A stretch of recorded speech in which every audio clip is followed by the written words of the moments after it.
Like to welcome you all this morning to Blue Ribbon Fisheries Advisory Council. It's good to have you here. I'll start off with the introductions. My name is Rex Infanger. I'm the warm water representative for the Blue Ribbon Council. Larry Finch, at-large representative. PJ Tsaklis, at-large representative.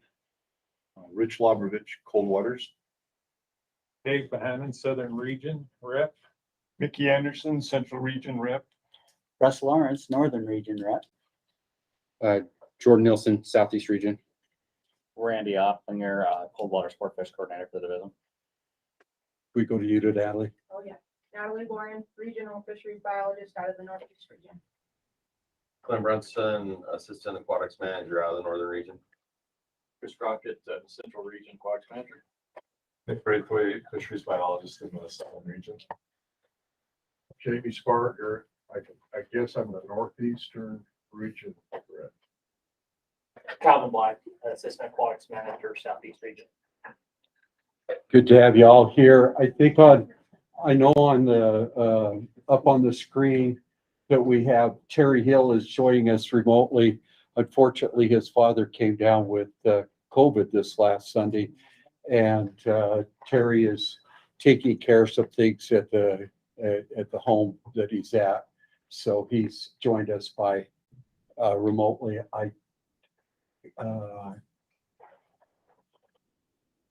Carrie Ellsworth. Carrie's joined us remotely, and she's with you, correct, Natalie? Yeah, she's transitioning January to her spot. Okay. Well, it's good to have you here, Jamie. Welcome. So, did I miss anybody? Calvin? Calvin's actually presenting. Cal- He's presenting, so he's got his computer hooked up. Yeah, Two Calvins, it's a mirror. yeah, it's a miracle. Looks So, good in the hat, too. yeah. I came in and found him without the hat. Oh, that's Cal. So, want to welcome you all. The first item on our agenda is the approval of minutes. I hope all of you got, I didn't even, Lindy sent out some yesterday and I went, yeah, I'm not going to send those out. We'll do them the next meeting. But the July 15th minutes, I went through them. There were a couple of things that I found quite interesting. One was Chris had Mickey introduce himself to the council. So that was last July. It's gone by quickly. And there were a couple other things that I just looked over the handbook that Jordan had brought up. And I thought, it's taken us a while, but we're making those changes and we're moving forward. It was kind of pleasing to me. Anyhow, I would move that we accept the July 15th minutes or notes the way that they are, unless somebody else saw a change that needed to be made. Anybody second that? I'll second it. TJ is going to second that. Second set of minutes or notes. April 21st, 2022. And there was a lot of things in here, but I think that we're covering most of them. I found no mistakes. And then, but the April one was continuation of a future direction conversation, and that's exactly where we are for this meeting here. So I would move that we accept the notes the way that they're written, and unless somebody has any changes that they'd like to make to those notes. Second it again. And TJ will second that one. So we're on time, Randy. Wow. Not bad. Randy wanted to bring up, and I think we lost Natalie. She'll be right back. She's trying to get some things to work out. Okay. So Should we wait a moment for Natalie to come back? Oh, she's Natalie's I back. had to walk out and get I some. told you she was not. She was coming back. I should have believed you, Clint. Sorry. Apparently there's too many fish tails.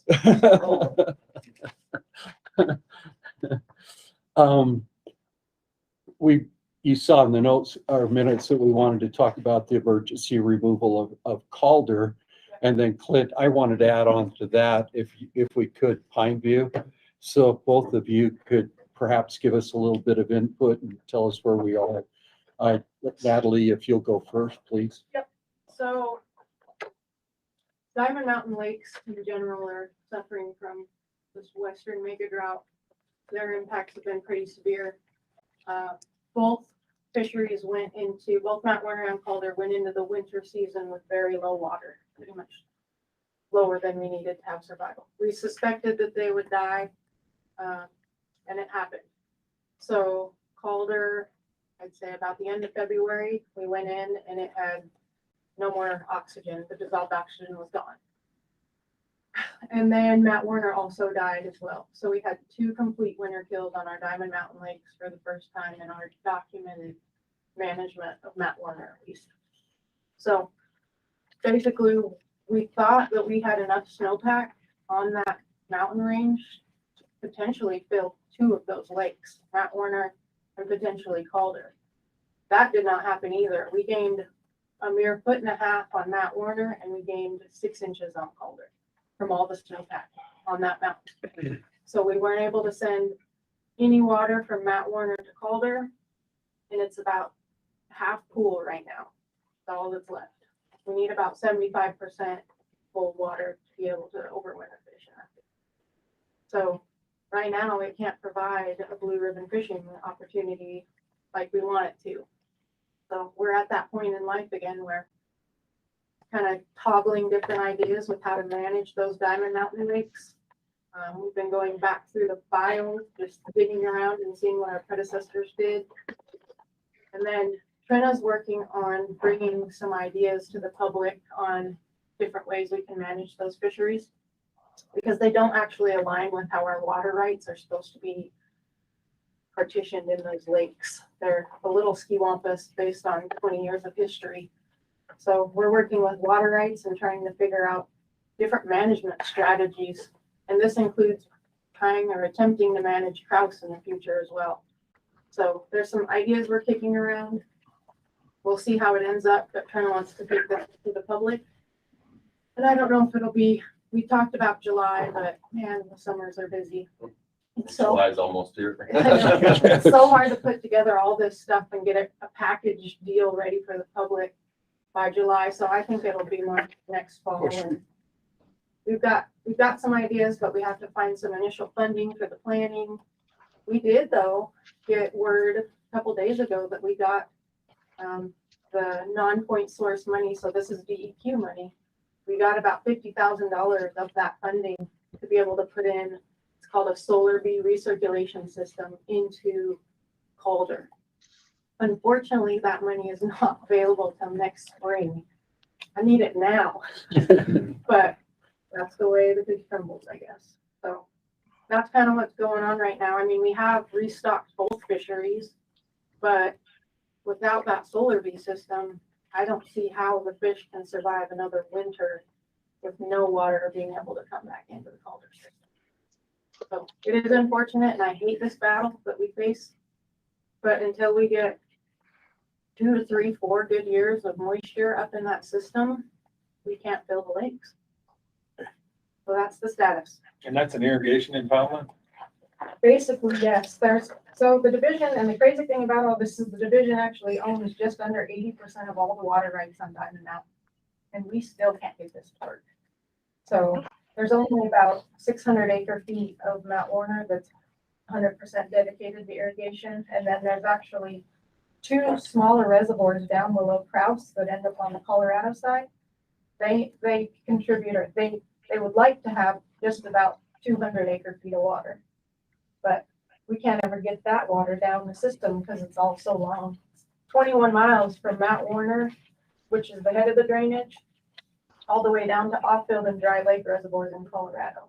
Getting that water to flow through those open canals is a nightmare. We lose 30 to 40% of all the water that goes down. So it's tricky, but we're gonna rack our brains here and get some public input and see if there's a better way to do this. before the Diamondback Fisheries, because any three of them can be super productive. We can make them work, we just need the water to make them work.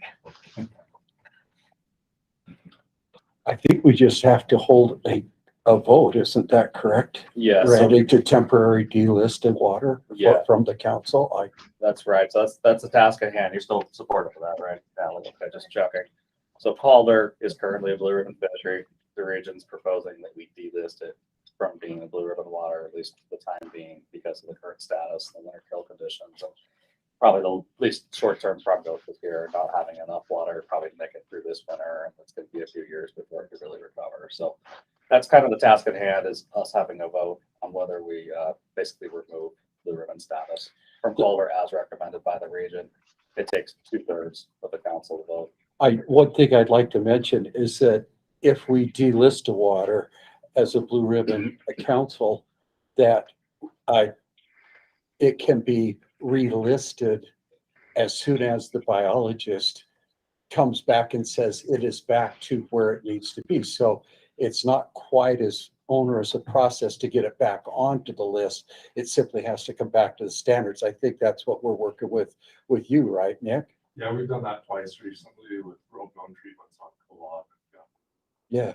I think we're doing that, and I think Calder would fall in this despite the aerator going in. But you know, the fact that the water itself isn't really changing, it's the same reservoir going back with the same species composition. The mitigating factor here is just a lack of water. Get the water back, fish quality back, then really nothing's changed. It just becomes Blue Ribbon again. And it said that, I know it's in our notes, that as soon as the biologist, just like we did with Nick, as soon as the biologist comes back and says to the council and says, hey, we're back to where we were, then we can relist it. And it's a much simpler process at that point.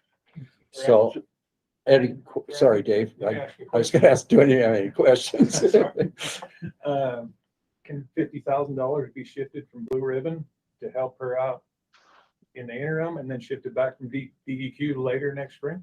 I don't think there's any reimbursement process for it to get that money back. And also I'm going to share the budget stuff later, but we don't have $50,000 laying around this upcoming fiscal year to pull that out. Not even before winter. Not even before winter, no. I just have a question for Natalie. Are people going up and using the lakes? They are, but it's just not, when you have two of them winter kill, I mean, you could always fall back on Matt Warner. And it had, fish that overwintered. I think people are still going up there, but the catch rates are much lower. And the fish size, I mean, they're gonna grow, they're little footballs up there, but you start with 3-inch fish in both of those fisheries. We've diverting some of our 10-inch catchables from Cold Fort ponds that have a low water situation there too. But they're using them, but they're not using them like they normally do. So Calder, you're convinced was 100% kill and just a few wintered over in Matt Warner? None in Matt Warner. None. Zero. Either one. Gill net's 0 in both. So the only thing left is what you planted? Even the crabs died. Oh,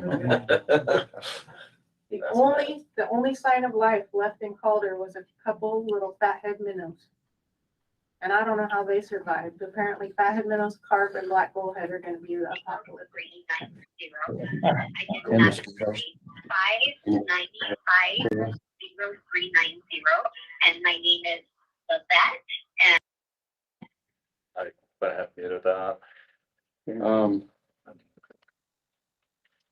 One of the good things though, this 319 money, this non-point source money that she's got, even though it does start next spring, it's a longer term source of money, pot of money. It's not a year in, it lasts, you have like up to 3 years, I think, to spend that money or have it allocated in a contract some way, somehow. So, even though it is kind of a kick in the face, it's still there. It's still an option. It just, sometimes the funding cycles don't fall the way we want them to. Sometimes you can pre-spend on those. It'd be worth a conversation with Paul Burnett to see if we can pre-spend on that 319. And give him Jordan's name and say, Jordan told us to do this. They get along well. It's obvious. I Are there any notifications that the lakes have been winter killed, and or how do we go about notifying the majority of the public that it's been delisted as a blue ribbon fishery? We've notified the public in the local area. And outreach, Rich, outreach will, on the Blue Ribbon page, on our Blue Ribbon page that the division maintains, that then it will be put on there too. I think it was on the regional reports that came out. Yeah. Didn't you We've, list that? we've updated everything that we can update right this minute. And we put out two or three local press releases for the Uinta Basin area. And the majority of those anglers are Uinta Basin residents. There's quite a few. I've received probably 100 phone calls of out-of-state people wanting to go to Calder, and just unfortunately have to share the bad news with them. But we've done that much already. Yeah, I think we've done everything we can minus remove blue ribbon status. And I think even that, we've kind of preempted it by secretly taking it off our webpage without telling people that, you know, we have official vote on it today.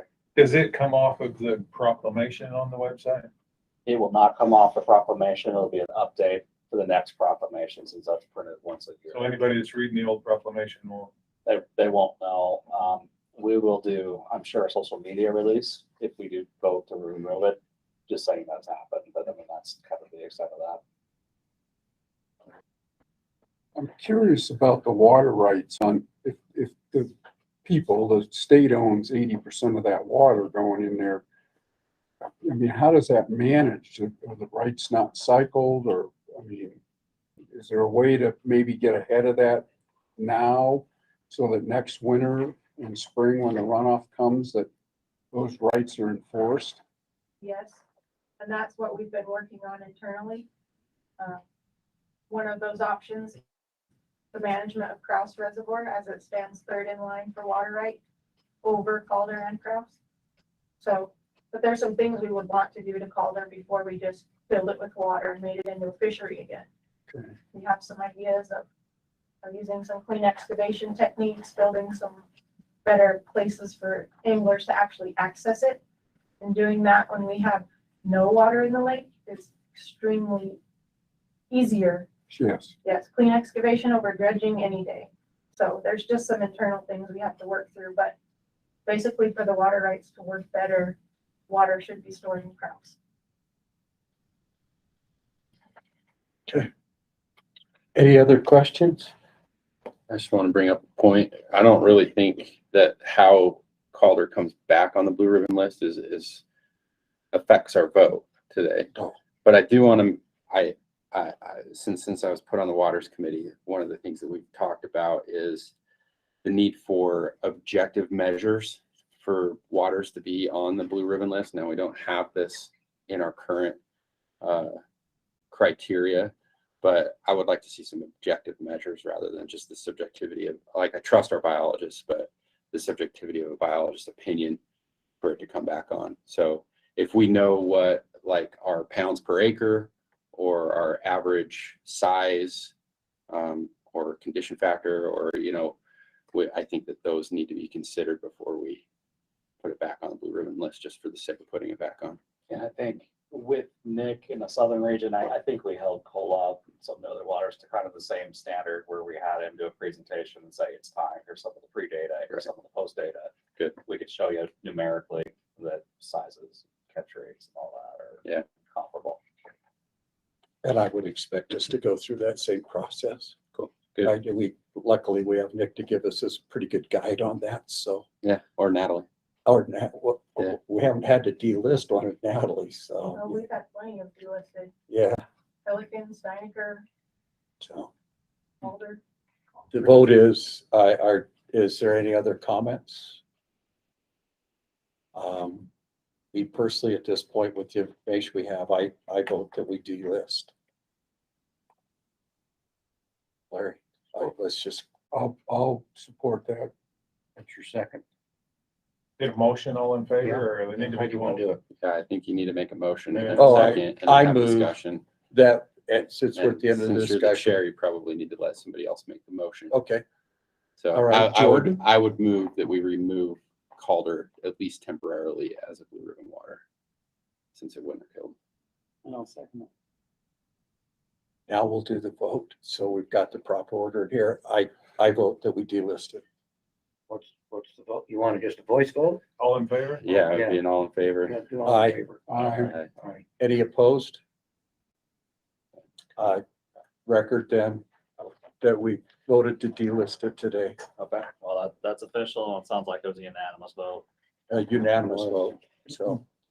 The second one, as we have talked in the past a little bit about Pine View, I just, if you wouldn't mind taking a minute, Clint, to just tell us where we are, particularly with Forest Service and stuff. I just, what you think and is it this an appropriate time to even look at it? Chris and I've had some internal discussions. Are anglers going to be impacted over the next 5 years? Yes. I think there's still some negotiations that will take place between Chris and Sean and anglers groups for some of the boating side of things, as far as the gate and having that open. I have spent a day the last 2 weeks up there fishing. The places that have been free to park are still free. The middle inlet still has a fee area. Anderson Cove still has a fee area. Fort Ramp, Cemetery Point, those are still require a fee to get into them, as they always have the 19 years that I've been here in the region. That's nothing new, and all the free access points are still free. So shoreline guys want to get in and fish early in the morning, still totally able to do so. There are a few boats, even though I haven't fished a weekend there, there's a few boats, but it hasn't been crazy silly.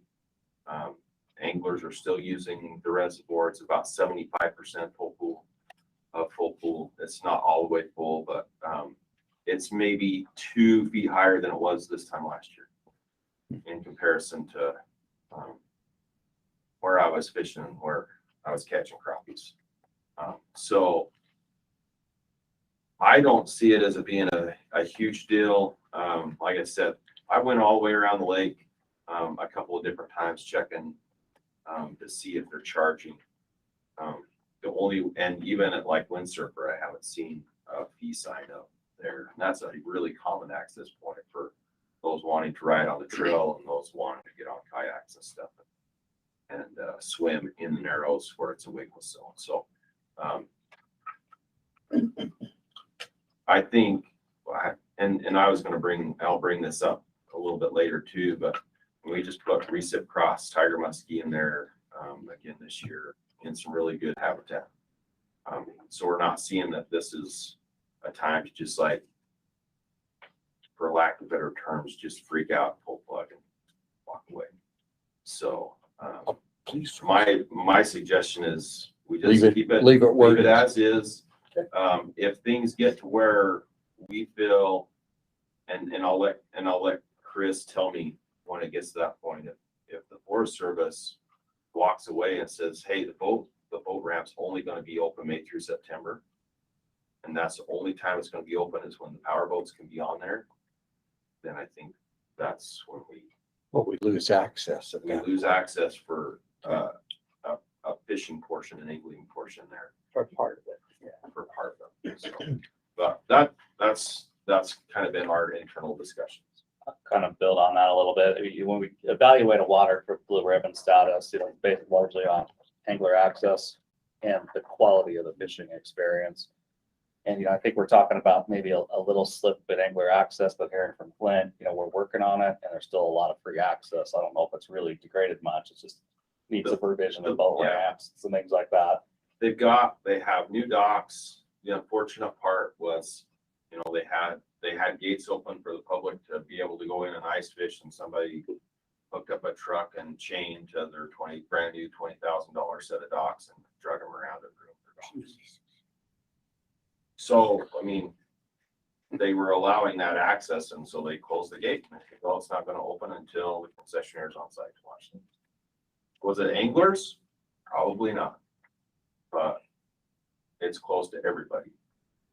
And that was, I mean, in my mind, I guess it was fair because they weren't allowing some people in and not others. They were closing into all access to that. So that's what happened last winter. Yeah, and then I think in terms of the quality of fishery, it's still there. I think maybe tiger muskie size is down just a little bit, but still phenomenal. And I think that size is attributed to us missing a couple of years of stocking and having a gap in stocking year classes, but we've been stocking it continuously the last number of years. So I think that's just a temporary slight dip in muskie size. The reports that I hear too is people are catching fish and they're enjoying it. And so yeah. If I would have kept, so 2 weeks ago today, I went up on Thursday night.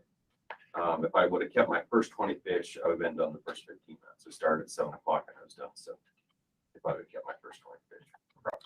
Okay, So, that's pretty good. I mean, it was, and I missed fish on the first forecast. So it was lights out. Went back with the boys last Friday. Still took home a limited fish. There's plenty of forage for those muskies in there. Anglers are happy. I mean, it just doesn't make sense right at this point in time to really visit. Is there any size to the muskie? I haven't seen any. I saw one on the shore. I saw one that was dead last week that was probably 35, 36 inches. So, I mean, there's those fish, and I haven't chased muskies. I usually don't chase them until August. That's usually if I don't have an archery deer tag. So I have an archery deer tag this year, so I probably won't chase muskies. Is that a catch and release, you think? Yes. Yeah, it's The archery deer tag it? for me, it usually is. You mean a no catch? I Total release an release? arrow and I catch dirt, sticks or log. Well, that's about it. So, yeah, it's a mandatory release for all muskies. But I mean, the dead one, you figure it died because of catch and release. My guess. I just wanted to follow up on the water that Clint mentioned. I mean, it is higher than it was last year, which is astounding. But, last year it started hot really early and was very, very dry. And this year we received water. The other thing too is Weaver Basin has put, pretty severe restrictions on watering, with that water itself for yards and stuff. And surprisingly, people have obeyed it. And the rain has definitely helped. But there's lawns kind of just fading and dying all over the place. And so people are really taking it to heart and making sure that the water can make it through. I turned on my sprinklers last night for the first time this year. Pretty amazing. Yeah. And I think people are learning a lot about that we don't need to start watering in April, like when they turn it on typically. Right. So, And they're not releasing any water out of the dam. Like it's still just the 15 CFS out of the dam. Is what it's been coming. There really hasn't been. They haven't been cranking flows for irrigation purposes or anything. At least as of last Friday when I went up with the boys, there wasn't anything like blowing out of the bottom of the dam. So they're still holding a lot of water. So yeah. And as Natalie mentioned, I mean, not a lot of water made it into the reservoirs, but we are catching up on groundwater as far as the soil moisture. Yeah, the soil moisture. Thanks. That's a big deal. And if we can continue that, we'll be a lot better going into next year.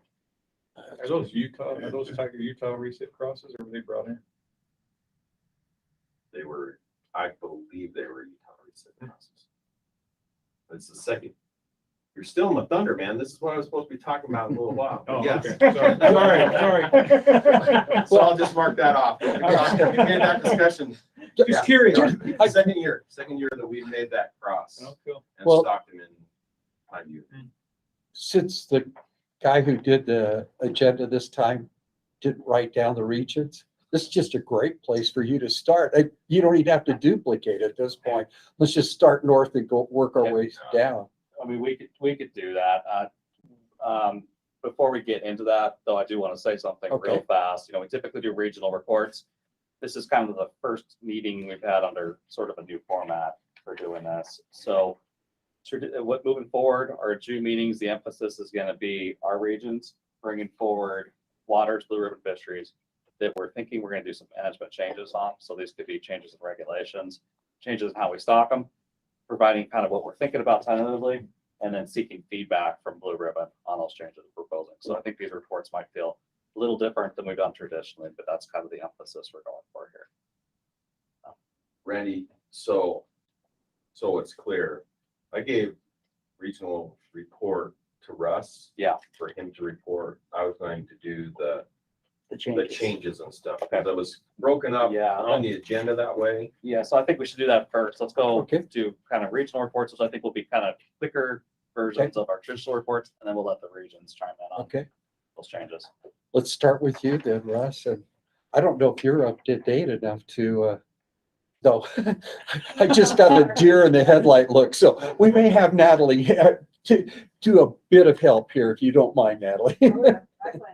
But let's start with Russ. So I'm probably still gonna lean on Clint a little bit. I have this nice email from Clint and I've reviewed it and we did talk on the phone as well and so forth. But so starting with Lost Creek, they used some curtain nets and they showed good numbers of Bonneville cutthroat trout in all sizes, which is good. And the fish that was stocked last year are doing well, but it depends on if they can, they're at the stage where they're gonna be needing to start foraging on the Chubb, and if they make that transition, then they'll do really well. Let's see, they had also good numbers of kokanee in the nets of all different sizes, and the public is reporting a lot of Chubbs, but they did find Chubbs in the net, but not really crazy numbers of Chubbs. And I did ask Clint about, you know, what's going on with state parks and as far as the improvements and so forth. It's probably still in engineering as far as design and so forth for the ramp and the restrooms and so forth. But that's what either one of us know at this point. And so we probably should follow up on state parks and give you a really good report on that and push them, right? Absolutely. So Bear Lake, the summer gill nets are going to be August 7th through the 11th, and Scott uses dedicated hunters to help him a lot with that. But I think we can. If there's one or two guys that want to reach out to Scott, just reach out to him directly. You can call him and leave a message on his answer machine at the office or whatever. Or if you don't have access to that stuff, just let me know and I'll pass that information on.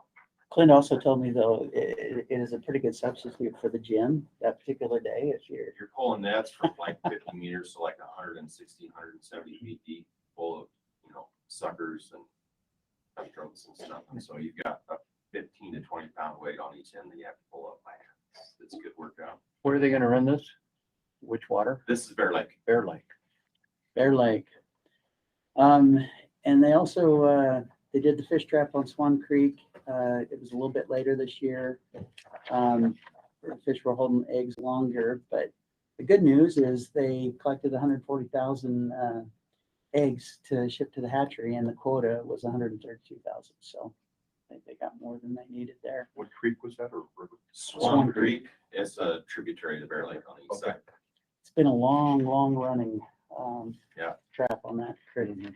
If you look at that little fish trap, you think it's probably built in the 50s or 60s. Yeah, I remember going up and helping with that. All those eggs exclusively go back into Bear Lake. Those are also used in strawberry.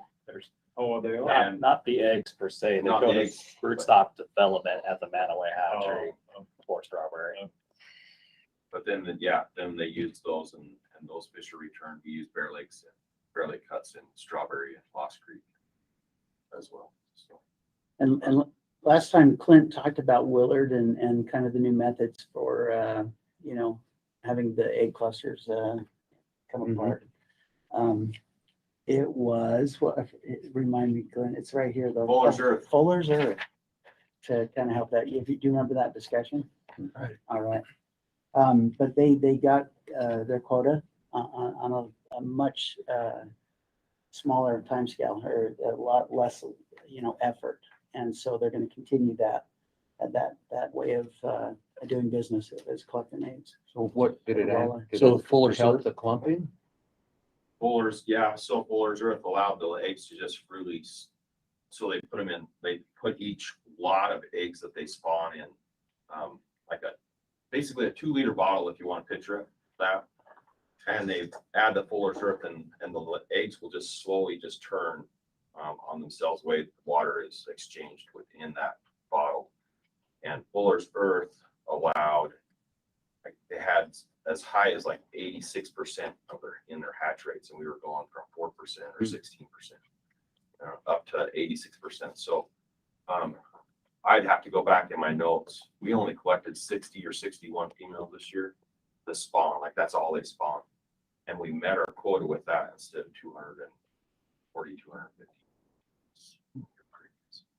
So for us being on a boat, that means that our days collecting 5 or 6 fish in a net, we can run maybe 3 or 4 days, collect enough females and give them 80 females to squeeze, and if 20 of them aren't right, then they still have enough to collect the quotas that we need for our walleye production. But the Fuller's Earth just makes it so the eggs don't stick together, which when they stick together, they get a fungus and they just die. They actually had, we tried pineapple juice because in some research, pineapple juice, like fresh squeeze, so we ran it through and tried it, and they blew the top right off the top of their bottle because it clumps so much, it just built pressure and pressure as the gas is built in between the eggs, just top off. And then they tried another tannic acid solution, which was about half and half. Formaldehyde doesn't work. No. These were the 3 that they tried, and the Fullers are straight, like 100% rollers are did very fast. Clint, oh, I was gonna say, for the reduction in effort, it took 5 days to do this, and you planned 6 weeks typically. How many days in the past has it taken to meet the quota? We're on, so last year we were on 5 of the 6 weeks, a minimum of 4 days, so at least 20 days. Well, so it's a significant reduction.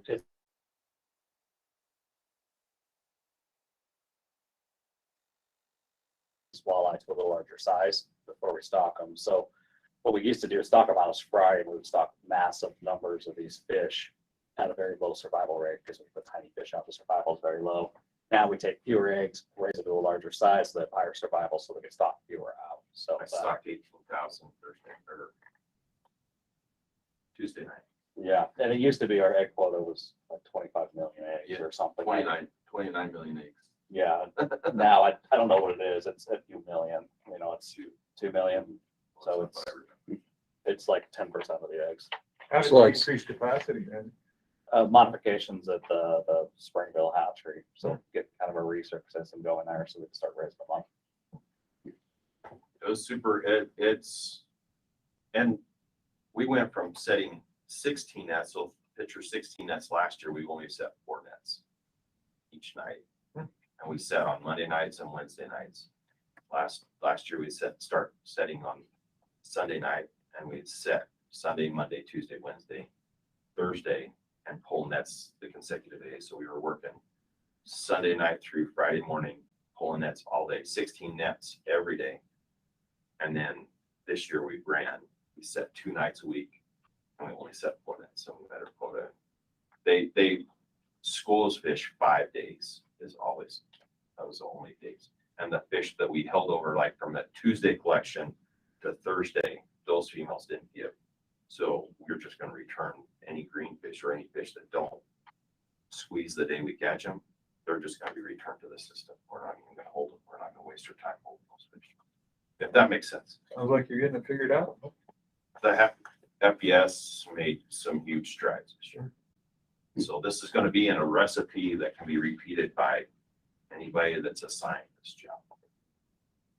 That's tremendous work. That was good. And the last thing he had for me was Weaver River. And Jordan just told me this morning that they just backfilled the Weaver River TU position with a individual named Tanner Cox. So we're looking forward to that. And Clint's probably really looking forward to working with somebody again.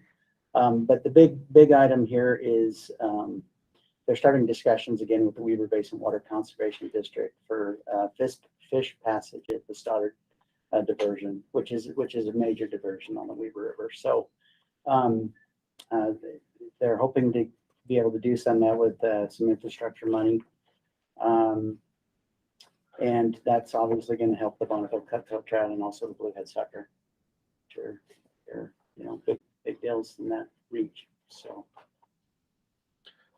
Clint, on the Bluehead Suckers, we did a project a couple of years ago, like maybe like sometime in the recent past.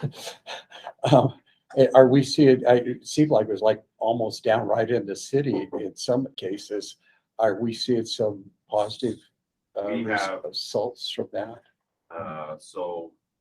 Chance goes in the fall and collects young year fish in all the backwaters, and some of the ones that were funded by Blue Ribbon, and some of those that are just naturally occurring.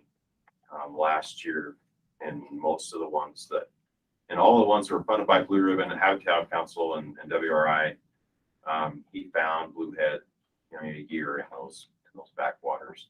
Except Blacker's Bend, it's too high in the system. We don't have a lot of blueheads high enough maybe to float into that. At this point, we don't have high enough numbers maybe above upstream of that, above some of those big barriers that go out to the canyon, the power plant, Pacific Core. You have to get high into Morgan County and almost into Summit County before we start seeing some numbers of blueheads. And so they have to go through a lot of stuff before they make it to there. So, but yeah, in fact, we finished Tuesday. We finished our floats Tuesday. Pretty positive results there. No. Yeah. No, like No. we caught Just we caught up, fish, yeah. but we didn't catch numbers of fish. Okay. We had in 2 weeks of floating, we had 15 fish, and this last one we caught 12 in a section, and in fish in different places.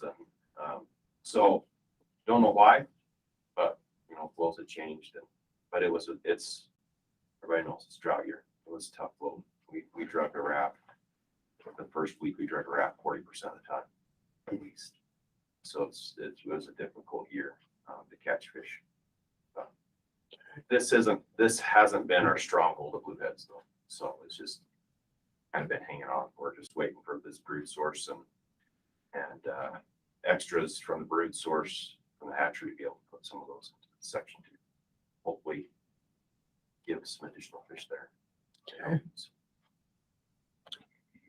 Natalie, can we move to you, please? I'm gonna make Jamie talk about starvation though in a little bit, because he's been over there for like the last week where I have it, so I'll Okay. let him chime in. So, Do you want to start on starvation? to Jamie, I guess. Jamie, do you want to talk about starvation?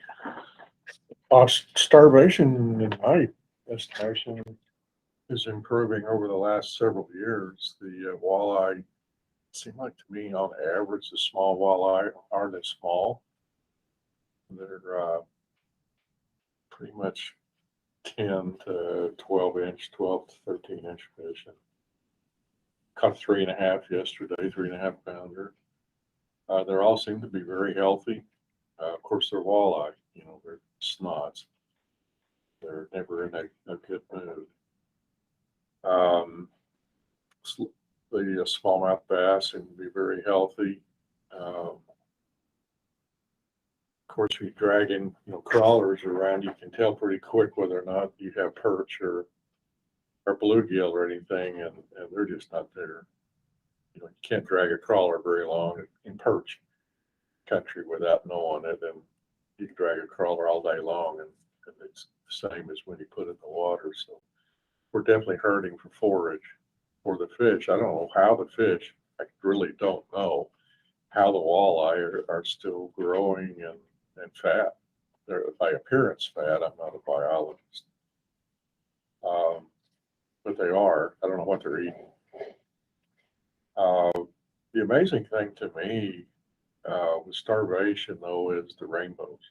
I'm not a trout fisherman per se. I'm a warm water fisherman. We try to avoid the trout when we can, because a lot of times what we do fish with walleyes for kills the trout. They take them too deep. So, but spend much time at the cleaning station, you kind of get an idea of what's happening. And I watch people filleting 3 and 4 pound rainbows. Just, of course, I'm a tournament fisherman. Everything's in pounds to me. I don't do the inches or whatever maybe the biologist uses, but there's incredible rainbow trout in that lake, and there's not a shortage of them. I've talked to several of the fishermen there that were fishing rainbows, and they were just elated they were just having a ball. We're catching them off the bank, catching them in the boats. I met one guy I know what boats cost. At least a $90,000 boat, brand new. And he could care less about walleye or bass. He just wants to come from the Wasatch Front to catch rainbows. And I have a hard time spending that kind of money for any kind of boat. But they're very, very happy. I asked them if there was anything they would recommend as far as a change for the fishery. Talked to several fishermen, and they were all absolutely happy. The only complaint they had was with the state park facilities. I'm not sure exactly what that was all about. But starvation, got full. It seemed to me it was full this year. I don't know how they get so much water, but every year they pretty well get it full. And I think it's doing great. Compared to all of our other lakes that are really struggling, Starvation's doing great. Starvation made it to about 99% full this year. They didn't quite get it to the spillway. Like on any normal year, we would spill for 2 to 5 weeks. So we have some really good water managers out there at Central Utah, and they do an excellent job of keeping that full. But they did say, as our climate changes and we move into this, hopefully through this crappy drought that we're in, water management, they could be taking more water out of Starvation in the future. But they have 3 years supply worth of water for their irrigation needs in that reservoir and their municipal needs. So we'll hope that they keep trying to keep it as high as possible. But yeah, I think so. We're still, I'll talk about this more in a little while when we get to the management stuff, but we're still trying to promote the harvest of small walleye in that fishery. Jamie's right. We are as much effort as we put into increasing the forage in that place, the walleye just keep decimating it over and over again.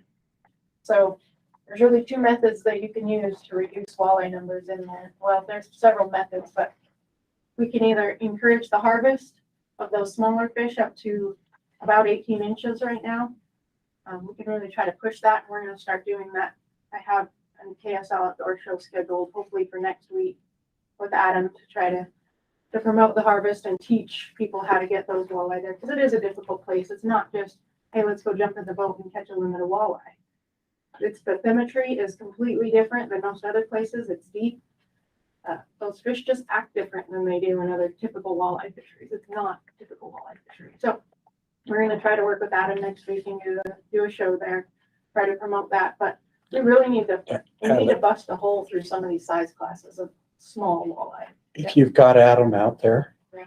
I was with you 2 weeks ago on Willard. He caught a carp and he caught a walleye in 2 days of fishing. Pretty much we limited out everybody else on both boats. So if you get a chance to give him a really razzing time, you can really promote Starvation over Willard. Sorry, Clint. Because he was so jazzed. He finally hooked up something really big, and it was a buglemouth bass, about 8 pounds. It was a nice fish to haul in, but I'm just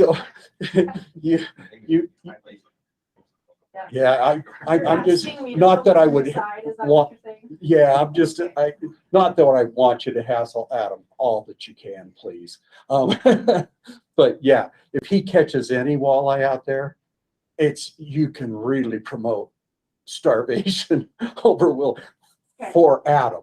We'll do my best to see what we come up with here. But besides lack of forage, we've been working on that for 5 years now. We're starting to think about other options, more native suckers. I netted Moon Lake last week. Moon Lake is not a blue ribbon fishery. I mean, it has potential to be, but there's a lot of obstacles for Moon Lake. But Moon Lake must have millions of mountain suckers. I've never spent so long picking a gill net out with mountain suckers as I have at Moon Lake last week. So we've got too many forage species in one place, not enough in another. So we're going to try to look at a possibility of, I don't know, maybe we do throw some Utah chub into the mix. Maybe we throw mountain sucker into the mix. Maybe we're not going at this the right way. We cannot stop gizzard shad and starvation. We cannot stop golden shiner. We cannot stop true forage, which makes this so hard for us. But we'll keep at it and see what happens. And maybe one of these will stick. And if we can get predator reduction with people coming out and targeting these small walleye, you either have to take out the small ones or you have to take out the broodstock females to get the eggs going first. And that is not publicly appealing to most walleye anglers. Are you gonna change the limit on starvation maybe, Natalie, on the walleyes? We've talked about it and we've been back and forth and back and forth and back and forth. And our last conversation with Drew is you need to keep trying to do this with outreach right now. Okay. We still, after an entire year of bioenergetics study and data collection, we still have a couple missing parts. We have to go back and we have to find out harvest again of how many walleye people will take, what sizes they're willing to take. Like there's just some other information that we have to gather still to be able to do an actual implementation. Sure. What is the limit? 10 with the number 24 right now. And we talked about all sorts of things, whether it's increasing the overall limit with a 1 over something, decreasing the 1 over, doing a slot. Like we've talked about everything so far. And honestly, we want to get it right. Starvation is one of our premier walleye fisheries in the state. We want to get the regulation right. We know that our anglers want it managed for walleye, smallmouth, and trout. It's a 2-tier fishery right now that can produce all species can be, a trophy size. They're up to at least a memorable size in good quantities. It's just getting this forage thing dialed in. That's a big thing. But yeah. Well, the rainbow fishing is amazing. It really is. I was out there about 4 weeks ago. And if you're trolling underneath the bridge with a kokanee rig, you were going to have some really nice rainbows on almost all the time. I mean, I took some of the bigger ones home. I've got a neighbor that loves to eat them, and they ate 3-pound rainbows in one night. They just grilled them up and thought that was the neatest thing. So the rainbows are incredible, Jamie. I mean, even if you're not going for them, you still end up with those. We stock 60,000 of them every year, and according to our bioenergetics study, only 5,000 of them get eaten by walleye per year. So, and harvest by anglers is about 17,000 per year. That was a few years ago, so I bet it's up to 20,000 by now. But I mean, enough make it through with stocking 60,000 fin-inchers that they're producing some quality fish for about 2 or 3, sometimes even 4 years. They'll survive that gauntlet of you guys trolling for them. Yes, sir. In the past, Natalie, weren't you talking about adding some shrubbery? Yep. Plastic trees, that type of thing? Yep. So what we ended up doing, and Randy may talk about this later, just the finagling of our starvation forage fish habitat project that we presented to Blue Ribbon. So we ended up reducing the size of that, and I'm just going to kind of do a trial effort. So he's already given me the money. I actually purchased the mega nurseries, and they're sitting in huge boxes at my office right now. So I've got some in hand. We can put those things together. We can check them out. We can deploy them in a small area to see what kind of maintenance they're going to entail. And then after that, I think we'll do kind of a phase 2. If they work like we want them to, and then we'll do a little bit bigger project. But we've got those in hand. I'll probably put them together this fall and install, or maybe even wait till next spring when we have high water.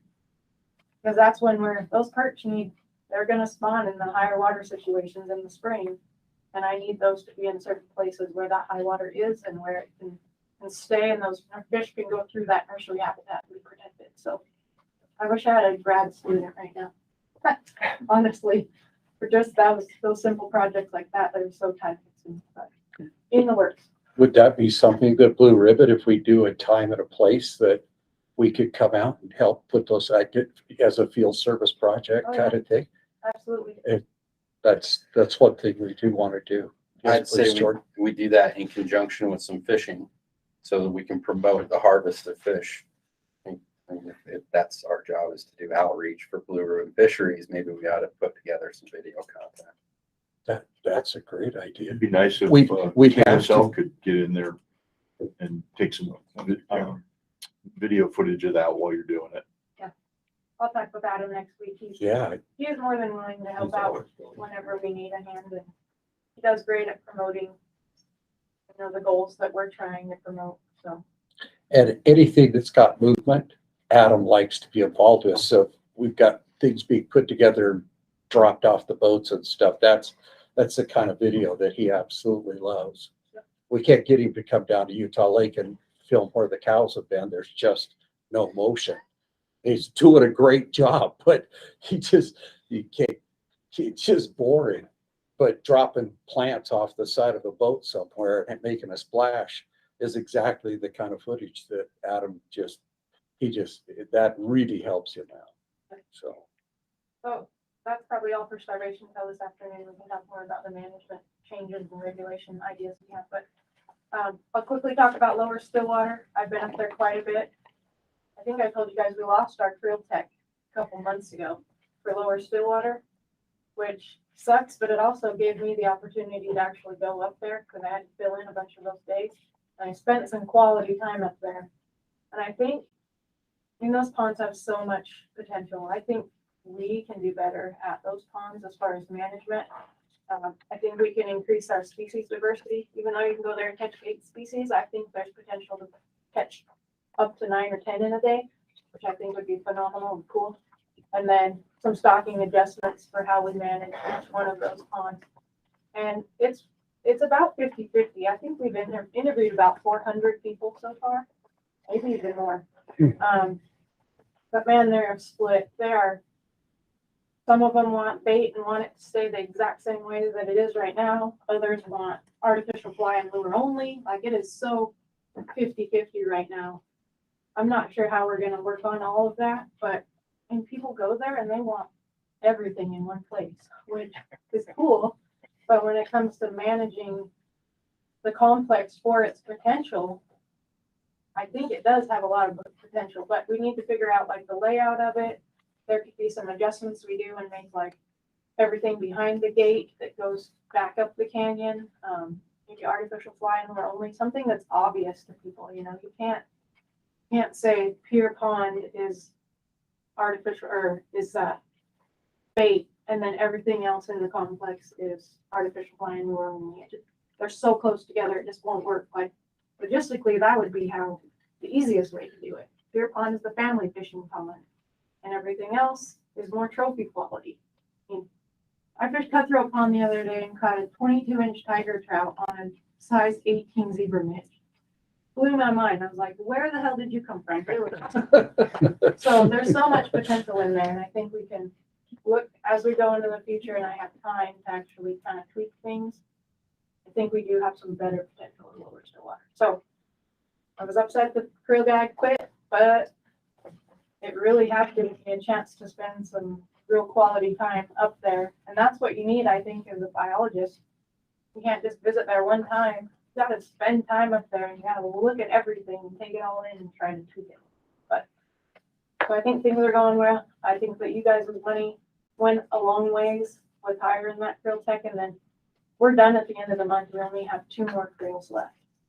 All the data up to that point's been entered. We'll analyze it, run the numbers, see what we have for harvest, see what we have for angler hours and all of that stuff, and we'll be able to provide a report to you. And I wouldn't say this summer because we don't have time to write reports in the summer, but probably by early next winter, we can get all that data put together and you guys should have a good idea of what happens up there in a normal year anyways for Lower Stillwater.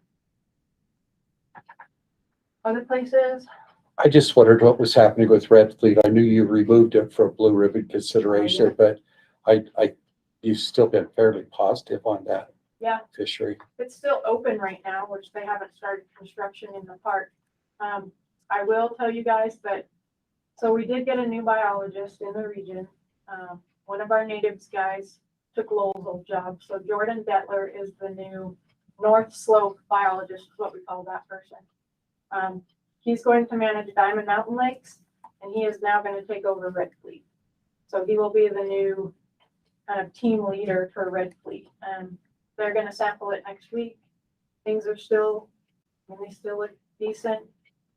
He'll tell me what relative weights are and condition of those wipers are in there, but people are still enjoying it. And I haven't heard a lot. For the first time in my like springtime fishing history, I've not caught a wiper out of Red Fleet. I haven't even been up there. Blown my mind, but Steinecker, progress, big Steinecker bait. is looking great. I don't want to give all my secrets. Why do you keep asking me about all these other? Well, we just, a lot of work went into Stein. It's almost up to 70% capacity on water. All those cottonwoods that grew are flooded. I caught a 3.5 pound bass out of there. My girls the other day to catch bluegill, and they had a ball. We actually got some really nice bluegill out of there. The trout guys are happy. They're catching 18, 19 inch rainbows consistently, and they'll catch a really nice brown every once in a while too.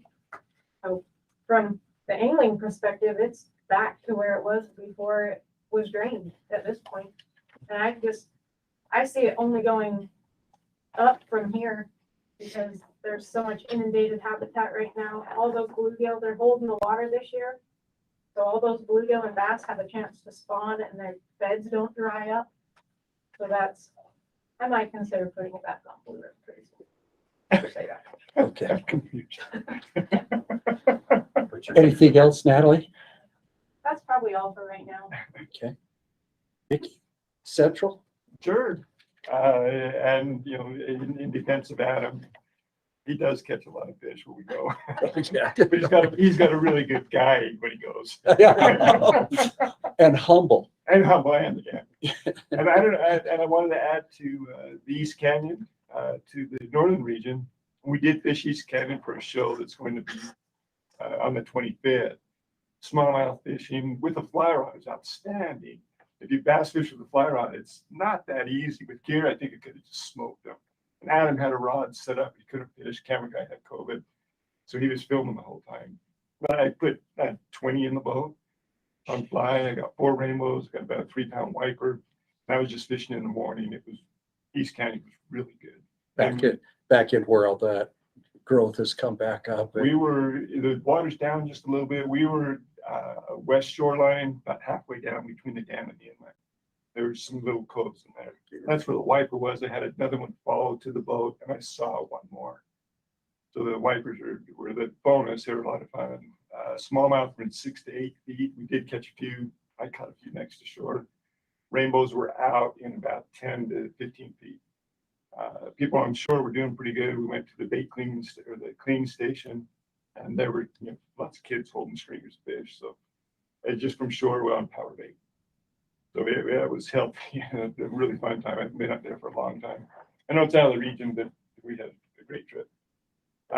In the region, I don't like the Provo this time of year. It's too crowded, but I've been fishing the Provo a lot.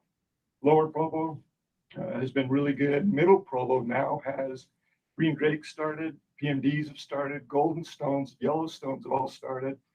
So it's a really good time to get there for bigger insects on the surface. I still mostly just nymph fish it. It's okay. You gotta come with me and we'll do it. I need a good guide. I let everyone else fish the Provo and I brag about it, but I always just catch the little ones, so I need a guide. Yeah, it's so healthy and giant treble hooks. As far as a resource for a fishing store, the Provo is great. And going through the seasons, it really keeps us going. Strawberry, we're getting really good reports right now of the surface fishing. I think it's a little bit earlier than what we've normally seen. They're throwing big chubbies and stuff like that on the surface in the morning and doing really well. We've heard reports from Renegade and Aspen Grove, over by the dam. Both areas been really good for topwater fishing.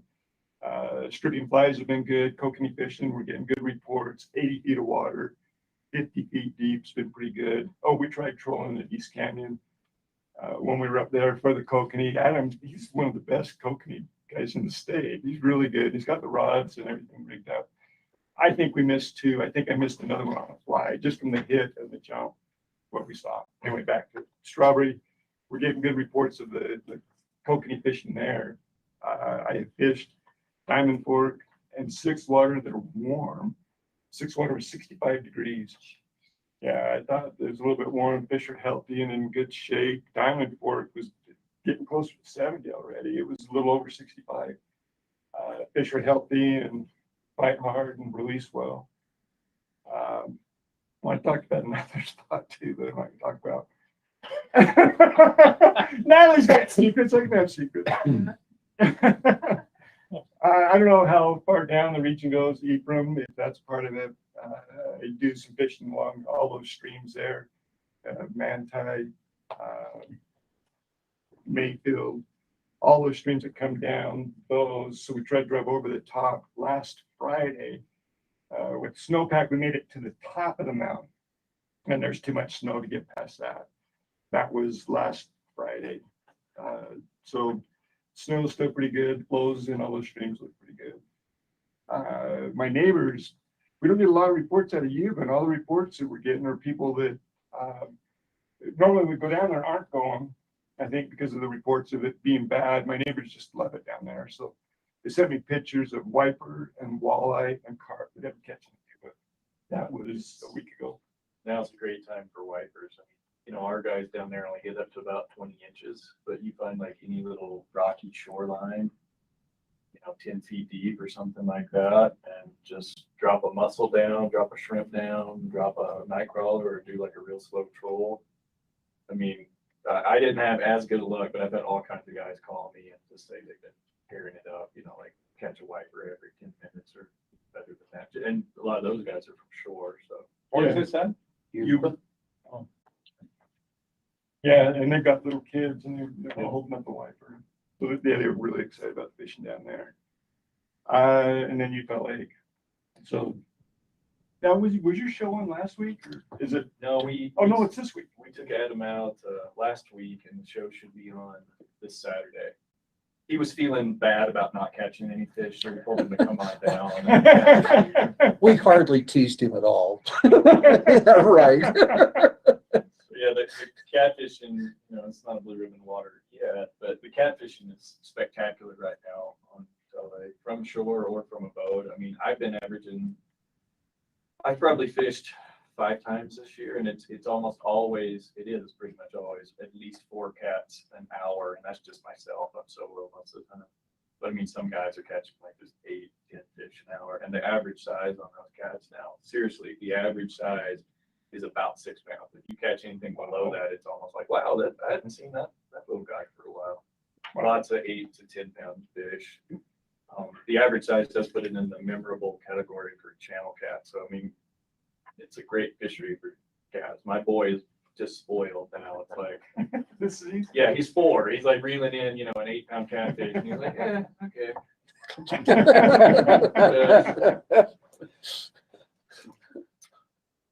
And the other thing I was gonna. Deer Creek.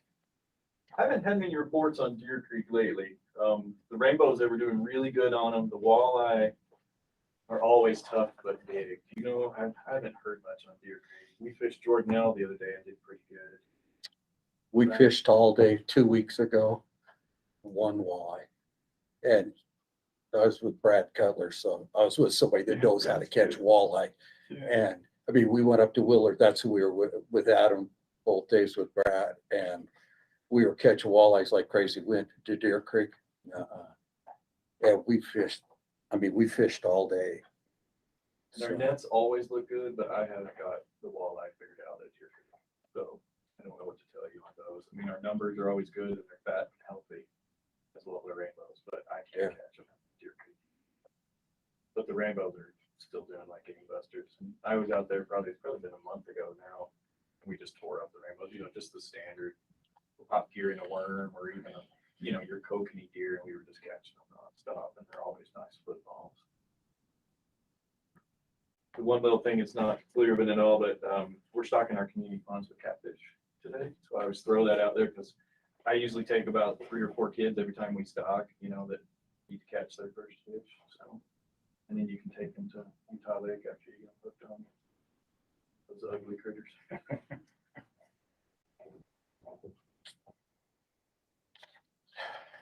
Cal, who's got?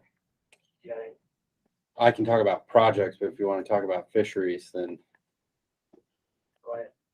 so projects in the southeast region of Blue Ribbon Waters. We've contracted River Restoration to do the Mud Creek project above Schofield. So they are finalizing their 60% design phase, and we should be applying for permits to do that mile of stream. I'm understanding that there's some conflicts with the family, with the Jensen family that own the property surrounding the county easement. So hopefully that doesn't hold our project up. But we're fully funded. We have Because there's phosphates, right? yeah, total Okay. phosphorus in the reservoir. So while Mud Creek isn't a blue ribbon fishery, it affects Schofield Reservoir. So well underway with that project. Within that WRI proposal that we put forth, Blue Ribbon Council funded a project on the dam to put in low flow gate. I've contracted Johansson and Tuttle Engineering to oversee the construction and design of that. It's already designed, it's already approved by the BOR.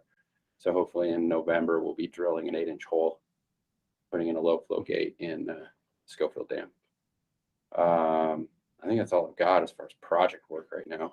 One thing to mention on Mud Creek, you know, it's close to fishing right now that, you know, Right. it carries to Schofield, but if you're up there this summer and if you're on the walk-in access property, that's Jensen's and the project site, or the county property to the south or upstream, if there's any cattle within the fence closure right along the creek, please let us know.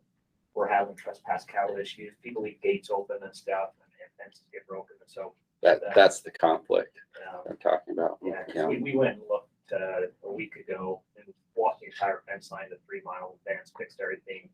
First day on, we had 50 head of cows back on the creek because that gate somehow got left open even though it was padlocked shut. So, so if you guys are ever fishing, please let us know because they have 24 hours to get the cattle off that stream channel. There's not any crazy on the stream channel. Do you have access up into the Air Peak Trail area? Or is pretty much a lot of snow still? Or I don't think you can get over the top from like Barron. I think there's one snow drift still to get over to 12 Mile. okay, We made it all the way up to like Pete's Hole, above Joe's Valley and all those little lakes. Added those just recently, but we haven't made it all the way to the top yet. But I know as of yesterday, you still couldn't quite make it over. There's one drift if you're got a jacked up truck or something and you want to give it a good push, I guess you can make it. But we're getting close to being able to all the way over the top. Maybe after this weekend, as hot as it's going to be. I think so. We're starting to see more and more people up there now with ATVs and stuff, so I think they're probably gonna bust through. So in fact, they brought the sheep up yesterday, and they had to come all the way around from Mayfield from the other side and up there to dump with the trailer. So because they couldn't come up to 12 miles. so they're above Farrad Reservoir where those cutbacks or switchbacks Yeah, are. it's That big snowdrift that's there's- always there. There's usually just one big snowdrift. Yeah, okay. It's still there. Right where they run the sheep right up there toward the top. Yeah. Okay. I think that's all I have. You have other stuff to add? Other than the management stuff, we've started our Duck Fork spawning trap. Started that earlier this week. We've got about 50 fish in there. As of yesterday, I've got crews up there running the trap today. We are planning on spawning next Tuesday, on the 21st. And probably a second spawn on the 28th. So if anybody's interested, would like to bring up, you're welcome to come on up. We'll start spawning at 10 a.m. Because of travel for our hatchery folks. We run through those fish pretty quick. We try to get through them within 2 hours, maybe 3 if we've got a lot. That way, Green and then back home down to Egan. So, not getting a 20-hour day. So we worked through them pretty quick. Where's the spawning trap from where the dam is there on Duck Fork? So on the north end of the dam, there's that little 2-track little trail you see. Okay. There's a gate there, so you can walk through it. It's just wide enough for wheelchair access. Okay. If you walk that quarter-mile back into the trees, that trail goes right to our trap. That's So actually. just as you come into Duck Fork, right there. No, so go Oh, across the go dam. across and Go that across the gate, dam. the gate that's there, okay. Yeah, there's the boat ramp So I- or the spillway, that's the emergency spillway. You can Okay. park right there in that corner and then just walk that trail, and that trail takes you all the way back to our trail. At 10 o'clock, Yeah, that's usually when we start, actually sorting the spawning fish. okay. We'll have things set up going by, usually by 8. Eat our own waders. Yeah. We'll have people in the trap, but we also haul fish back down, once we're done spawning, so we always need bucket brigade to haul fish down to the pool. And then we even may be setting nets next to it also in the reservoir, so we may have a reservoir crew going at the same time, so. Yeah, I think Chris and I are a little tied up next Tuesday on the 21st, but the 28th, Typically, Terry Hill and I will actually be up there. That we could maybe, I mean, we'd have to, ride our UTVs up over the top and force ourselves down there, but by then, I bet you'll be wide open. yeah, by the 28th, if it's open by next week, we should be in great shape. Yeah, well, typically our second spawn is our largest spawn. I think last year we spawned 205 females that second time. So, Okay. we had a pretty good pulse of push of fish already earlier this week with those warm temperatures last weekend. And then that storm on Monday kind of put us back down in the 40s up there. So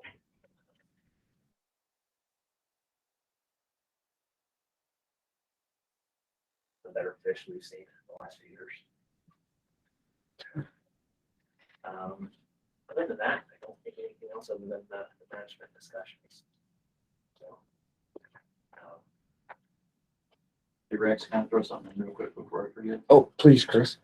Just did want to mention, sorry, I forgot, we do have a new flatwater biologist now. So we brought Tyler Robinson on. He's only been with us for about a week now. We'll try to get him introduced to all of you guys. He's helping Mike down at Mandy Meadow right now. But we'll try to send some invites and go and grab breakfast or go fishing or something like that. So if anybody's really chomping at the bit to talk to them, I would encourage you to, like say, don't hesitate to let us know and we'll get you involved with him sooner rather than later. And that's replacing Jackie whole position. So, Right. Has anybody heard from Jackie, how she's doing? seems like she's doing pretty good. I think the winters were a little rough on her in Wyoming. She went from a 2-mile commute to something like 45-mile commute on some not so great winter roads with deer and snow and everything. So, but it sounds like she's doing pretty good otherwise. Yeah. hey Randy, our next meeting is in November, correct? In November. So I'll throw out later this summer, early fall, we'll be doing some electro fishing. When we have the dates set, I'll let everybody know, but we always do Right Fork Huntington Creek annually through our project site and also on our standard site up higher. So I'll get those dates out to the council. And then also, depending on flows and how we can get down in there, we're going to try to do Lower Fish Creek this year and also the White River above Cold stuff. So You don't plan on the Lower Fish Creek? we're White River? shooting probably in September-ish or August, but it depends on the flow. So when we get to that date set, We got water temperatures. I fished it late in the fall and those fish, we killed fish. I haven't, Would electroshocking have an impact on? that probably could. Last time we shocked it, it was usually October after they shut water off or something down farther. So, Oh, Dave will volunteer for any October one, right, Dave? so it's just going to depend on when we can fit it in with some of our local treatments and stuff. So if we can't do it in August or September, then we'll push it till October, November before the road closes or something, and get it to some site, so.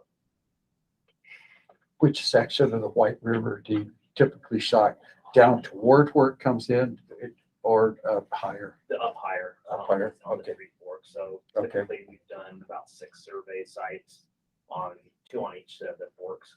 We get permission and go up on the middle fork. Okay. Up there also. And that White River is our original 3 source for our duck fork Cutthroat.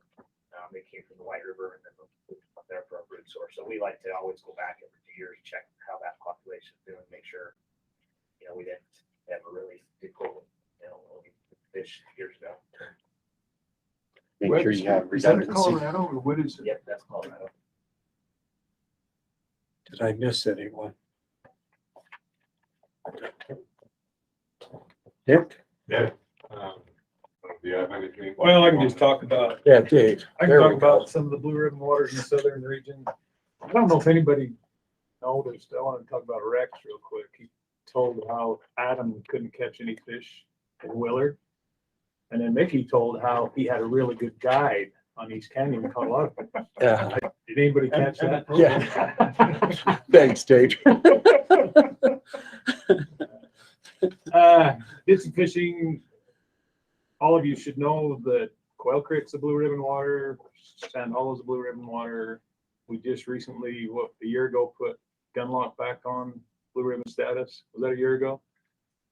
Was it 2 years Year and a ago half that we ago. lost? Wasn't too long ago. It was Yeah. taken off because they treated the reservoir, and then we put it, as a council, we put it back on. Was that 2 years ago? 2 years ago. Anyway, I fished all 3 of those waters in recent weeks.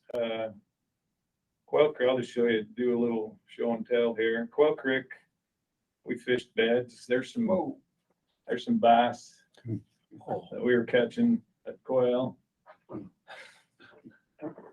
off beds. Also in Quail, there's these guys that are illegal to throw back, and we did quite well on them. It's a good fishery. Gunlock's amazing. I only spent 1 day over there, took my kayak. I didn't even bring my boat down to St. George this year, just gas prices and everything. My son had a boat down there, but spent half a day on Gunlock before the wind blew me off. I was the only one on the water. I got there at 7 when they opened the gates, only one on the water. Very first cast. I got a picture. I tried to take a selfie on the very first cast. Good looking invoice. 3 plus pound largemouth, and every subsequent cast for 2.5 hours, 3 plus pound largemouth. It's Gunlock's doing, I don't know if you fished it, Nick, but it was a lot of fun. It's doing really well. It's doing really well. And we just looked at some of the creel data, and it still surprises me how Yeah. little pressure you get. It's- And the other night, a guy my son worked with in state parks was over there with his kids fishing from the docks. Started at dark, fished till 1 o'clock in the morning. Every time they put their pole in the water, they're catching crappie off the dock. So if you want to catch some crappie, that's a good place to go. Sand Hollow, I spent a couple days on Sand Hollow. I caught bass. I think this is a bass that come off. No, that's Quail Creek. Sand Hollow, the fish don't seem to be as big. Nick's talking about doing a management plan down there. They got a new biologist in the area, so I think that'll be beneficial for Sand Hollow. But I did catch bass out of my kayak. Fishing was good. Just didn't seem like I was catching the 5-pounders I'm used to down there. And then my son was at Powell the other day, Blue Ribbon Water, and his girlfriend caught this bass at the dam, fishing for stripers. Wow. So I'm sure it came down to Colorado and hit the dam, and there it is, you know. Right, I mean, we've had a 25-inch pretty boat unlocked last year. On our creel That's survey. crazy. It's crazy where they pop up.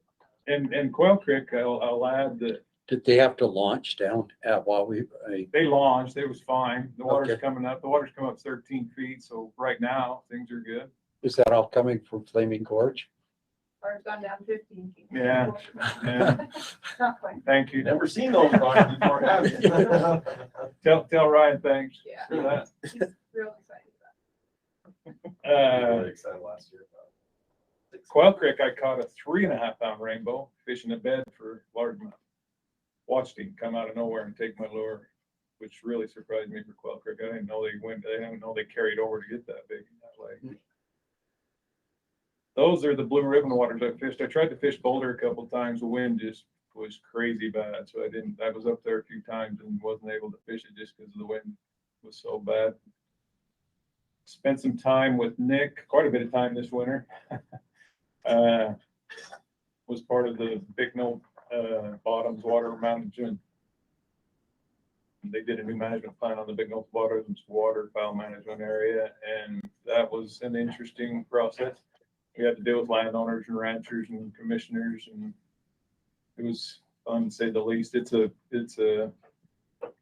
tailwater of the Boulder Mountain, of course, which is Blue Ribbon. And then we did the fun one was the Boulder Mountain Management Plan. They rewrote that plan, and that was, what did we do, 80 lakes we went through? Yeah, about 80 lakes. Went completely through the species, the numbers. It was a lot of fun. I think you got a good management plan out of it, didn't you? Yeah, and I'll talk a little more about Okay. I've got some slides on that. But yeah, that was a fun one. It wasn't fun. I was every week, every other week for one and every other week for the other, but every week since January. Yeah, it was a busy one. It was a busy winter, so it was a good process. It was fun to go through, especially the Boulder Mountain process. But that's pretty much all I got. Yeah, and I think the only things I'll add is, since we met last, we've netted a few waters. So we netted Kolob, it looked good. The fish weren't quite as big as we were hoping. There's lots and lots of trout. I mean, we've got kind of a mixed match of everything in there: tiger, brook trout, Colorado cutthroat, Bonneville cutthroat, hybrids. And that's kind of what we were going for in there. We reduced our stocking there this year, which is it's in line with the management plan. We had kind of an elevated stocking after the rope and treatment, but we went ahead and kept that back after what we saw in our nets. But it should be really good fishing for, 14 to 18 inch fish this year. Pull up. And then we netted Anguage Lake. It looked good. We did find Utah Chubb in there again. So we found them in 2020 and 2022. It was treated to remove all the Utah Chubb in 2006. And we've only seen them those 2 years. So we're a little concerned about that. But what we also saw was a good number of 16 to 20 inch tiger trout. So we feel like we have the predator species in there that we need to keep the chub from becoming a significant problem again. Our rainbow trout numbers were great in Panguitch. It's kind of surprising the last couple they've been really high, and I would have guessed we'd have a lot more harvest there, especially with the increased pressure. I'm sure we got kind of COVID bump in angling pressure, but the rainbow fishery there looks really good. We had a couple tiger trout we confirmed that were 10 pounds caught at Panguitch, but it's near the trophy tiger trout fishery there.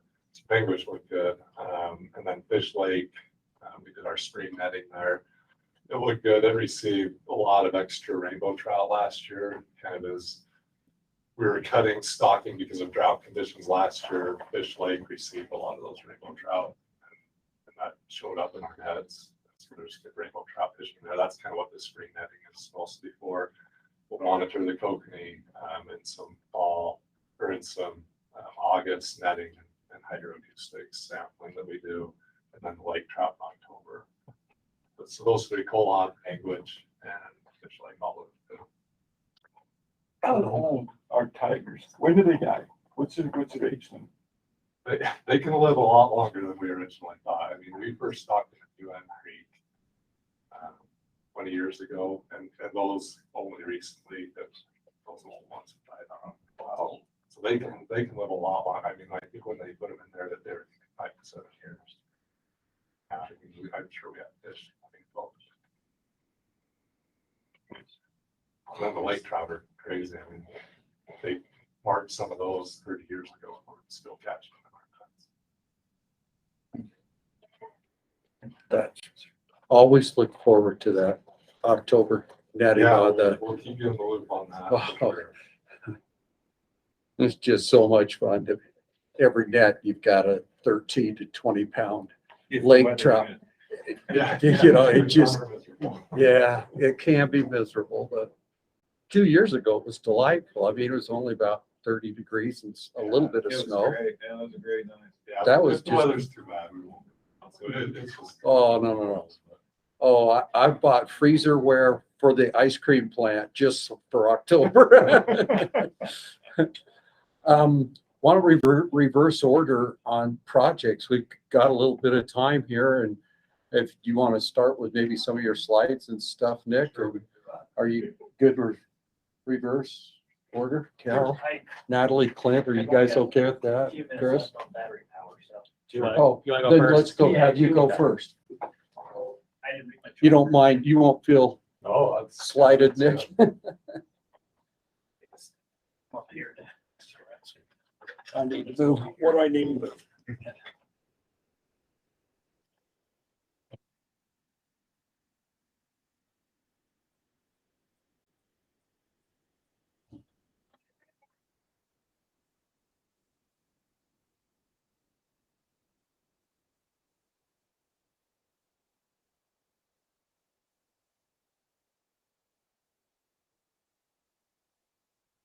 See that? Awesome. So we have, we're going to talk about two waters today. Nothing really major changes to our management. Excuse me. It's more of a review that we've done in the last few years, or a review of the changes we've done that really don't think has impacted the fisheries. One's a stocking change and one's just kind of a finalization of a management plan kind of. So I'm going to talk about Joe's Valley Reservoir and Huntington Reservoir. So just for a little overview on Joe's Valley over the management of the reservoir for the past 30 years. Going back to the mid to the early 90s, the reservoir had a large Utah Chubb population. Big enough, I mean, what we see in the last few years at Schofield doesn't even compare to what the issues were at Joe's Valley. In 2006, our Chubb to trout ratio was 17 Chubbs to 1 trout. At the same time, from our data, Penguich and Strawberry were 3 to 1, and that was when they did the Penguich treatment. At the same time, Joe's Valley was 17 to 1. So it was it was a big deal, a major issue for the local anglers because the rainbow trout fishery really started suffering. All you could catch were chubs. But even during this time frame, we had splake in the reservoir. We always had trophy splake, so we had these 10 to 12 inch snake, little tiny splake, and then these 10 to 15 and 18 pound splake in the reservoir, and nothing in between. It wasn't a healthy population or a healthy overall population of fish. And so through that time frame for the 90s to 2010, there were several different regulation changes that were implemented trying to protect some of the splake to see if they can get it more in that trophy category or larger to prey upon chubs. There was a 16-inch slot limit. There was a 15 to 22. There was one over 18 inches. So there was many different regulation changes trying to help out with getting more splake to help control the chub population in there. And through this time, Justin and Paul, who are in the region, met with the public in Emory County, a lot of the local anglers. They had some bass clubs that were very prevalent at that time. They also came out. SFW was involved and talked about future management of the fishery. A lot of folks wanted the rainbow trout fishery to still maintain in there and also protect the the splake fishery. And the thought of doing a rotenone treatment at that time was just is unfeasible with how large that reservoir is and how deep and cold it is. The amount of rotenone and powder potassium to detox would take weeks, if not months, to be able to detox a reservoir that size. So a rotenone treatment was kind of out of the window for a possibility. So they began to mechanically remove chubs in 2006 through 2008. In that first year, they removed over 20,000 pounds of chubs in 1 year. I had a lot of pictures going through. I should have put in here, but they were filling a pickup truck full, an 8-foot bed pickup to the top, 2 times a day and running it off out to the landfill. So they were measuring every chub that they were taking out and weighing it, so they knew how many pounds and how much biomass they reduced. So they did that for 3 years straight. Decided that wasn't going to be the most feasible way to remove chubs, and we're working with the group and the little team that they put together. They decided to introduce tiger muskie in 2009, and the guy who delivered them right there. Originally, the first batch, about 1,000 or 1,500 10-inch tiger muskie were brought in and were introduced in 2009. In 2013, we switched to a fall gill net just so we have a better idea to track our chub numbers. The spring, the water level was always fluctuating, our temperatures were always fluctuating, so you just never had a good idea how your numbers or your chub rates were, catch rates were. So we switched to a fall net, and we started getting a better consistent catch rate on our splake, our cutthroat, and then at this time tiger muskie also, and then our Utah chub. And over that course of that time, between 2009 and 2016, we saw a drastic change in our fishery and the response with our splake and our cutthroat. And in 2016, in my notes, it was designated or classified as a blue ribbon fishery back with the addition of tiger muskie. Again, through that early 2009, 2010 range, our splake were 12, 13 inches, and they were getting a little fatter and healthier, but they weren't, they were still under a pound. They were still kind of snaky. We'd see a few into that 20-inch range, and then also you'd have a 8 to 10 to 12 pound, 15 pound splake in our gill nets. By 2016, 17, we were seeing a lot more fish in that 18, 20-inch range, a lot better distribution of splake, and so size ranges in splake. So in 2017, we had our partners up at FES do a research project and look at the bioenergetics and population dynamics of Utah chub in Joes Valley. And this document really provided us the information and guidelines to continue with the current management and what we were seeing of these real healthy population of splake, cutthroat, and tiger muskie, but also maintain the chub numbers so we can keep the management where it's at and not just completely out eat our prey base. And so we did sampling those 3 years. We did spring, summer, and fall gill nets. We did consumption rates of chubs and stomach contents. So for tiger muskie, splake, and cutthroat, what they were eating per species, per item for those 3 time frames. We did fecundity rates for Utah chub just for Joes Valley Reservoir. Did population estimates for everything. So we were able to really narrow down and identify exactly what we need to do on our stocking rates to maintain what we are seeing the last few years at Joes Valley and keep this quality of the fishery. So right now, currently, our current regulation is a limit of 4 trout, but only one can be over 18 inches. And our statewide tiger muskie regulation of 1 over 40 inches. And so we're currently managing it for a trophy splake fishery. However, our average splake in 2020 was 19.7 inches. That's up from, like I said, 12 inches from 2009. So in 10 years, we've really gained some really big quality fish. A lot of splake right below.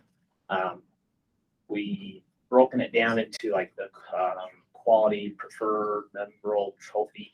We are almost like a perfect 20% in each category in our catch rates with all those going from stock up to trophy. So a real more wide range of splake, but they're very fat and healthy. Of course, our tiger muskie are incredible. Our recommendations are now stocking it every other year, stocking about 1,000 10-inch fish to keep our current predator rates, consumption rates on chubs in there to keep that quality fishery. I personally have seen 49-inch tiger muskies.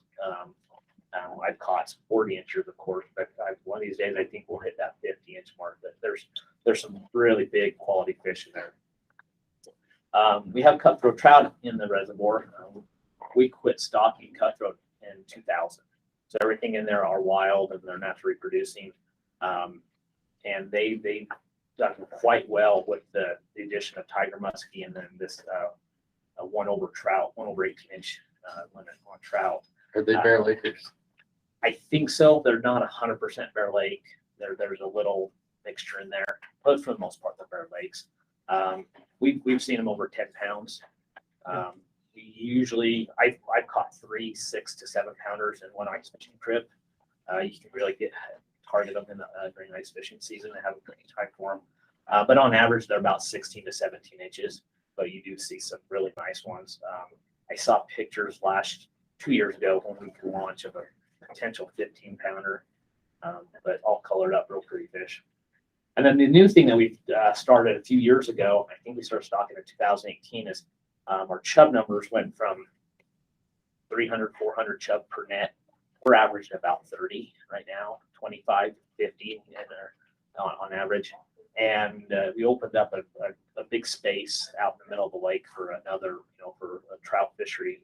And so we put rainbow trout back in, and we started stocking some 3-inch, 20,000 3-inch rainbows in there just to see how they would do. And they're surviving, and we're getting them up to 18 inches.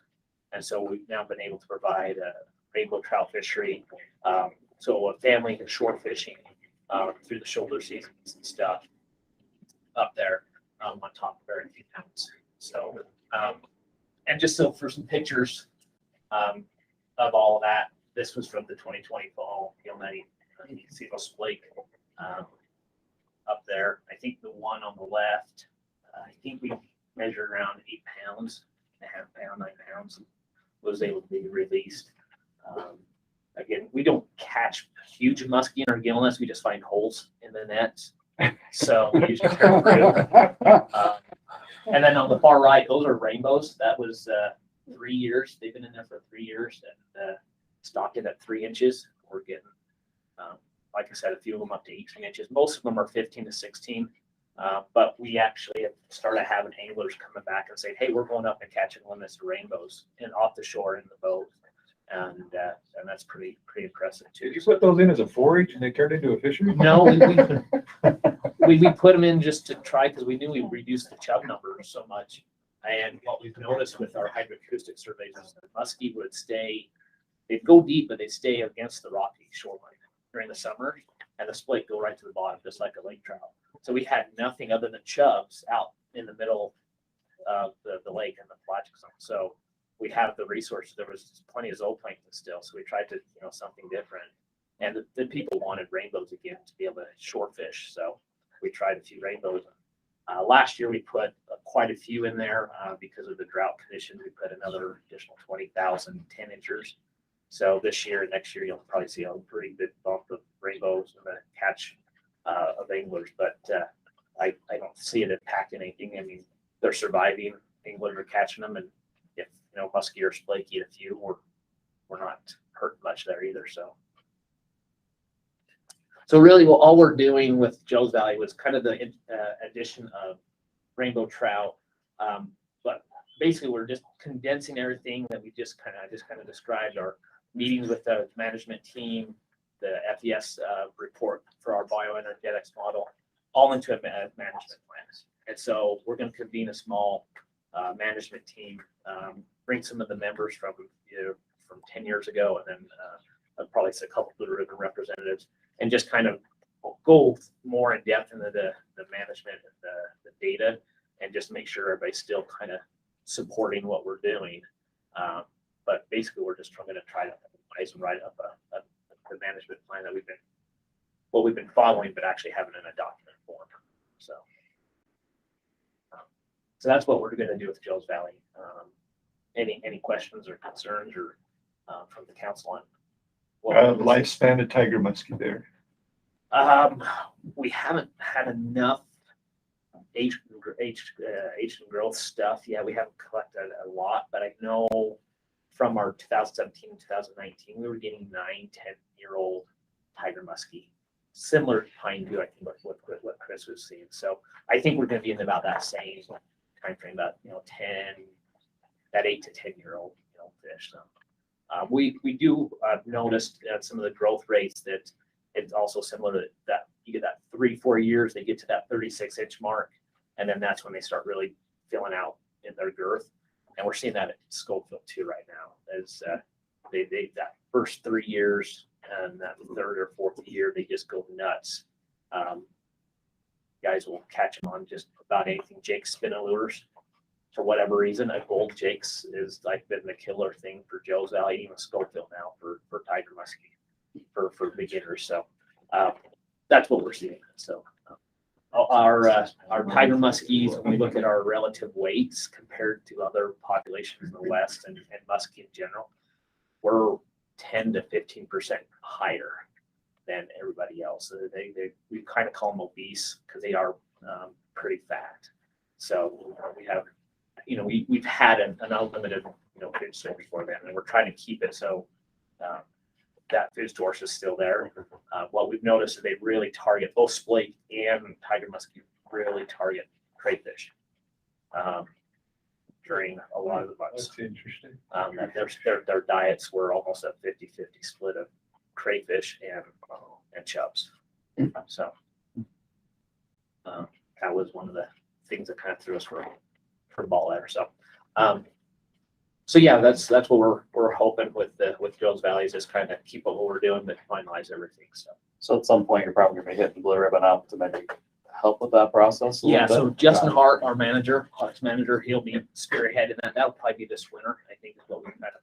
So probably just January, February type thing. We'll probably ask a few members who would like to come down and convene probably just once or maybe twice at the most. Get together. So Is there any funds or anything that you're looking forward for next year? no, we've done a lot of access. I know projects.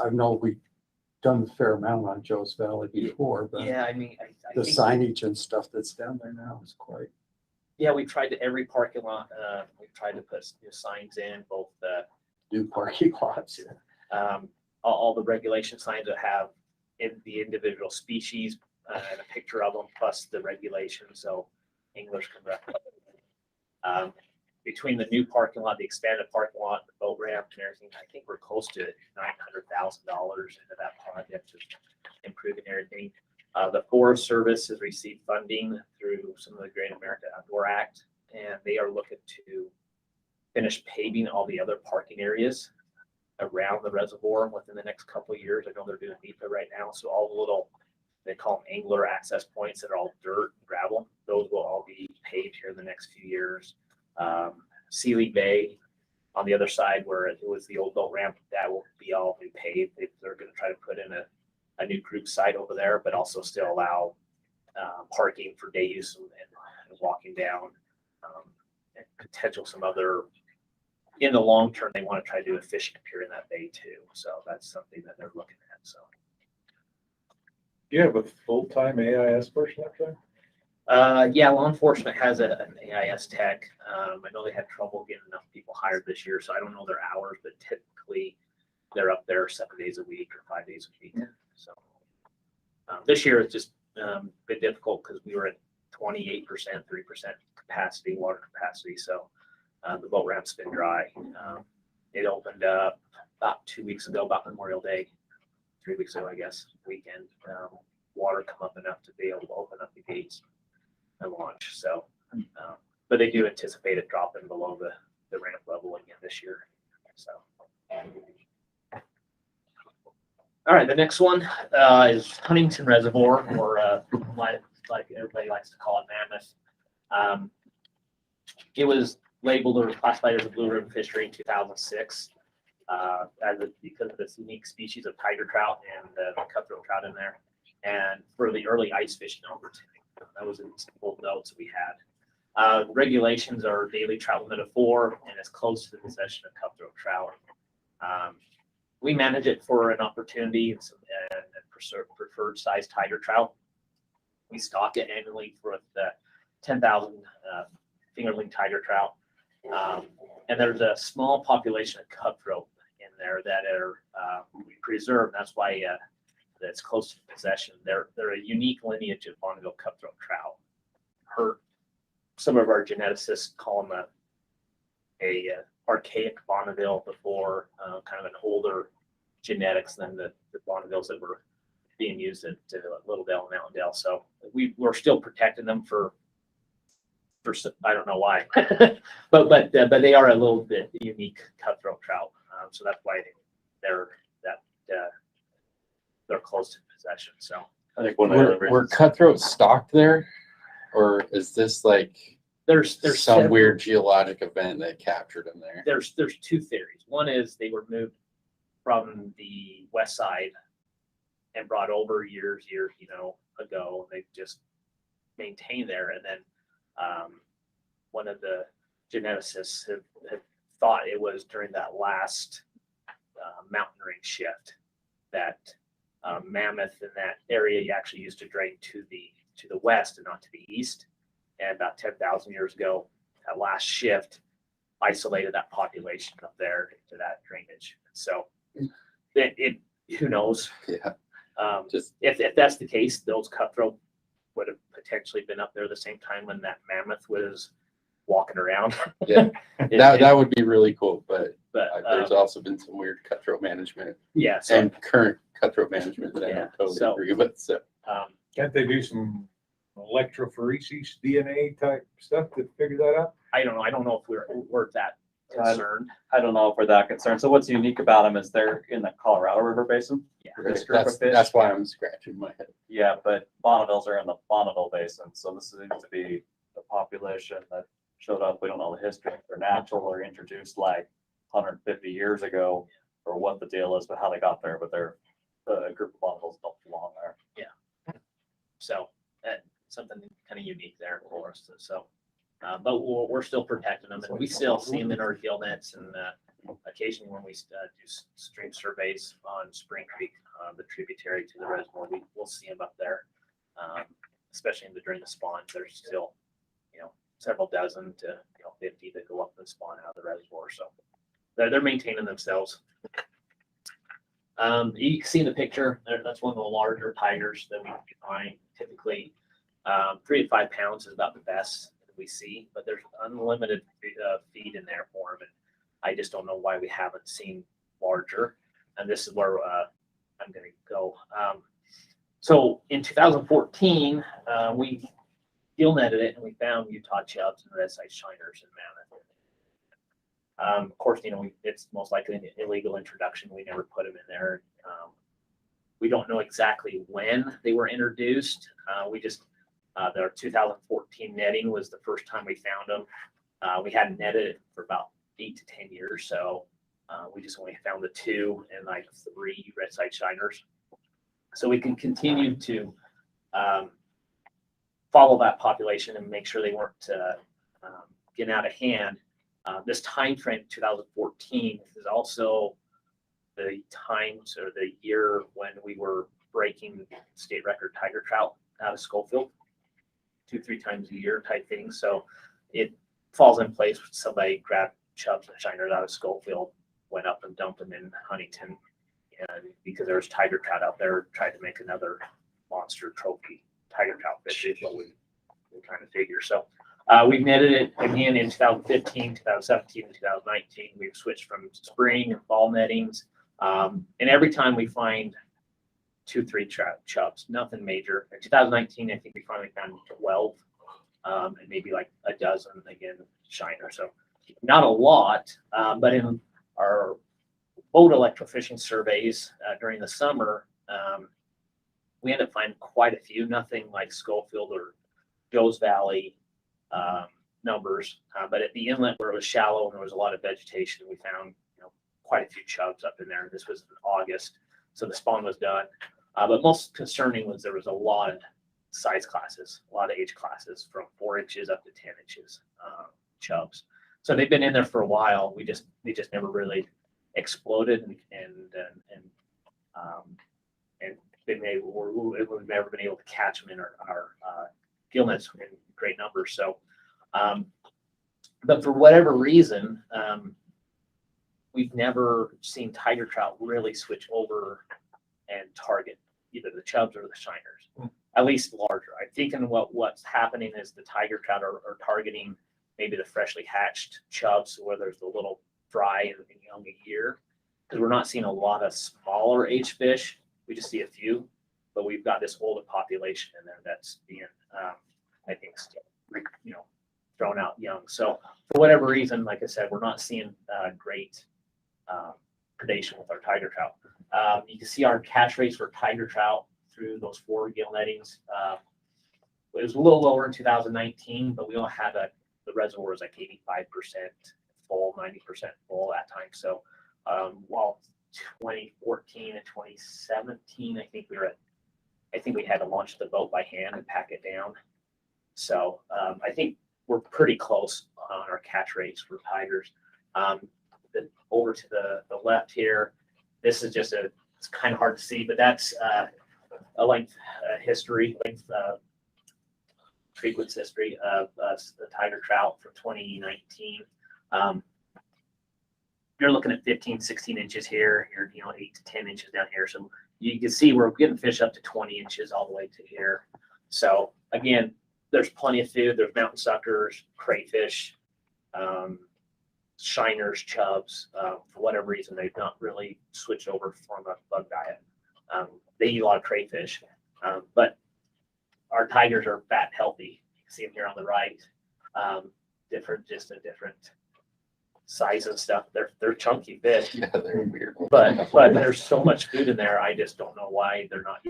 They should be able to switch over, but they're not. So, but you can see on the left, right, the very left part of this Coke crate is chubs, and then on this little side is shiners.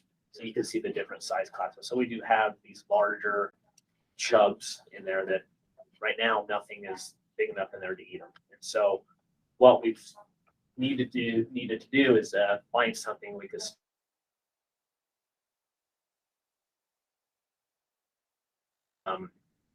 but also not maybe wipe out the cutthroat trout and be a major competitor against the tiger trout. And so in 2021, last year,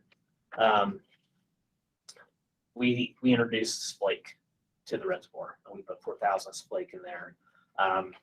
What we've seen in the last few years with Joe's Valley, them switching over and chasing a lot more chubs, we think we can get splake large enough in there to maybe start eating some of the shiners and chubs, and even some of the mountain suckers in there. Our goal is to continue stocking splake for at least 5 years and see what happens with that, the chub numbers and shiner numbers in there. So I know, Nick, in Pigwitch Lake or Navajo Lake has had issues with chubs, and you've had splake in there and they haven't been able to control them. And same with Joe's Valley. But I think with this reservoir, I think they're going to be overlapping in the same areas in the reservoir versus like Joe's Valley now. Those chubs stay out in the middle and those splake go down to the bottom just like a lake trout, and they come up and chase the chubs like a lake trout and kokanee. And so I think we can probably mimic that now here at Mammoth too, is have splake down at the deeper depths and those chubs coming through and be able to target them a little better. So that's what we're doing. And we haven't, like I said, haven't seen an impact to the tiger trout fishery itself. The numbers are still up, good quality fish. We just are trying to be a little more proactive before having to do a rope home treatment. And there was some pushback by some local anglers about using the tiger muskie and wiper. They wanted us to try to find something trout that could eat larger chubs. So that's why we went with splake. We didn't want to try lake trout because if that doesn't work out, that could be a 30, 40, 50 year commitment. So that's what we're going with Mammoth in our stocking. What's the lifetime span of a splake? It's got to be up there too, don't it? It's pretty long term. Yeah. But I mean, you should know whether it shouldn't take too long before you. It shouldn't. Yeah. So. The splake aren't going to reproduce like it. Those splake are interesting, Calvin. They in Blind Lake on Boulder, that has a lot of mountain suckers. Yeah. I'll catch 5-pounders that got the prettiest orange meat you ever seen in your life that haven't converted over, but then you'll catch a 5-pound splake that's completely white meated that has converted over. So Yes. whatever triggers that, it's interesting. Yeah, and that's why we're scratching our heads with a lot of these tiger trout, that some of them have switched over, but they're just targeting the smaller fish and nothing big. So we're hoping this Blake will do it. And I don't anticipate, I don't think we'll have it overrun with chubs, but we just want to get another species in there just in case. It's been long enough and we just haven't seen a huge spike yet compared to like Joe's Valley and Schofield. Within 3 years, we were 400 or 500 chubs per net. We're still 2-3 fish here and there. So, any questions or concerns about the introduction of splake and what we're trying to do there? It's been fun over the time I've been here to watch Joe's Valley just kind of incrementally keep progressing over the last 5 years. Yeah. This looks like it's same kind of progressive that Yeah. should be really quite positive. Yeah. And we also, I should mention, like for Schofield Reservoir, we kind of, are trying to mimic what we've done at Joe's Valley. I think with Schofield now is after seeing what has happened with the slotman or the 1/18 and muskie and splake and having, both cool water and cold water predators in there and the quality of cutthroat and splake and the rainbows. I think, we have a good recipe for Schofield too. So that we've got some, history right there to watch and look at to help us with Schofield. Any questions? I just point out the work Calvin's done on Joe's Valley and Schofield has been really helpful for us with Navajo Lake. Kind of giving us some guidance on how we should move forward with that. I think it all makes really good sense. You guys are looking at potentially wipers. Tiger musk. Or the tiger musk. Yeah, so we got a pretty good kill on the chub there last year, but we've still got a lot of chub.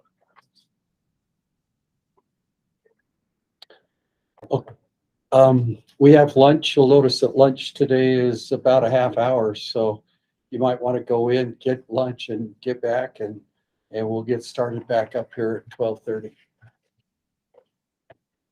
Unless there's something you wanted to add, Rand. No, I think that's perfect. We'll plan on 12:30.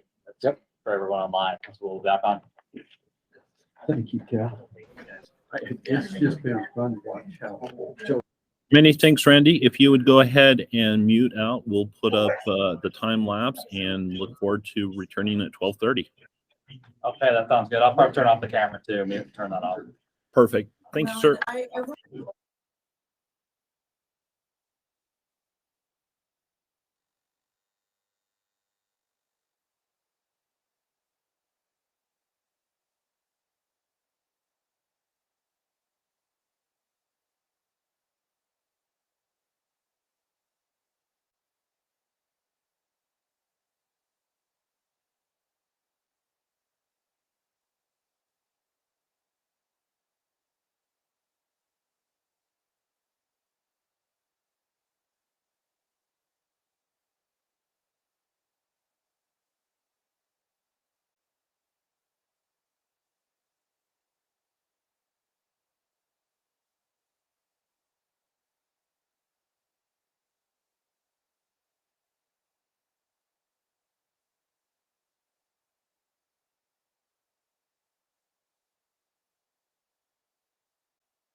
I kept about 10 or 15 back. I'll swing them by a shop for you. Yeah. Great, thank you. I have just a cloud around. Well, if we could, Yeah, but you can't find I think we'll go ahead. Nick, I think you have a report from Southern Region. We're actually running slightly behind, but Nick and then Clint, Ellie, and we'll just kind of go and allowing Cal to jump in before he lost his battery. You know, if there's anybody, well, yeah, but if there's anybody that knows what it's like to have their batteries run down, it's Nick, right? Are those ones working up on the boulder? Yeah, so that's about. Okay. Allowing Cal to jump in before he lost his battery. What's going on? Is it coming from YouTube maybe? Slight time delay, I think. Yeah. All yours, Nick. Yeah, so just a couple updates here. I'll start with Boulder Mountain. So they've mentioned, and I think I mentioned before, this way we're going to kind of revise and take a look at our Boulder Mountain management plan. So we started out with 80 lakes. We ended up dropping 2 of them that we felt like didn't support fisheries. So we've ended up with 78 lakes that we're managing. And so in terms of goals, we ended up with 3 goals. This is pretty similar to the original management plan. So I don't know that we need to spend too much time on this, but basically we're managing each species within each lake for one of 3 specific goals.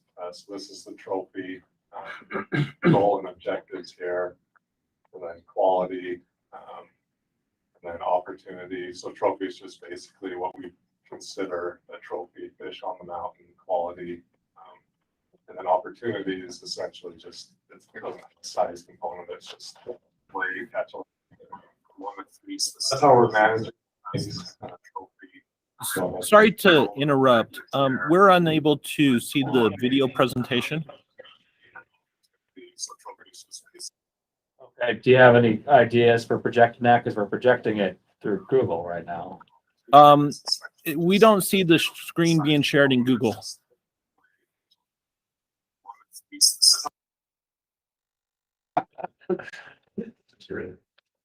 Oh, that's my bad. All right, can you see it now? Yes, we're projecting it. We can see it now. Thank you. Okay, great.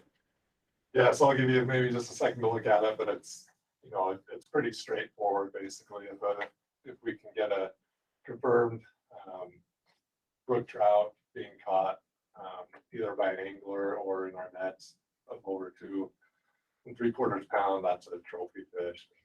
See for each different species. Maybe if you'd advance it one more, Randy. Yeah, I got too many things going on here. I don't actually know what's going on. So this is just the table showing you the difference. So like I said, it was a revision of our 2014 plan. And so you can see the percentage of waters for each species and then overall on the bottom. And the main takeaway here is that we really didn't change a whole lot in terms of our goals. We ended up pretty close, just minor adjustments. So definitely most of the lakes on the mountain, or the most common management goal, I should say, is the trophy brook trout fishery. And that's kind of keeping in mind that that's what the whole mountain's known for. That's what the committee wanted. So that's kind of where we ended up with goals and objectives. Advance, Randy. So out of that plan, so we set the goals and objectives, and then out of that comes some different management strategies and actions that we're going to implement. And one of those you guys helped with last fall, so the aerators, and you kind of barely see the solar panels there on the island. I set a gill net out there. So this was a couple weeks ago. You guys helped pay for batteries that we needed $2,000 for batteries. We moved a solar aerator to, this is Dead Lake. So now we have 2 aerators there, and that allows us to have shut-off periods to recharge the batteries and still have an aerator running 24/7. So we can stagger those shut-off times. And it appears to have worked. When I was up there, both aerators were functioning, shutting off when they were supposed to, so it looked good. I set the net, I didn't catch anything, but that's not too alarming. The only fish we'd stocked in there last year after it had winter killed the year before were Arctic grayling, and they went in at about 3 inches in September. So they're not going to be very big right now. They easily could have passed through the mesh in our nets. So right now we're pretty optimistic, and our plan is to go forward and do the same thing with an aerator to Pear Lakes. We have the same setup at Pear Lake to Oplinger shutting off. So that was one management action that came out of the plan. The other and the most common management action they were taking were stocking adjustments, and that was typically reducing. Peter talks to his computer. He prefers it to typing. So mostly reducing the number of fish you're stocking lakes to try and increase the size of fish in there. And then there's a few other management actions and tools. The whole Boulder Mountain's kind of a tinderbox, and so there's going to be a lot of kind of more upland vegetation treatments and things to try and prevent the risk of a catastrophic fire. And a lot of these lakes are already, obviously we have winter kill issues. So having a big fire and some of the sedimentation and stuff that can come from that could be a big problem. We're going to work on that. And then other water management, so working with water users to try and control how they have water levels in different lakes. Some places it's beneficial actually if we can have big drawdowns in the fall to limit some of the fertile brook trout spawning, things like that. So those are some of the management actions that we have. That's kind of an update on the Boulder Mountain plan. So we're going to be doing some monitoring this year and starting to implement everything. If there's any questions on Boulder Mountain, I can answer those. Yeah, Rich. I was up at Orange Lake on Sunday and where? Banana Lake. Oh, Banana. Okay, yeah. And that was where you had removed one of the aerators. Yeah. Yeah, because I was going to report it missing. Okay. Yeah. The other thing that I did while I was there was I float tubed the entire lake, and I'm kind of surprised that we even picked that as a lake to be aerated. About 95% of the entire lake is got some real funky, like Dynamo kind of moss in it. And there's only a couple of spots that even had some depth where a trout could survive, which was close to where the aerator was. But what's that, about a 10-acre pond? Yeah, that's probably about right. And those aerators are only good for about an acre? Right. But it's not, we're not trying to aerate the entire lake when we set them. Just a location. Yeah, and a lot of places where we get good overwinter survival, we can have some really shallow, small lakes on Boulder Mountain, consistently overwinter fish, even if they just have a good small spring source. Those fish, you can see them, they almost nose up right on that spring source. And so you don't need a very big area. Okay. You just need a small spot of refuge to make it through those critical times. That's why we weren't concerned about the size of the aerator. And that's kind of what we found was that it wasn't necessarily the size of the aerator, it was getting it to run 24/7. We couldn't have those shut off. But in terms of that particular location in the lake, did you find that it held fish over this last year? We did see a couple of fish on the fish finder. But Banana? Yeah. I doubt it that it winter kills pretty frequently. This last year was just such a harsh year out there. Any lake that typically winter kills, I'm almost sure would have this last year. And in the management plan, that was actually one of the lakes we changed the management goal from trophy brook trout to just opportunity, and it's going to be managed with catchable fish from here on out. It's one lake we can get a truck to and stock with catchable fish. So that okay. Even the data logs out there. No, I haven't looked at those yet, but we feel like we've kind of learned what we will from those. It's been about 5 years that we've had them. It's pretty consistent. thing we're seeing with those. I mean, the aerator was working, but maybe it quit. I just wondered if the data loggers would show something like that. Yeah, and that's a little surprising. We get such big fluctuations in such small areas during that kind of ice off period. Even when we have the data loggers on the diffuser, you almost couldn't pick it up. Oh, really? Yeah, it's kind of, you could see it during winter, but during those critical periods with the big fluctuations, you wouldn't pick it up. All right, so that's the Boulder Mountain plan. So that plan is completed. Advance next slide, Randy. Maybe. Talk about limiting fighters this year. Yeah, so the Forest Service, you know, and we have a habitat biologist in Wayne County there. They're working on, you know, a lot of work they're doing. They're getting through the NEPA process. So it's going to be a couple of years before there's big implementation, but it's. Fire restrictions as far as like. Oh, yeah, fire restrictions. Already. Yeah.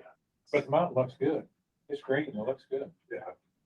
Right now, anyway. Yeah. We'll see. You want to keep it looking like that. We need some months. Yeah. But yeah, so we finished up that Boulder Mountain plan, and then with where this meeting, kind of the idea, it sounds like, is to let you guys know about management changes and things we're considering and get your feedback. So one big thing that's coming to us is going to be our Washington County management plan. So that'll include Sand Hollow, Gun Rock, and Quail, which are all Blue Ribbon Fisheries. And then the Water Conservancy District in the county is also looking at a couple other reservoirs, and so we may try to incorporate those. One of them they're pretty close on, and that'll be a smaller reservoir by Tokerville, and then a bigger reservoir kind of a little bit by St. Paul. That one's a little further out, but so anyway, we don't have a formal management plan for those yet, and so that's coming probably this winter or spring. We've collected enough data and ready for it. But I wanted to step back, and maybe this flow chart isn't going to really add a whole lot, but I just wanted to make sure we were all on the same page with doing this kind of idea of the June meeting and soliciting feedback from you guys. And really for almost all of our Stillwater Blue Ribbon fisheries in our region, those are managed through a management plan that we develop in a public committee process. And so that's really where the decisions are made on management actions, goals, and all that important stuff. So to have Blue Ribbon get their feedback and input into that plan, it's going to be critical to have you guys involved in the public committee. And so like on our Boulder Mountain, Dave served on the Boulder Mountain committee, was kind of representing Blue Ribbon, but I wanted to give you guys a chance to really think about how you want that representation to look, what you want it to look like going forward. So this little flow chart, this is how we manage all our big fisheries. Nick, when does that generally take place, that public thing? So we usually do them during the winter, just because it's a little slower time. We've been able to collect the data we need and kind of work through it. It's usually winter. So we need to kind of plan toward getting one or two of us down there. Yeah, so there's plenty of time. And we want your input, we value your input, and so we want you guys to, you know, participate however you think makes the most sense for you guys. But we can't just have Blue Ribbon do the process because, you know, there's, you know, state parks, the Water Conservancy District, elected officials, other members, like to include all those people in this public finance. So yeah, so we always start out with it's kind of a loop. We start out with an assessment of the current status of the fishery. So things like population, density and size, what species are there, how anglers are using it. So these Washington County waters, we've done creel surveys. John Hudson, the new warm water biologist, has been doing an age growth study. He's finishing up that data. And then kind of with that, we look at limiting factors, and that can be biological, things like overabundance, hunting the population. It could be habitat. It could be something, you know, how anglers experience the fisheries, like access or infrastructure. So if you advance it, Andy. So then the next two parts of it are, so we form that committee. Go ahead and advance it a couple of times again. We formed that public committee, and like I said, that usually involves like a land agency, like Forest Service or state park, or a water conservancy district, elected officials, the concessionaires, the business representative, and then, but typically most of the people on the committee are just kind of anglers. So we set goals, the committee sets the goals based on the data we've got, and then from the goals, they choose management actions and tools to address the limiting factors that we found in our original data collection. And so that's where, you know, Blue Ribbon would be involved in helping with that public committee process. And then the last step is implementing those strategies, and that's obviously Blue Ribbon is heavily involved with that as well. This is where we come to you guys. So there's lots of examples of this, Boulder Mountain with the aerators, Fish Lake with doing and everything. It went through this process and just kind of repeat it. So like we've just gone back and did a reassessment of the Boulder Mountain. So hopefully that wasn't unnecessary, but I just wanted everyone kind of on the same page with what we're thinking for our Washington County. Just for your information, you guys, these guys, Nick and Richard Hepworth and Mike Hadley, it's quite a process, and they weigh heavily on the input from the committee, the cross section of the public committee members that are there. They provide all the information needed for different waters, and they basically let the committee decide what they want in those waters. And if I suppose if they buy in, then the general public's gonna, you can. Yeah, and this whole process has worked out great. Yeah. Because, I mean, basically, so that set goals and objectives, we have no real opinions on that. That's what we want from the committee. We want to manage it for how the public wants the fishery managed. So that's a really critical part. And then, you know, what we're good at and what we try to do is the other parts, you know, selecting some of the management actions and implementing and collecting data, that sort of stuff. We have to provide some sideboards. You know, like with Washington County, we're going to be limited with some native species there. We're not going to be able to have a smallmouth bass fishery in one of the lakes. So there's some sideboards we put in that it's really setting the goals. That's entirely up to the direction we have to come up with. So yeah, so there's no decisions that need to be made right now, but I'm gonna, just so the committee's thinking when we come to you guys and say we're ready to start getting this Washington County management plan, so you guys are ready to participate.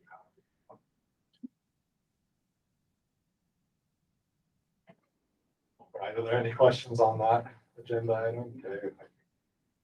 Go forward, Randy. So the last thing I think I had was we're looking at some tough water conditions in Otter Creek and Minersville again this year. So it's really a pretty similar situation to the one we faced last year. So we'll start with Minersville. It'll almost certainly be drained by September. So I talked to the water users there a few weeks ago, and they said, yeah, they're pretty sure it's going to be completely drained by September. There's always a chance. They told me the same thing last year, and they kept a little water in it, enough to over enough fish that we kept a good fishery going. So we'll see, but we're probably going to want to do a regulation change there again. So right now we have restrictions on size, and it's artificial fly lures only. So we'll probably be looking at reducing the size and allowing bait. So basically just kind of general regulations there. So it's a little confusing.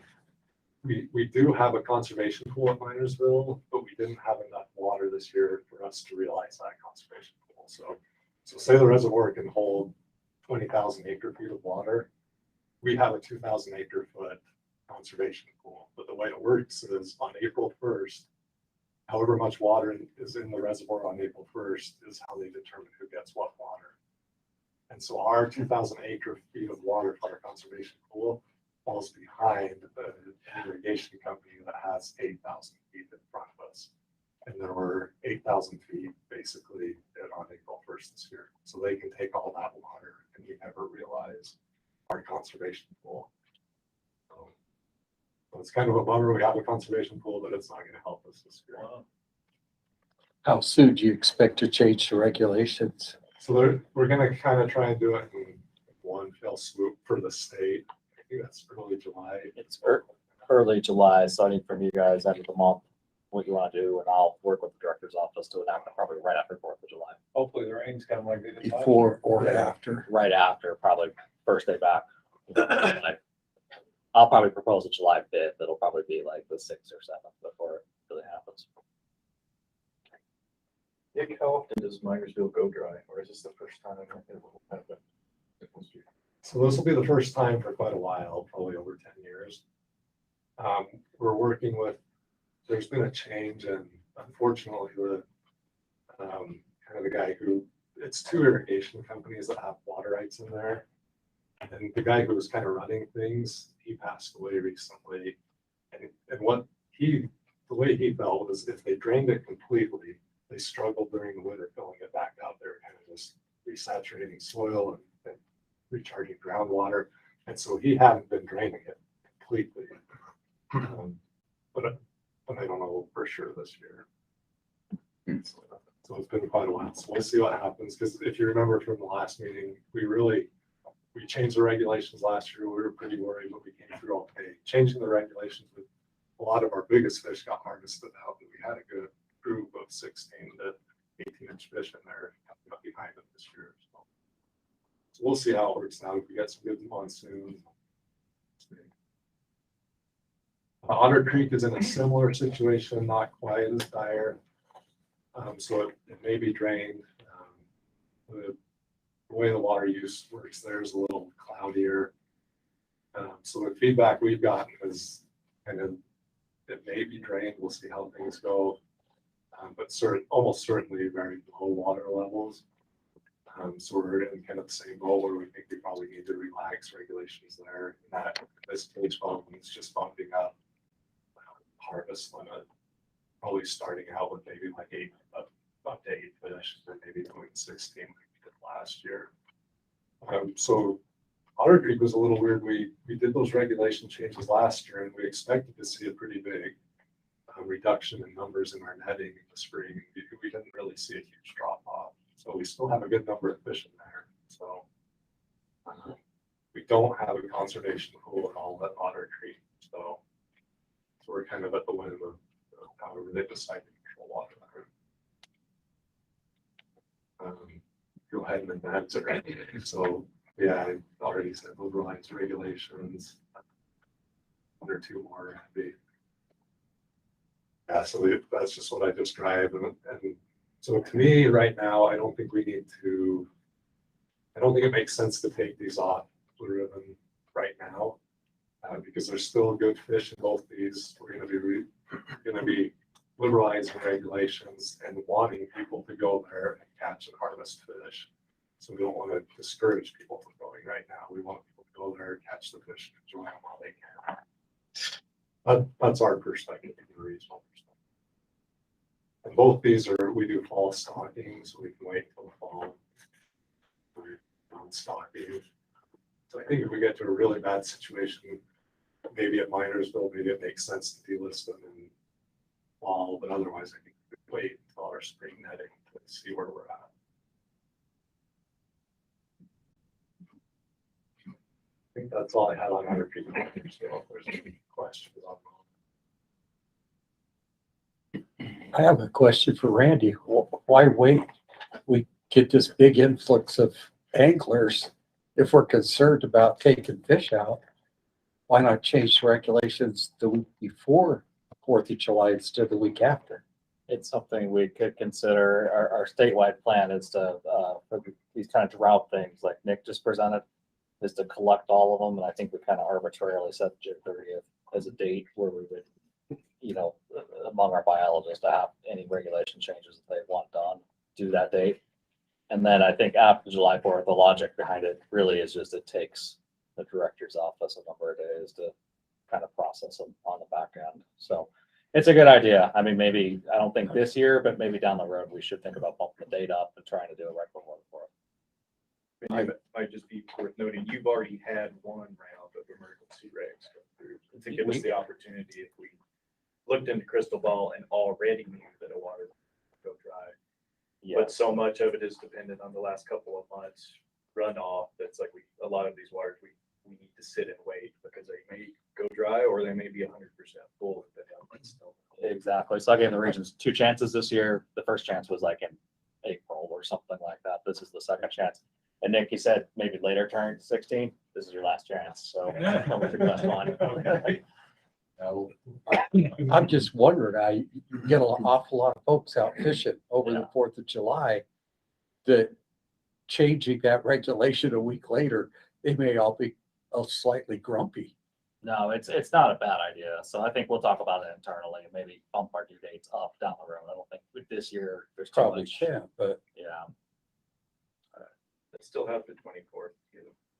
You do, and from July 4th till August, the monsoons can come in and change everything. So if you harvest too many in the 4th of July weekend, it might save itself from the rains coming later too. And you can still fish.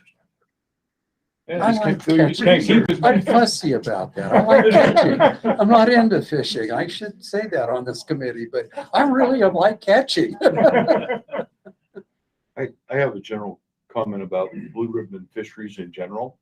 If we are a council trying to have as many good quality blue ribbon fisheries as possible, how come so many of them have a conservation pool that may or may not be utilized? No, it's not to have as many as we can, it's to have the ones that we do have better. Yeah. My point being, if we have a conservation pool, but we can't use it because we're on the bottom of the barrel, the drop, and we can't save the fisheries during a drought period, what's the purpose of having that blue ribbon fishery in the first place? We don't have, relatively speaking, that many waters in the state with a conservation pool. It's a pretty small list. I don't know what it is. It's 30, 40, 50 waters in the state. They're certainly not all blue ribbon fisheries.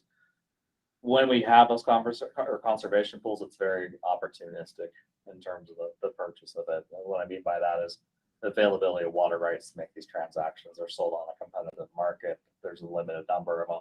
They're not just available anytime we want them. We have to kind of wait for them to become available and then hop on them. So I wasn't necessarily looking for an excuse or a reason behind it. I was more making a comment. Natalie brought it up on Diamond Mountain. Nick's bringing it up on Otter Creek and Minersville. It's just a general comment. Why aren't we being more proactive to keep those conservation pools in the middle of a drought? Or up our stake that the conservation pool is more important than draining some water out in the middle of the desert and getting a couple of extra acres of alfalfa. And I guess where I was going is it's steep in water law. I mean, we would absolutely like to keep our conservation pool, but there's some seniority to those water rights. And in a lot of cases, we don't have that seniority. We have a kind of a placeholder where maybe, down the road, we could have those senior rights and maintain that. But at this time, we don't have those senior rights. So they're kind of they're something we own, but we might lose out on those. I understand we don't have the senior rights. That's kind of my point. Maybe we should be headed in that direction to save some of these fisheries. If I could interject, I was on a service area board up in Summit County and 10 years, and we managed a community water system and water rights for 500 properties. And it to me, it's a surprising puzzle, I think is the right word, in Utah with the way water works. For example, Weber Basin came in and gave us a haircut. We had enough either rights or contracts, there's a difference, to support the development to full build out. Well, Weber Basin came in and gave us a haircut on a percentage of our rights and knocked us down 30 contracts. They're a contract style of water right. And so we had to go out and buy 30 water rights over time, and we were able to peck away at one or another water right to get it up so that we were 22 short. Well, we had some springs, some surface water rights come up in the Snyderville Basin that we went out and purchased. 25 of them were available. And bear in mind, we had been purchasing water rights for $4,000 to $6,000 a share. Well, when these came up, they were up to $18,000 a share. We needed 22. We had to buy 25 because they were surface rights. They had to be converted to groundwater rights, and we took the 25 magically became 22.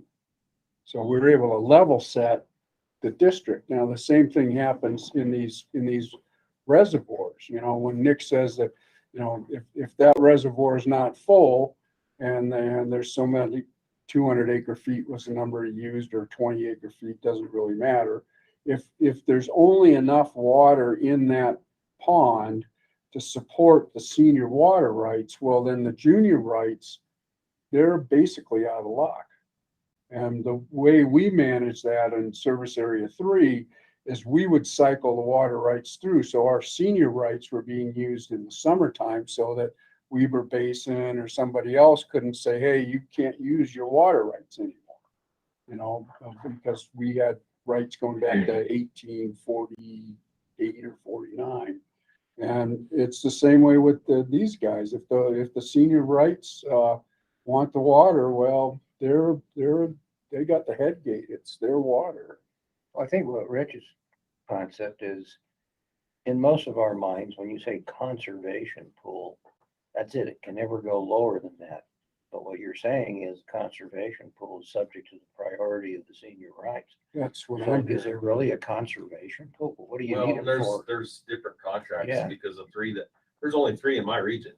We only have conservation pools in 3 reservoirs, and you probably haven't even heard of them because they're not, you know, they're not a really important body of water, but we had the opportunity to buy some water. And just like in Nick's situation, if the reservoir doesn't get full enough to meet that, we don't have our rights, or most often the very junior right in a reservoir. And we don't have the opportunity. We don't really have somebody that's out. Eric Anderson's job's not out looking for water rights every day. He's kind of defending the rights that we have. And we would love to have a water right on Echo, so we could release 5 CFS of water out of the dam all winter long. Like, that would be a huge deal.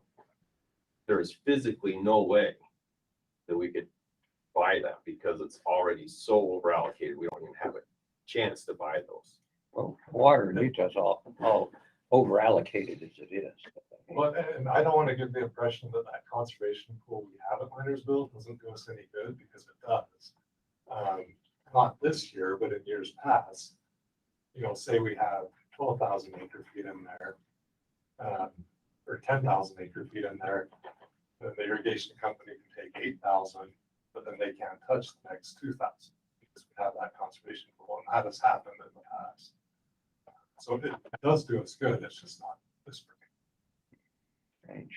And last 2,000 from the irrigation.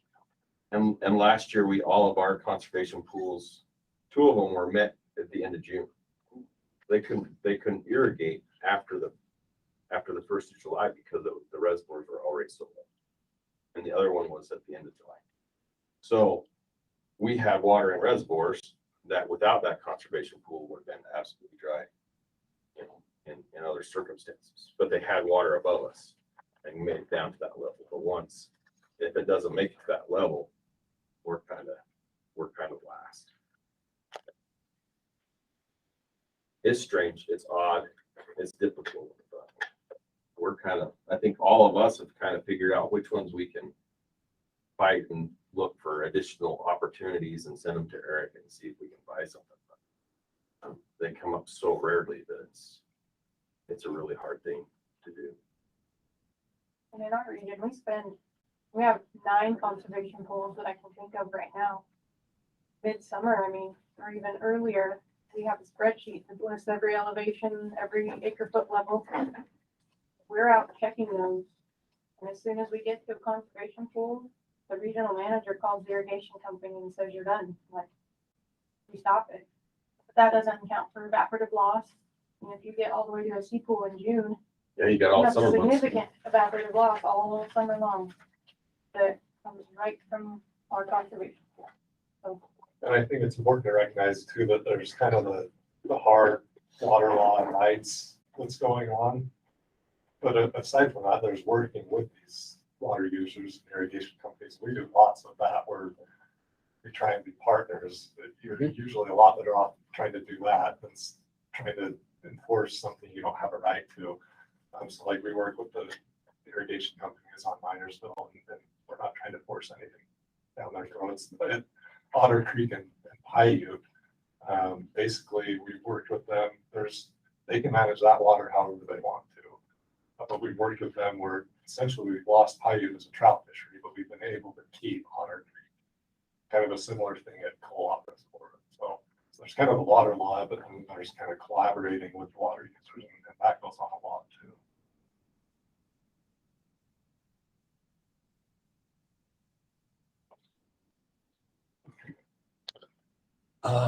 Clint, Yeah, please. so mine will be kind of a lot shorter.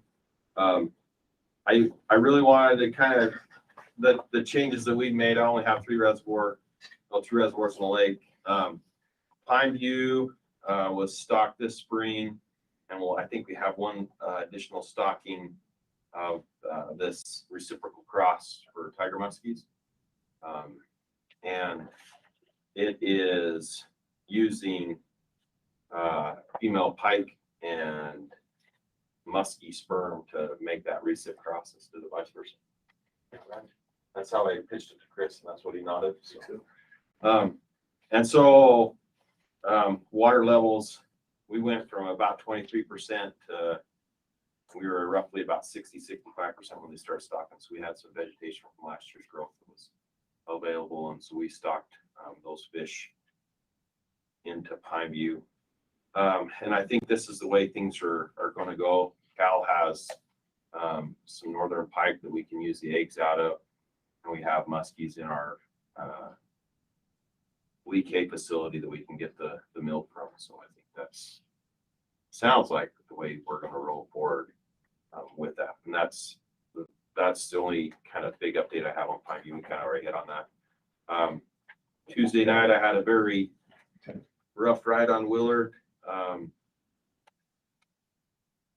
We stocked fingerling walleye along the north side of the reservoir, went to the middle to wait out dusk in the middle of the reservoir, and had about a 20-mile-an-hour wind hit us in about 10 minutes and 3-4 foot waves at us. And I was glad to be. We almost just pitched the cooler and fish and all and just said screw it. But we got fish in the lake, and I only had like about the size of a softball spot in the middle of my back that was not wet. We just got soaked, and but it's the first time that we've used this palmetto wiper cross, and it's using female stripers and white bass males. Utah Lake white bass. Utah Lake white bass. So you know They're tough. They'll have 3 eyes. Yeah. But survivors. See predators 3 different ways. Super excited. Chris encourages to take pictures, but it literally looked like grains of sand in the bottom of this cooler, and we had like 200 and some thousand fry. They're just super teeny. They're 3/8 of an inch long. They're just, all you can see is like the black specks of the eyes, and that's it. They're 5 days old. But these are big enough to eat some of our larger Oplinger. And because they come from a larger egg out of the stripers than the white bass. And so we're hoping that will be incorporated. We're still trying to stock. I think Chris Penny reached out and talked to you about continuing our 8-inch stocking of wipers there as well. They return to creel very well, and the anglers have really enjoyed that. So when Chris was in the flat water position, he used OTC to stain them, and then use that to see how many we needed to work through.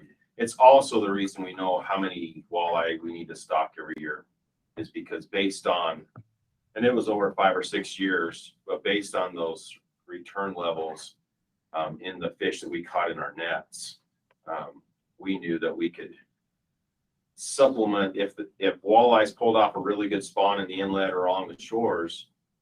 It was kind of a wash. But in years where they didn't pull it off because it was too windy and the eggs got silted in and suffocated or whatever, our stocking of fry was the main source of walleyes for the next, for the future anyways, 3 or 4 years.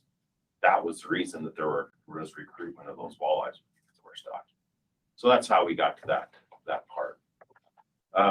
So I think the Palmetto stuff will be really cool to see how they incorporate into the system. They got a heck of a ride Tuesday night. And then the last thing that I wanted to bring up, and this is kind of the management change, I guess, if you want to talk about it, is Bear Lake. We are having a reduction of 37% of stocking in our cutthroat going into the reservoir. And I have this long couple of paragraphs worth of formulas that Scott put together, but he basically took catch per unit of effort in his nets of the last 20 years. The first 15 had a different catch rate than the last 5, and mathematically he subtracted this higher rate and corresponded that with our creel data that he's done about every 3 or 4 years on the lake. And so this is where the anglers were happy. This is the catch rate, and that goes from 170,000 cutthroats being stocked in there every year to 107,000.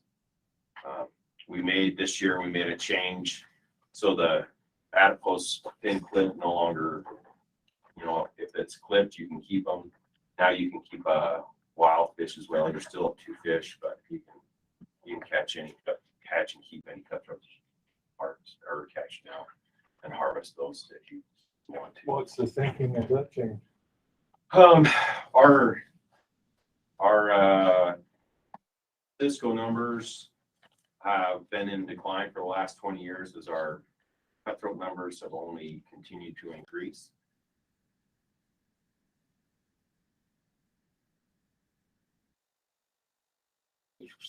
So we'll stock triploid Lakers, and Idaho's doing a triploid study on those lake trout, basically trying to protect the food source so they don't eat themselves out of house and home. Jim Dorito with TU has done an amazing job at getting connection back into all the headwaters of all these little streams that feed into Bear Lake, and the cutthroats run there year-round, in the spring to spawn, and their fry return to the lake and do very, very well. And our Scott presented at AFS when he started his career, 80% of all the fish were stocked fish and 20% were wild. And it's now about 85% wild fish and 15% stock fish. So the wild fish have this reconnection that's occurred from the lake up into, St. Charles Creek and Swan Creek. And as soon as we reach our quota, we pull the gates at Swan Creek and fish can go up and spawn on our side. But all these tributaries all the way around the lake, those fish can run, and they've done really well. And so it's a great success for the cutties in there, but we're also looking at this downtrend of Cisco in the system. And that's the main forage for those fish. So just kind of, and it's taken probably, and Randy could correct me or he could just tell me to shut up too, but we really kind of went back and forth with the state of Idaho wanting to make this change and allow some more harvest and remove the adipose fin clip part, because we've been doing so good for so long, and they just wanted more and more data, which is fine. But now they see that hey, we're here, let's make this change. I think we pushed for 4 fish, like statewide, Greg, but they still had some pushback, so I think we'll stay at 2 for a little bit and kind of monitor as that. So, but like I said, an opportunity for a position or 2 on his boat to hold gill nets from 50 meters and 35 and 25. And you want to get a good forearm workout and the lower back workout, you go a little bit with Scott, because it's just that way. But if you have an opportunity, I'd look it up. But those are the management changes that we're kind of looking at the region. We don't have anything that looks like we're going to lose Reservoir this year. Willard is still sitting at 50% since about April, and they haven't had to pump from there because reservoirs upstream are doing pretty good. Provo River water users, so you can pat them. Yeah, you can pat them on the back. Your basin was able to purchase in some way high water flows to fill Rockport and Echo essentially on the system.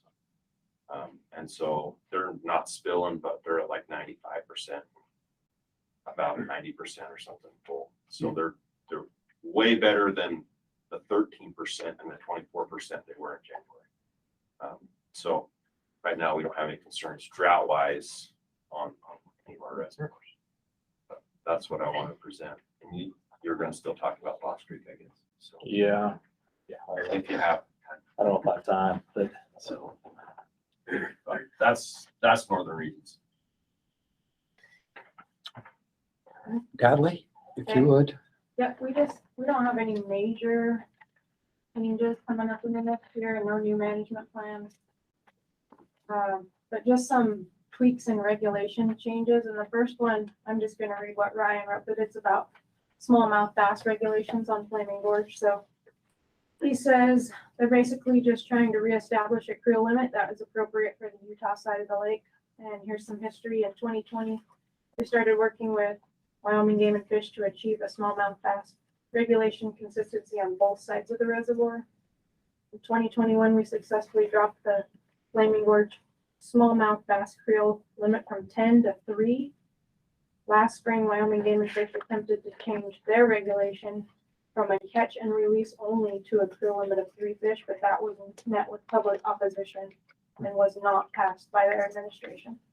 So the current proposal is to go back to a creel limit of 6 fish, but only 1 over 12 inches on the Utah side. And the goal would be to allow anglers to harvest some of those small fish, which the fishery can support, and keep those larger fish in the system.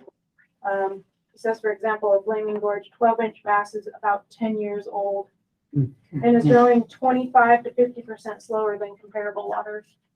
And that's what we found at Starvation too, like when they did the comparison.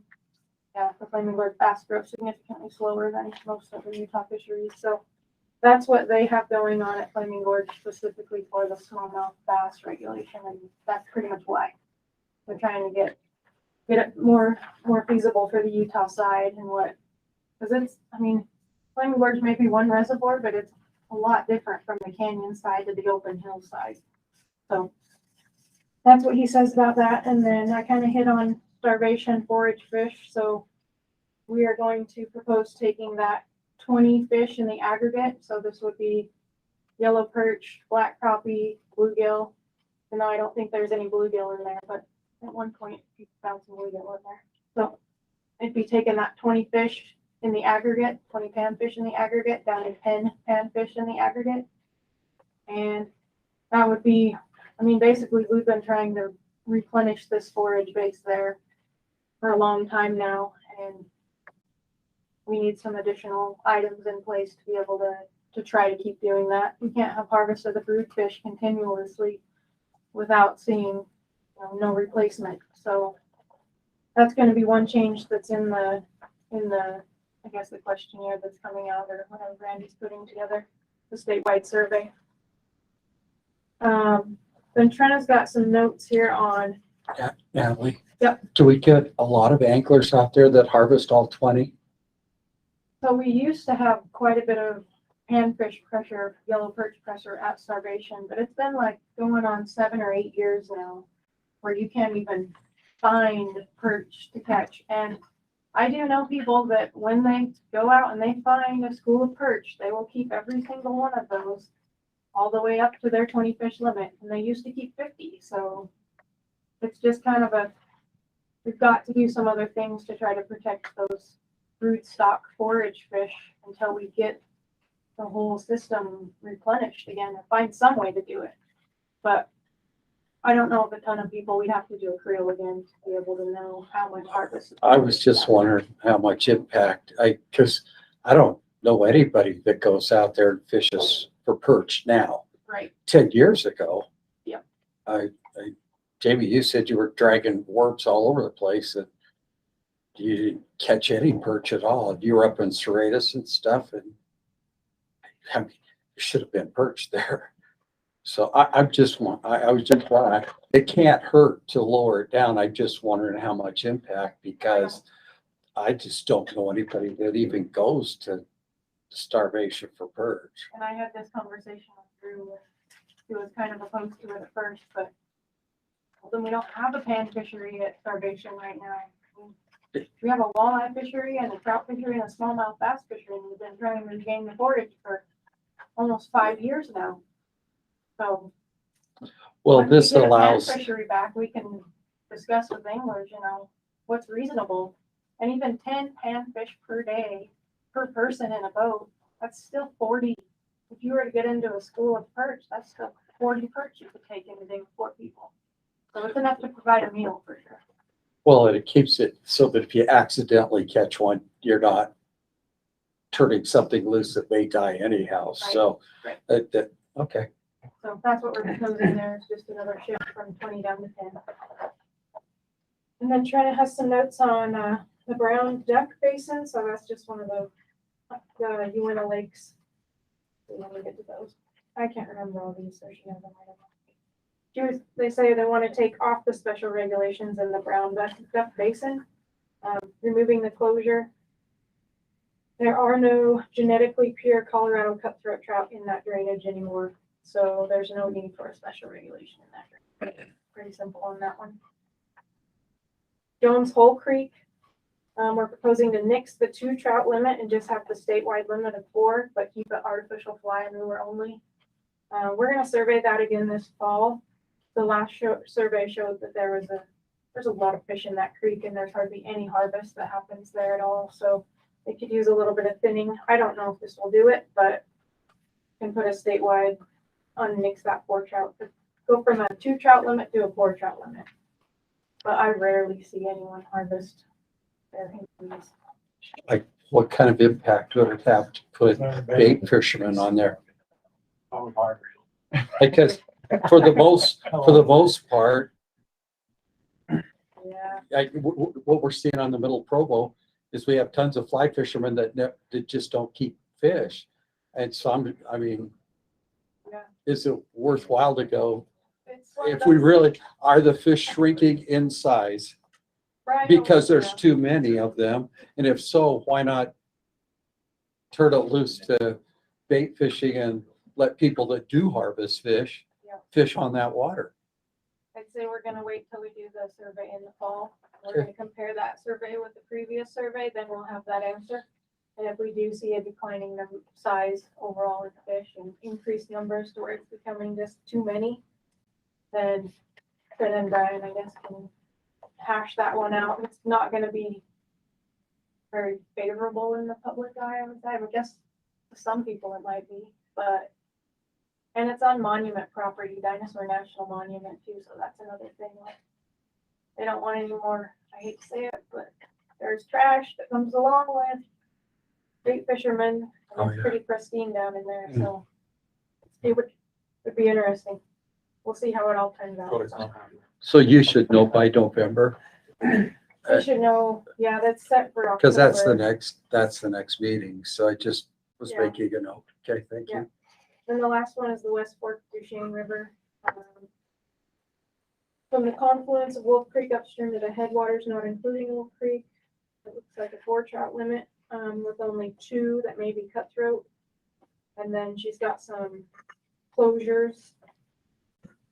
It says Wolf Creek special regulations would be removed completely. So I guess they've gotten to the point, and I haven't been with Brian for the last couple months to know exactly what they're thinking on this one, but apparently they just do not believe that that section needs any special regulations anymore.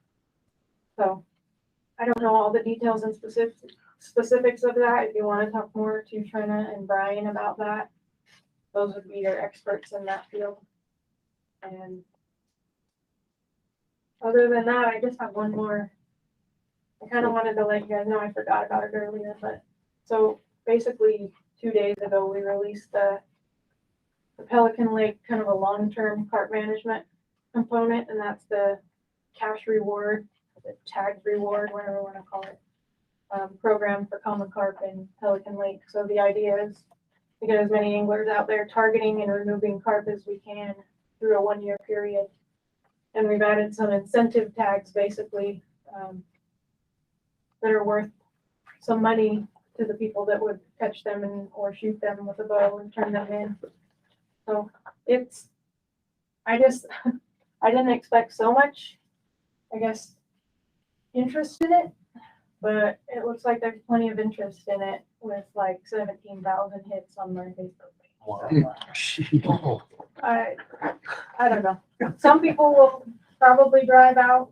I don't know. I tried to sell it more to basin residents. Gas prices right now are insane, so I'm not going to get, every Wasatch Front bow angler or anybody to come out and try to get rid of some of these fish. But I think the local anglers will probably spend some time out there, and if they can continue to remove those carp while we are doing these other things, while we're bringing tiger muskie over, while we're doing our spring spawning surge effort where we removed almost 2,000 carp in 6 full days of electrofishing. And Jamie and Leanne were out there, and they were like 18 netters. They got they had the most successful day, I think, with them removing carp. But we have to find some multiple ways to do this. We can't just let them sit all year. But I think that it might be a hit, Randy. I don't know. Fingers I'm crossed. a little nervous about it right now. Is 17,000 like for real number? It's like almost, yeah, it's almost 18,000. And I'm like, okay. You're gonna have 9,000 boats sitting on Pelican. You're not gonna be able to do anything about it. Fine. I mean, Pelican, it's like 3 feet from full. The bass fishing is great. You find a tiger muskie every once in a while and sit there and catch bluegill all day if you want. They're not big yet, but why not, right? So we're gonna try this and see what happens over the next year. And I'll even promote it through the ice, because I told you guys I was catching carp through the ice on my little tiny ice rod, and it was a blast. So I've got interest in people wanting to know how to catch carp at Pelican now, though. So now I've got requests for like clinics on how to catch carp out of Pelican Lake. So I'm trying to figure that one out too. Apparently, eat them. There's a lot of interest in carp and carp fishing from people that I don't think normally say that they're interested, maybe. I don't know. But closet carp anglers. Yeah, but like, oh, same thing I do. I think I have this huge bass on the ice rod, and I get up there and it's like, oh, it's a carp. But it was still fun to catch, So I don't know. We'll see how this goes, and hopefully everything works out all right. That's really all I have for. I have a list of dates here too. When you want, like, for projects, do you want me to just send those to you? Yeah, send them to me. I think we'll talk about projects at the end, but I think probably the best thing to do is make a spreadsheet, all the regions with drop their dates in, and then Blue Ribbon can look at them for seeing stuff. Randy, I think we're only 45 minutes late and up to you, so Yeah. talk fast. I'm gonna talk fast and make a few cuts, I think, here, but we'll get there. Throw up a presentation. I remember to present at this time so people can actually see it online.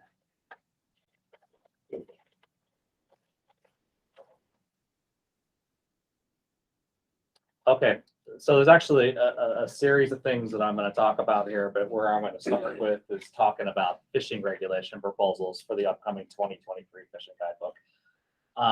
For those of you who aren't aware, we release a new fishing guidebook every year, but we really only make fishing regulation changes every other year. So odd year implementation recommendations of the guidebook. What you get the even years is traditionally a change in cover, a couple stories in there, but beyond that, the regulations are generally the same. So the next iteration of the guidebook is the 2023 guidebook. We're going to make a bunch of fishing regulation changes. What I'm going to do is I'm going to talk about our process for those of you who aren't aware of how we go about changing fishing regulations. And I think in the interest of time, I was going to present all our fishing regulation changes. I may just present the blue ribbon ones, just so we could catch up a little bit.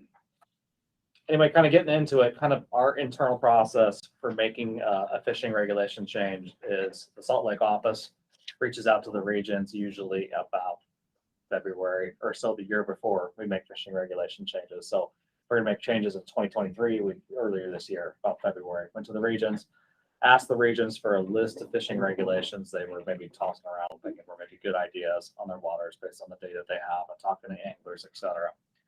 What we do with those regulations is then we assemble them and we put them together into a public survey that we send out. And we actually sent our public survey for the next round of fishing regulation changes out last Saturday. So that's when that went out. Went to 25,000 randomly selected anglers across the state. It's very possible maybe somebody or maybe a couple people in this room received that survey. But anyway, we'll collect responses for the next week or two on that survey. And then what we do after that is we look at the results of that survey and we look at what the anglers are telling us about the regulations and how supportive they are of the regulations we're proposing. And then we use that information to kind of consolidate things into a final list of regulations that we actually bring forward. We'll make that consolidation sometime beginning of August, that kind of time frame. Generally, what we do is we bring forward the regulations that are well supported by the public and ditch the ones that aren't supported by the public.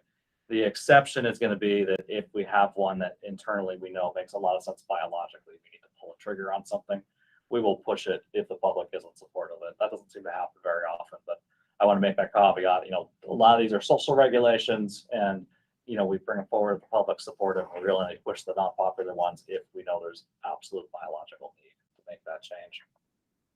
Kind of the process is after we come up with that list of regulations, what we do is we take them in front of the regional advisory councils. There's one of those for each of our regions in the state. And then we take them in front of the wildlife board. What more or less happens is we pitch them to the regional advisory councils or the RACs. And what they do is they hear us out, they ask questions, they make recommendations on whether they're supportive of the regulations we're proposing or not.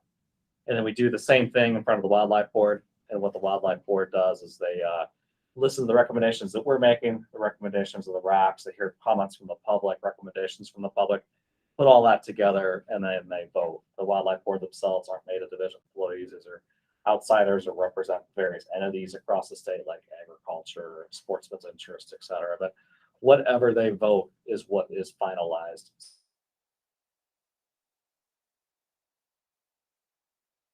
Approves those regulations or makes changes to those regulations or whatever. And those are the regulations that go into effect. Generally speaking, they approve what we recommend. So there's a lot of friction there, but there's that chance that they could go outside the bounds of what we recommend and do something different.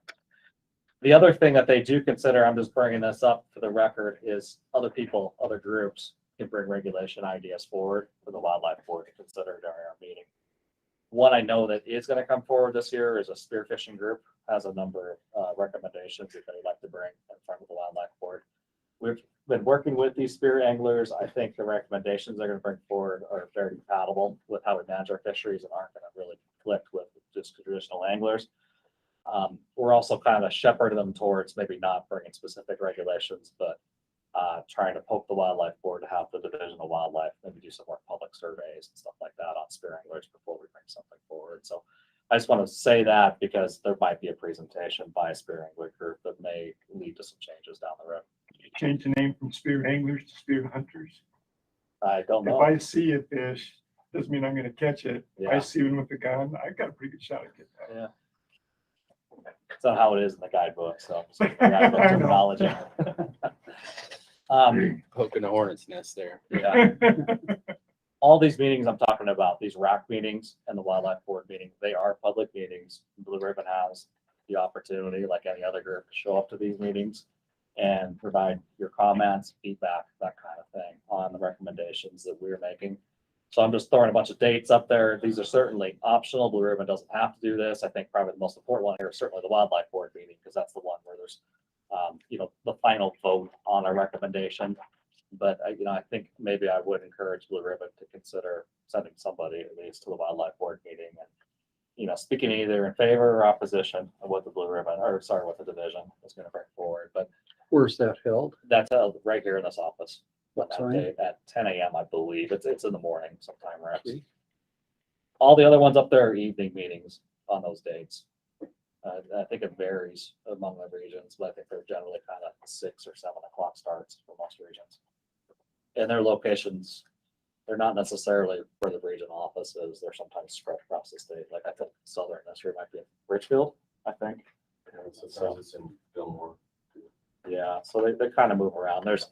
If you look online, if you're interested, I could get you the exact locations and times. You could also Google Wildlife Board, Division of Wildlife Board or something like that. You'll get a full schedule, dates and times, locations, and all that information. Okay, so beyond that, I think this year we're going to bring forward, I think in the neighborhood of 30 or 35 regulation proposals. What I'm going to do is, I guess that's not going to work. I'm still going to share. I was going to present all of them, but in the interest of time, I'm going to be very selective in what I present here, and I'm really going to focus on the Blue Ribbon Fisher. So I apologize that I'm going to skip around a little bit as we go here and skip over some. What I'll do is I'll send this presentation out after the meeting, and all of you are welcome to take a look at everything that we're proposing and email me, give me a phone call, etc. if you have any comments on any of them. So the first one I am going to hit on is number 1 on here. I'm not going to talk about 2 and 3 right now, but number 1 affects our Blue Ribbon kind of management area, I guess, up in the mountains, where we're looking on a handful of waters. And I got them listed there: Marsh Lake, Beaver Lake, Quarter Corner Lake, Bridger Lake, and Teapot Lake.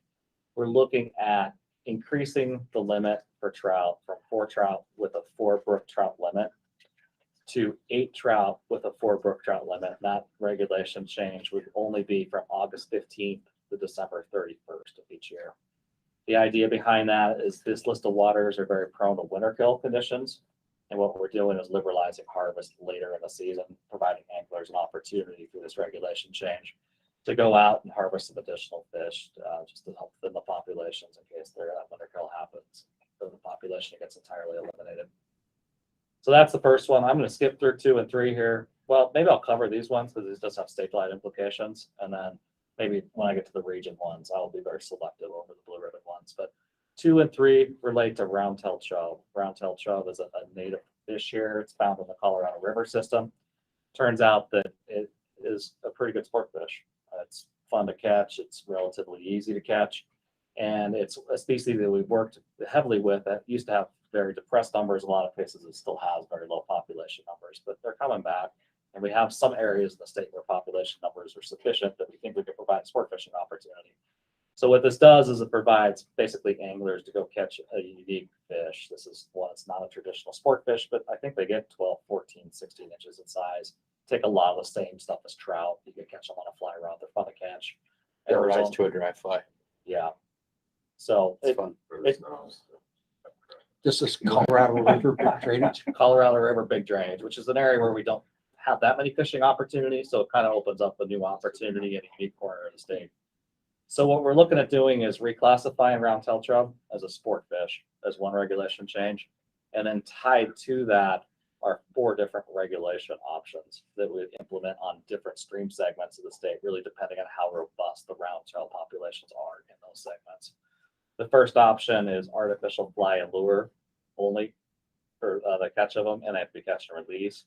The next one would be any gear with 2 fish limit kind of regulation. The third would be any gear, but it would be catch and release would be the regulation.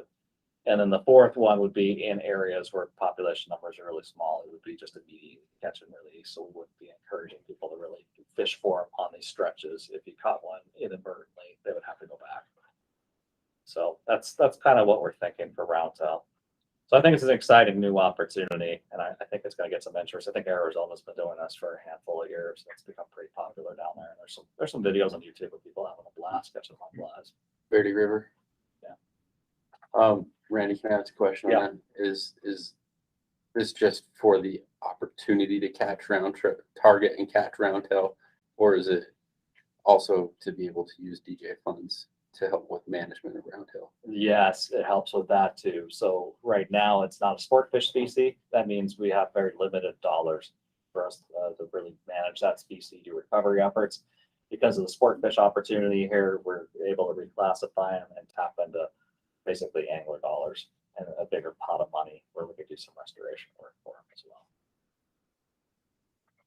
Okay, Central Region, I don't think they've got anything. Oh, Strawberry Reservoir, that's kind of the one Blue Ribbon Fisheries. This is number 3. It's really the tributaries, which I don't know if they're really Blue Ribbon, but I'll bring it up since they're tied to Strawberry. Right now, there's a seasonal closure on a lot of the tributaries, the Strawberry, between September 1st through 6 a.m. on the second Saturday of October, where you can't angle on those tributaries. That's intended to protect spawning kokanee salmon. The reality is most of those tributaries are so small, there's no kokanee running up them. So we're closing an angling opportunity to protect a species. It just doesn't go into those tributaries. So what we're looking to do is on all the tributaries, except for Trout Creek, which does have some spawning kokanee on it, basically opening that seasonal closure so people can basically fish the tributaries of Strawberry in the fall. Northern region, I think the Lost Creek Reservoir, there's a couple regulation changes. So 6 and 7 on here for the northern region is considering. They both apply at Lost Creek Reservoir. Currently, the first one, Lost Creek, is closed to fishing at night. The reason for that is there's poor cell service up there.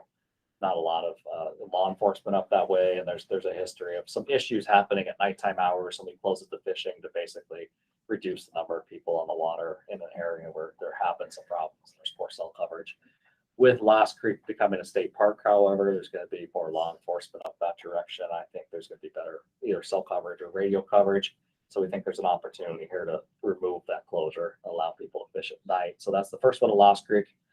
And the second one, this isn't really a regulation change, but technically from, I think, a strict legal sense it is. And that's since we started adding kokanee salmon to Lost Creek, we have to change the wording. Right now, it refers to a trout limit. We have to slap the word salmon on there to make that kind of an official change. So we're not changing numbers of fish people could harvest, we're just adding the word salmon. So the same limit for trout also. And it's keeping my understanding was also like you could catch for kokanee and be legal. Yeah. Because it's to specify the difference between the harvest of rainbows and cutthroats and the harvest of kokanee, so you can catch a 4 coke limit and not have, you catch 4 16-inch cokes. Right now there's a slot limit that applies to anything between 15 and 22, all fish between 15 and 22.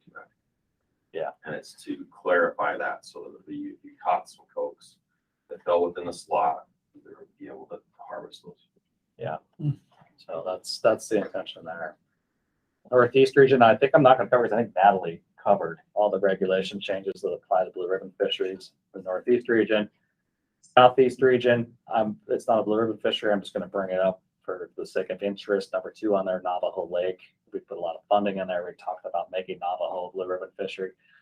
The only change that we're recommending here is through the management plan process, we're looking at putting railing into Navajo. And we need to change the regulation. This is kind of like I talked about Lost Creek. We have to slap the word railing in there to make that change kind of official. So it would be keeping the same limit, but we would amend the wording from saying 4 trout in aggregate, only one maybe over 22 inches, to 4 trout / railing in aggregate, only one maybe exceed 22 inches. So that's the change we're making there. Any questions? I know I flipped through those. What I'll do is I'll send out this presentation afterwards so you can see the full list of regulations and reach out to me if you have questions. Yeah, Colin. Not really a question or comment, but for us, Lower Fish Creek is listed twice in the guidebook under the Price River and then also again under Lower Fish Creek. We're going to try to clean that up so it's listed as Lower Fish Creek, and that way it matches up with all of our water ID numbers, our stocking IDs, everything. So Blue Ribbon, it will be Lower Fish Creek and not comma Price River anymore. It will be Lower Fish Creek. So it's consistent across everything the way we manage it. So, and I'll point out, I've got that listed, Calvin. So when we make changes to our regulations, there's regulation changes, and there's also just kind of editorial cleaning things that falls in that category. It's on the list where there's a pretty good list of those things. that I think we're gonna do this year, but they're not changing our regulation. They're just cleaning up little discrepancies. We just get a lot of questions on Price River, and they're talking right below Schofield. And it's Price River is technically where Lower Fish Creek and White River meet downstream. So that's the confluence and stuff. So And you had the Fairview Lakes really quick. I don't know, you can send it out where we can read it. Is that like Manti, Mammoth, Cleveland, Electric Lake? Are those the Fairview Lakes? No, these are specifically there's like 2 or 3 in the series up in that HOA called Fairview Lakes or Fairview Estates area, and just that. Okay. And so that's an area that we've got a good agreement with the HOA to allow us to stock it. So it's a good partnership. It's not actually a Forest Service ground there, but they dry up pretty much every year. And so, and we've already adjusted some of the stocking to kind of back it off a little bit, but we just wanted to look at the opportunity to allow some extra harvest, because obviously last few years with drought, it's definitely you've been drying up or having a winter kill. So Yeah, and I think Chris said this is another seasonal kind of liberalization of harvest later in the summer. and you can kind of tell we're trying to give everybody, we don't want to complicate regs, but where there's a good opportunity, you don't want to keep people from fishing. If we think it's going to go dry or runs the risk of. And one thing we are working for, to avoid that complication is statewide, when we do these kind of regulations, same numbers going to, same dates, that kind of thing, to keep it simple. Okay, anything else on regulations? Like I said, I'll send this out, so I'll look at it.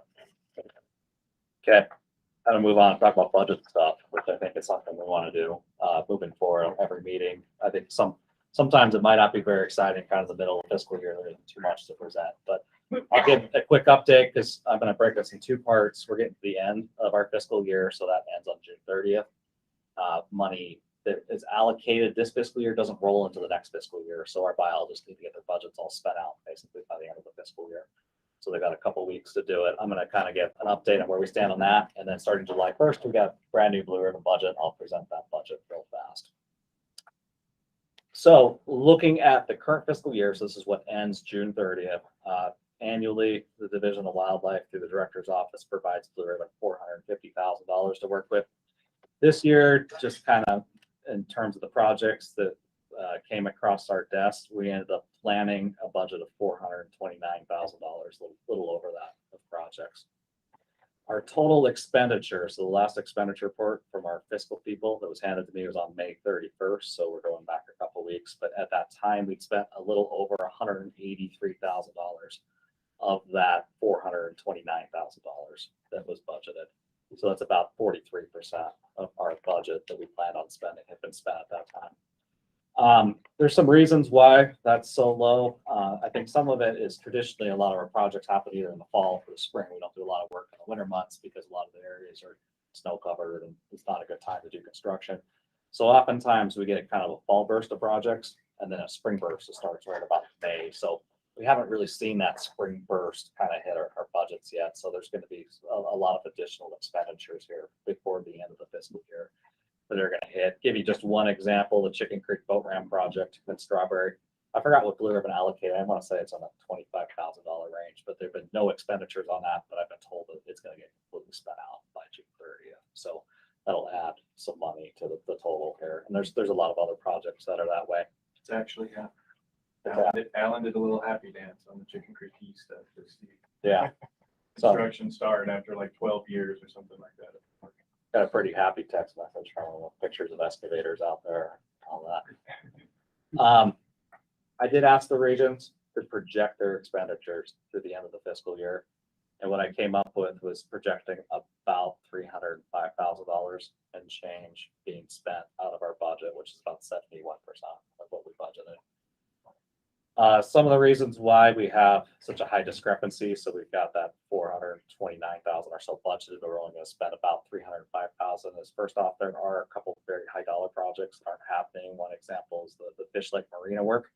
$80,000 was budgeted to that, and that's not going to get spent, or I think a very trivial amount, like $1,000 got spent, something like that. So that is a pretty large gap there where, something didn't get spent. That really adds up pretty quickly in terms of what we're not expending out of what was originally planned. And that happens sometimes. We run into some logistical reasons why we can't complete projects, partners pull out, engineering doesn't get done.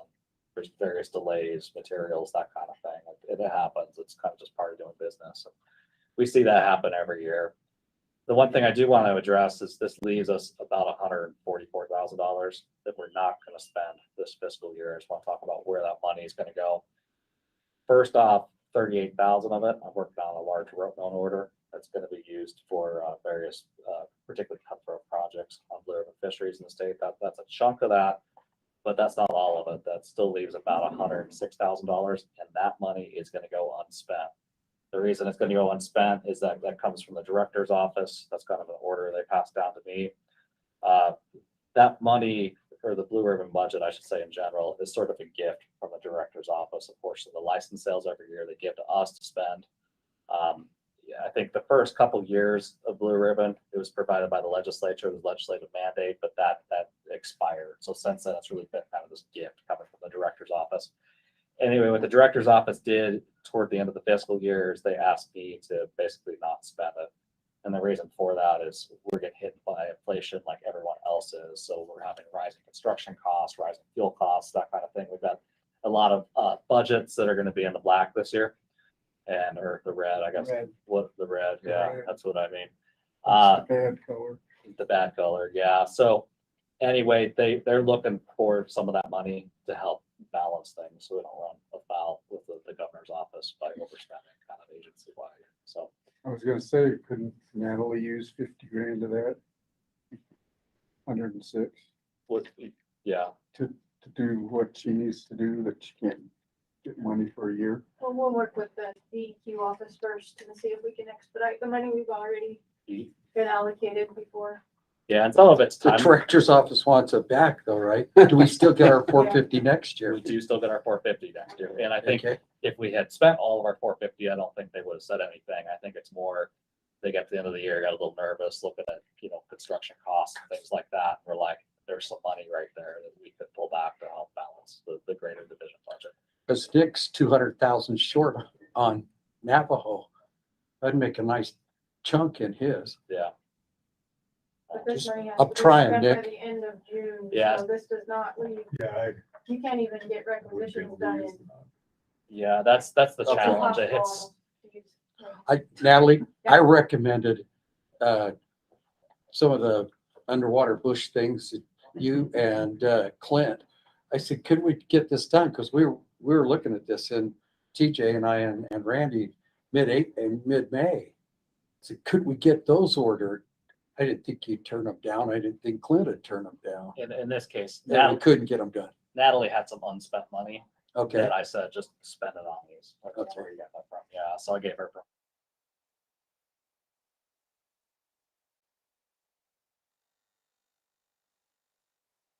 You did. I just watched it. Where'd Clint go? Anyhow, we did try to. TJ and I lobbied pretty good on that, didn't we? No, we tried, and then went to the director's office. I started rounding up purchases. They're like, don't do that. Okay. They let me do the program, which I think maybe I was already too far along to hold back on. You're pretty good with the budget stuff. We're just giving you a hard time. Yeah, Dave. Just curious, I guess I don't completely understand, but through the making of the Blue Ribbon Council and the appropriation of the money through license sales that comes to the Blue Ribbon Council, doesn't all that money have to go through this council? It and be doesn't. approved? That's kind of a misnomer. I think it used to be that way, back before the original kind of legislative mandate or executive order establishing Blue Ribbon. So there was a couple of years that it operated that way.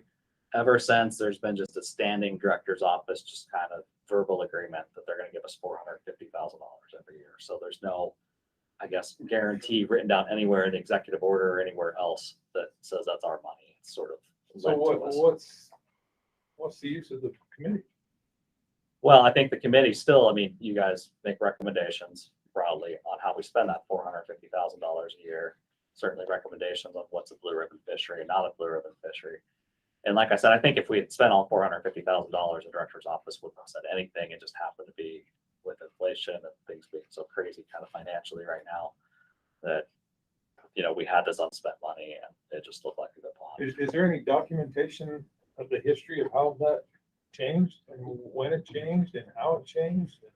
I don't know. I can look back at some of the records we have. I mean, that change was probably 2005, something like that. I mean, it goes back a long time, but we do have some of that historic documentation. I could take you through. I guess one last comment, when we meet in April next year, maybe we should have this presentation in April. Like we're meeting in April, right? Yeah, we meet April, well, That's So- open. January, March. January, March, Yeah, June, and November. So we won't have that March. information. And like I said, Yeah, March. with these, Well, what happened on this one was that the $80,000, like Right. Dick had everything there. And when you don't find out, all of a sudden, mid-May, Right. you found out, oh, this 80,000 isn't gonna get spent. You're toast. Yeah, well, yeah, you're just kind of like, because Randy sat down with TJ and I and said, and we said, here's some places we'd like to get that spent. And that's how we got the road known, Gotcha. is that got started, they all got started. We had it all spent. But you just can't get it put in place. And then the director's office yeah, said, Yeah. oh, wait. And I think Randy's exactly right. Had it been spent on Nick's project, Then we wouldn't be. we'd be looking at $20,000 Right. and we'd go, okay. But it happened. And at the point that it happened, there wasn't enough recovery time. I just 100 large, Yeah, it's just, it was that 80,000, all of a sudden, you take 80,000 out of there, you got 26,000 left. And that you can kind of go, yeah, we'll give that director. Right. But there was nothing Nick could do either. In fact, we suggested buy a whole bunch of batteries, but couldn't put them in place fast enough. So when you guys get together and discuss these things, do you guys keep minutes of these meetings? It's we didn't, this was very informal, I think, honestly. So We were- what was the purpose of the meeting? The purpose of the meeting was actually to talk about the guidebook or the handbook, which we're gonna talk about next. And at that time, I mentioned kind of where Yeah, we stood was on the it? budget. Yeah, we were just doing guidebook and Randy walked in and goes, they're not gonna get spent. What do you guys suggest? And so we just said, hey, we're maybe some of this, but we just couldn't get it spent. It wasn't official. It was just Randy, here's some suggestions since he does the final negotiations. We just knew that Natalie and Clint were both looking for bushes. So we tried to get them. so looking at the upcoming year budget, this probably is gonna be really small. I'll try to kind of go through it, but this is how we've allocated the money for the upcoming year. So there'll be separate budgets set aside for all this stuff, but Blue Ribbon's contributing $100,000 to Navajo Lake and reconstruction work there. About $65,000 to a fisheries biologist position in the southern region. Also in the southern region, $7,500 for some fish habitat, water quality work on the upper Sevier River. I should, I guess, point out many of these projects are being leveraged with money from other funding sources, so the overall budget's much larger. I'm just showing you the Blue Ribbon portion of this. This northern region reconstruction of a couple some diversions on the Blacksmith Fork River. We're contributing about $84,000. Upper Price River watershed, there's a project going on doing a bunch of fuel reduction. This includes the Schofield Dam kind of work that they're doing. $25,000 we're contributing to that. Huntington Creek, still we're trying to recover from the Sealy fire about 10 years ago, doing a limiting factor analysis there to maybe learn about how we can improve the habitat a little bit more in that fishery, how to recover. We're contributing $45,000 to that. The next four are all creel surveys. Actually, we're contributing a little bit of money towards, but on Flaming Gorge, Jordanelle Reservoir, Provo River, and Schofield Reservoir, there's other dollars going into those as well, but that's kind of the Blue Ribbon contribution to those. Internship program, Northeast region, contributing $3,000. Every year I take a little bit of money for administrative purposes. It buys lunches, it buys promotional materials if we make flyers, signs, that kind of thing. But this year I'm taking a little over $8,400. So your stream restoration training, it's $12,000. So that's sending our biologists to get basically Roswell trained and some other kind of training programs. Let's see here, Southeast region, recapture reservoir, doing some work on a boat ramp down there. We're contributing $50,000, and then Strawberry Reservoir, $10,000 towards getting snowplow work done And right now that leaves us $16,500 unallocated, which I would like to keep where that is because that gives me some buffer room if any of these projects go over budget to provide a little extra money to kind of fill that in. But when you add all that up, you got the $450,000 it's allocated. That's for 23, right? This is for 23, yeah. So this kicks in July 1st. Any questions on that?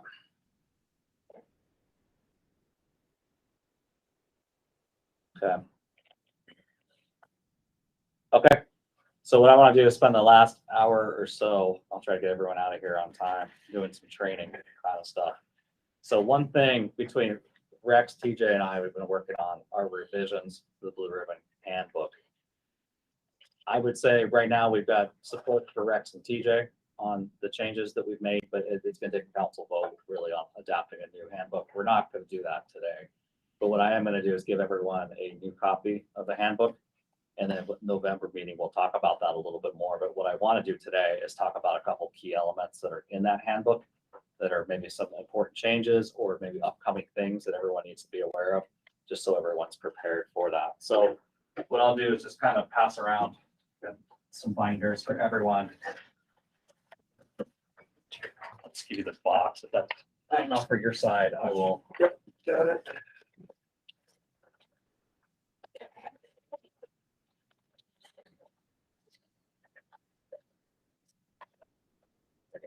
You're official now.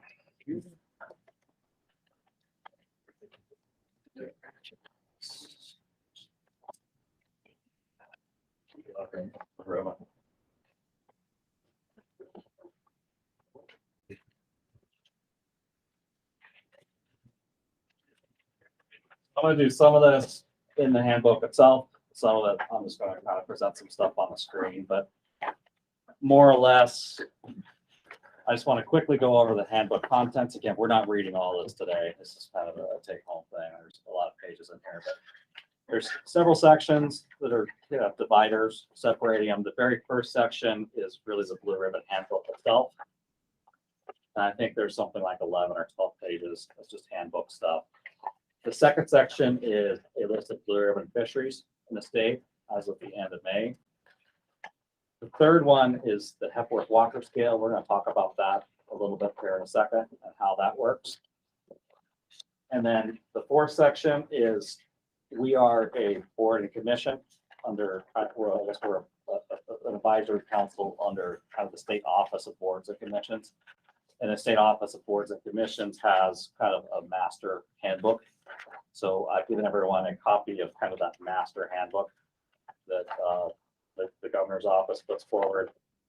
And then the last one is the Open Records Act, which kind of gets into some of the recording of meetings and meeting minutes, stuff like that. So that's what I've got in the handbook right now. And again, we're not going over this whole thing, but I am going to go over a couple parts of it today. The first part we'll go into is the water reevaluation process. It's the same thing as the general water evaluation process, but we're going to have everyone reevaluate a few waters this year. So I think between Rex, TJ, and I, we had some discussions. We're going to throw some forward. We can talk about it a little bit, but get the ball rolling on this. So that's one thing I'm going to talk about. The other thing is there's some new kind of Blue Ribbon member expectations, division staff recommendation or expectations. I'm going to go over those real fast with the idea that between now and November, everyone in the council has a chance to look over the handbook. It's in here. We can have some questions and answers. We can discuss it more during the November meeting once everyone's had some time to look over it. And then what we would do is take a vote during the November meeting on whether we accept the handbook or not. Does that sound reasonable to everyone? Okay. So the first thing that I want to cover is water reevaluation. So this year, we don't have any Blue Ribbon waters that were nominated by a biologist for evaluation. That's not perhaps too surprising because I think we feel like we've kind of hit a point where we've nominated really every water probably deserves to be Blue Ribbon in the state as Blue Ribbon so far. So what we're kind of at is a point where we've got a number of waters in the state. We're talking 40 or so waters that have never been reevaluated. And a lot of these waters were originally nominated to become Blue Ribbon waters like back in 2004, 5, and 6. That's where most of our Blue Ribbon fisheries were really nominated about that time frame. And we haven't gone back in the intervening 15 years or so to look at those waters and decide whether they really warrant being blue ribbon or not.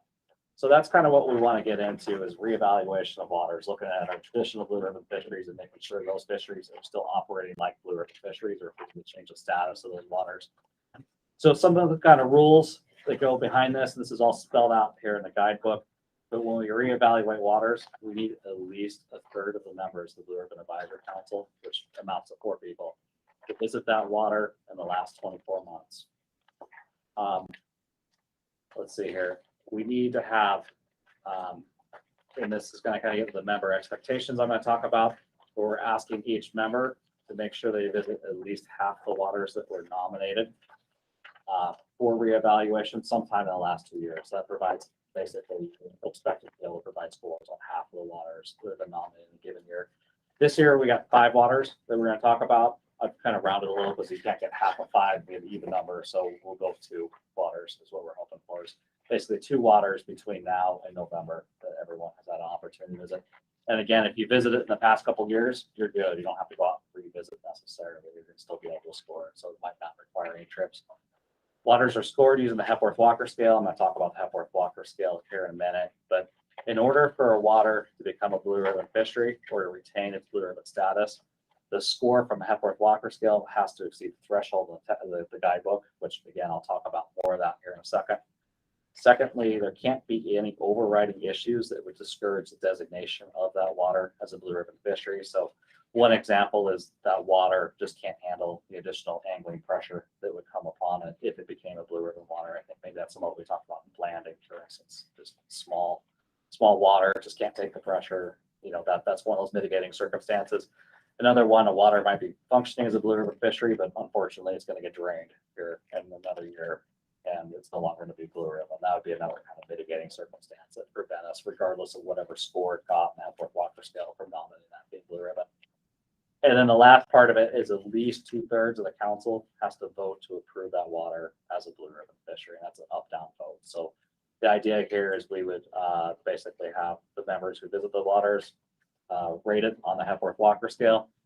We look at it, exceeds the threshold, have a little bit of discussion, and then the council as a whole, including the people who didn't visit the water, would take a vote on whether that water is blue ribbon or not. Does that make sense to everyone? Again, we'll get to the Hepworth-Walker scale, but that's. And that's not a scoring vote, that's just a thumbs up, thumbs down. That's a thumbs up, thumbs down. So we'll just take, yeah. It's a reevaluation, Dave, not an initial.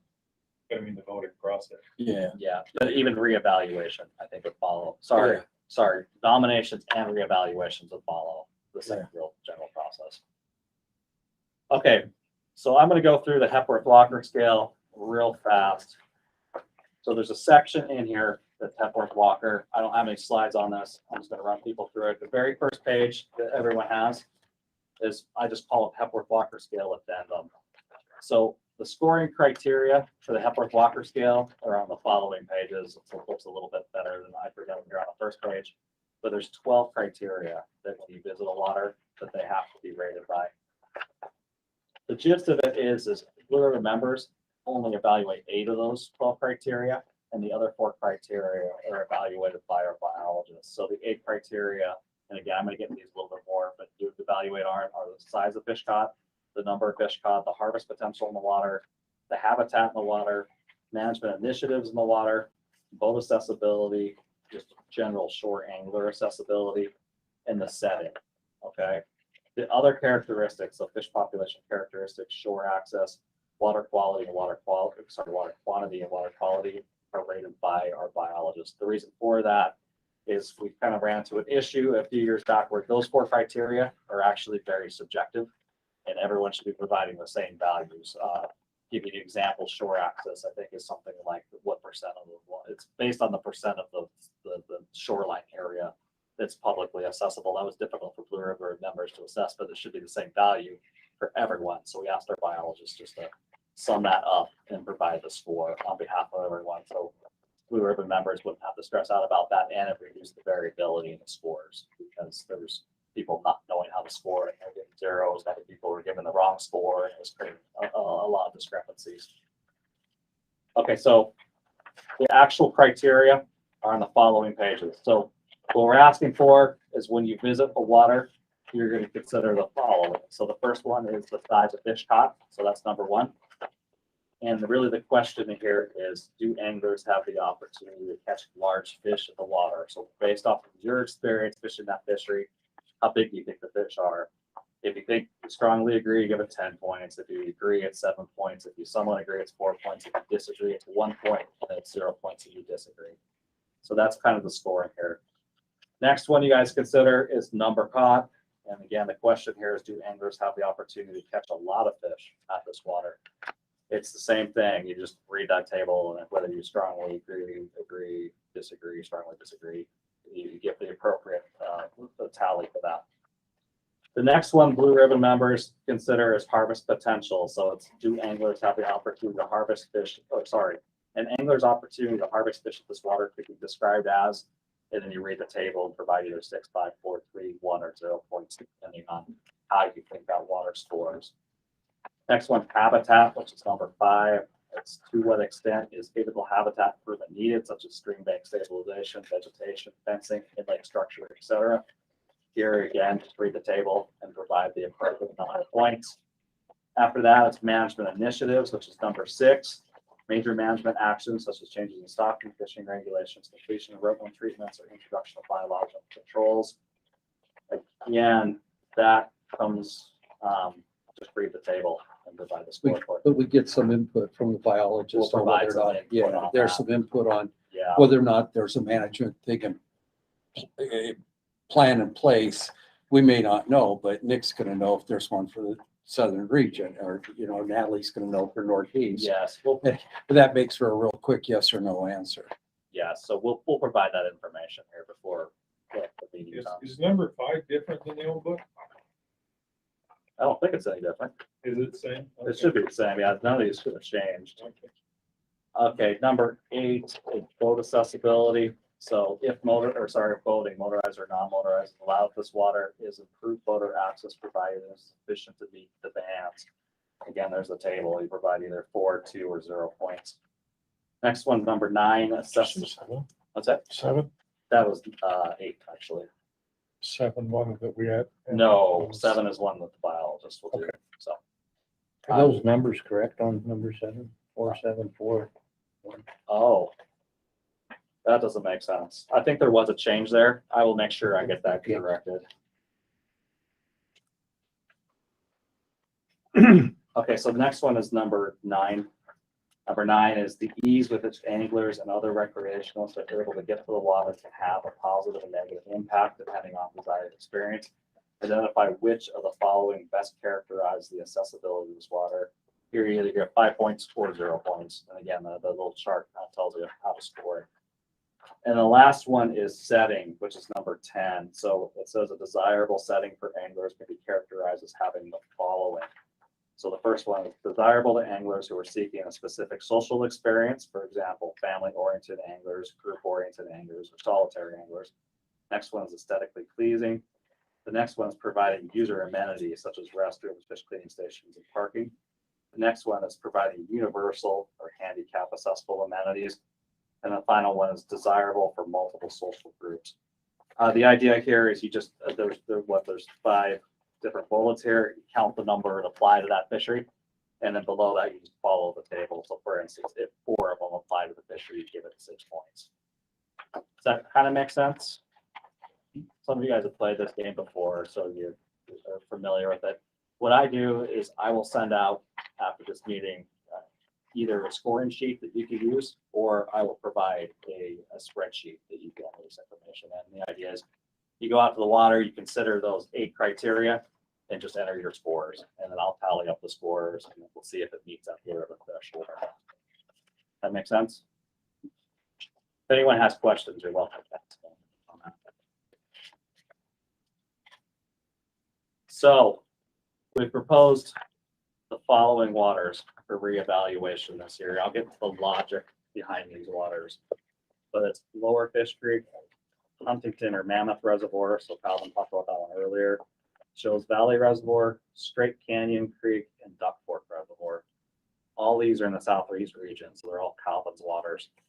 The reasons we picked these waters is they're very central in the state. So our thought is that, you know, you have till November to visit 2 of these waters. And again, if you visit in the last 2 years, you don't need to go back to it. So that helps there. But it gives you centrally located waters that are all somewhat clustered together. So our hope is that maybe you could visit a couple waters in a day. And that for the most part, I mean, it doesn't help you that much, Dave, but for most people are probably gonna be within a couple hours of these waters to make the drive kind of minimal was kind of our logic. Our thought moving forward is we'll probably nominate 8 waters annually. But this year it's a shorter time frame. We'll make you aware of those 8 waters, probably January, but since it's June, that we're making you aware of, we cut down to 5. The reason that we did this is we felt like it's time for us to build this process for starting to reevaluate waters. And we felt that we needed to just put something in place so we could get going in as we kind of cement this transition and how we're handling Blue Ribbon and begin reevaluating this fisheries. So Lower Fish Creek, where the white and is it this just below Schofield or So where the it's white comes in From the white river confluence upstream upstream? to the dam. How's the, do we have access there? Or has that been worked out? So we still have access through our property. That middle 6 miles or 4 or 5 miles is still division property. Okay. There at Quail Creek, you can take that road. There's some signs that'll take you all the way to the very top, and then drive right down to the reservoir or to the creek. I would recommend all-wheel drive or a 4-wheel drive. I've seen some cars down there, but just don't do it when it's in a storm. You can drive all the way Anywhere to the below confluence? Not to the confluence, but to our property on Lower Fish Creek. Oh, yeah. Yeah. Oh, sorry. okay. I was You can thinking start Colton Bridge. right there below the dam, right? So you've got 500 yards or worse, that's open to public access right now. Then that next 3 miles is on that. Is in that, That private, any progress on that? well, I talked to Nikki at lunch about part of it. We're working through the process. We've been kind of guided to use our walk-in access program as the way to work this issue out. So that means we have to work with individual landowners. And so it's not going to be us or the agency stepping up and just say, well, it's not posted, go ahead and go. But we're not going to do that. We're going to try to, incentivize for these landowners to allow anglers through and stuff. So, we're in the process, but it's going to take some time to be able to find something.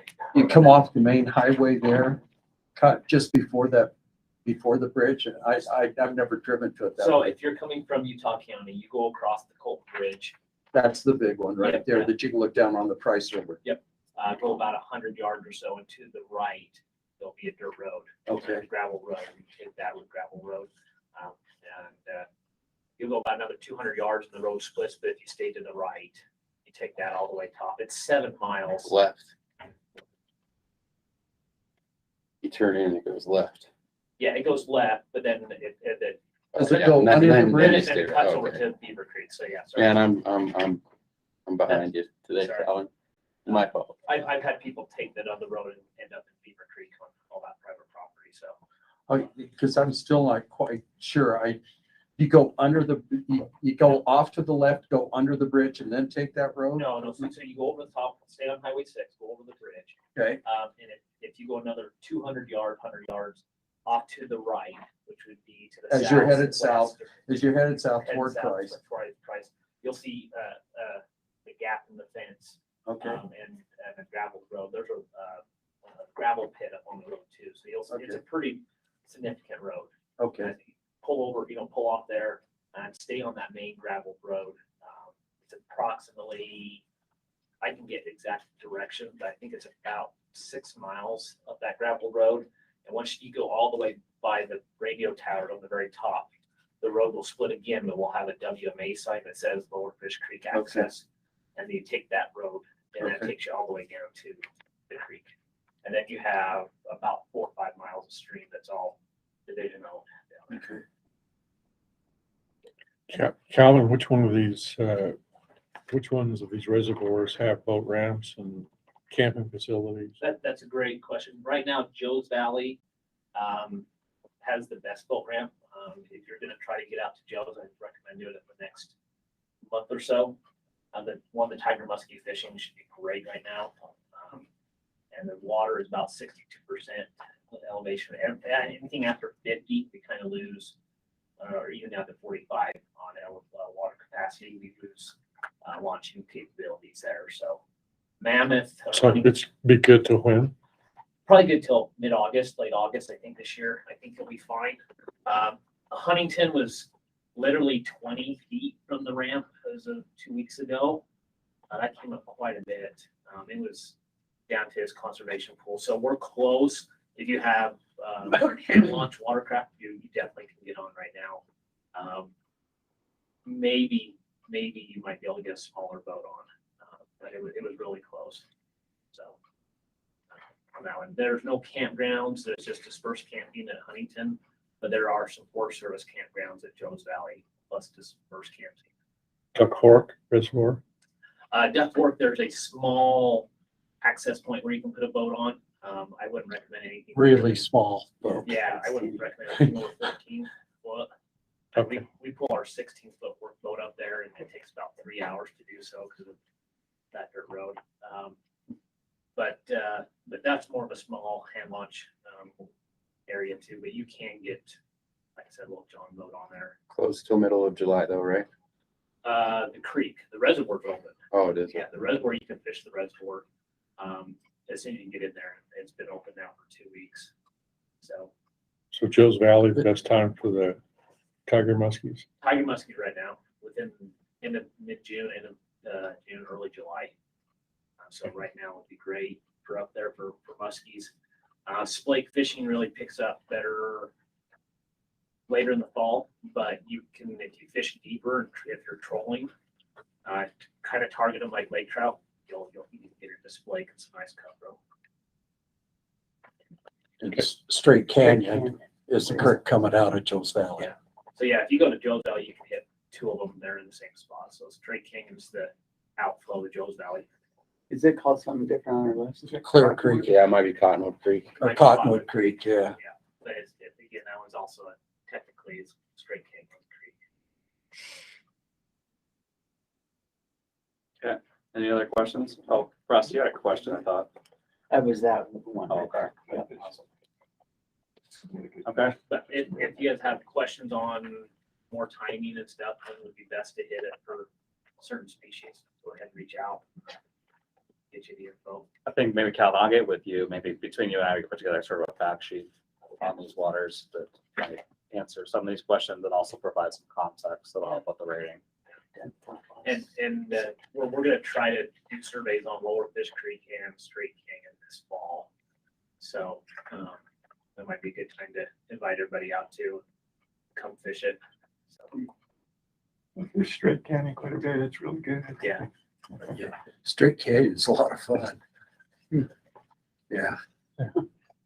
Okay, any other questions on these waters, the evaluation process? I'll send out, again, this fact sheet thing, and I'll send out some more information on how you actually input your scores, so collect that information after this meeting, so get that in your hands. And again, I think between now and the November meeting, the idea is visit 2 of these waters on the list, or you can do more if you want, but at least 2, and provide scores for them. And like I said, if you've been there in the last 24 months, you can still provide your scores without having an extra visit. If you're going to be attending the Duck Forks spawning trap within the next couple weeks, the tiger trout fishing will be really good in there. Cutthroat not so much because they're spawning, but I would recommend damselfly Or damsel. damselfly nymphs. Or if it's later into July, they'll hatch and you'll just have an entire lake will be blue like your shirts. Damselfly would be the best thing because I don't know if we'll have our fact sheet out by then. So Yeah. that's something to have with Or you. how about spinners up there for the splake, I mean, for the tiger trout? Anything metal that you can throw out? Yeah, yeah. I don't know any particular colors. Okay. Most guys were just using silver last year and pulling some nice tiger trout out of there. Okay. Dave, 5 on habitat is identical in the old book. Is it? Yeah. Okay. Sure, didn't ring a bell. Okay. Next part I wanted to cover is the first part of the book, so under handbook, page 5.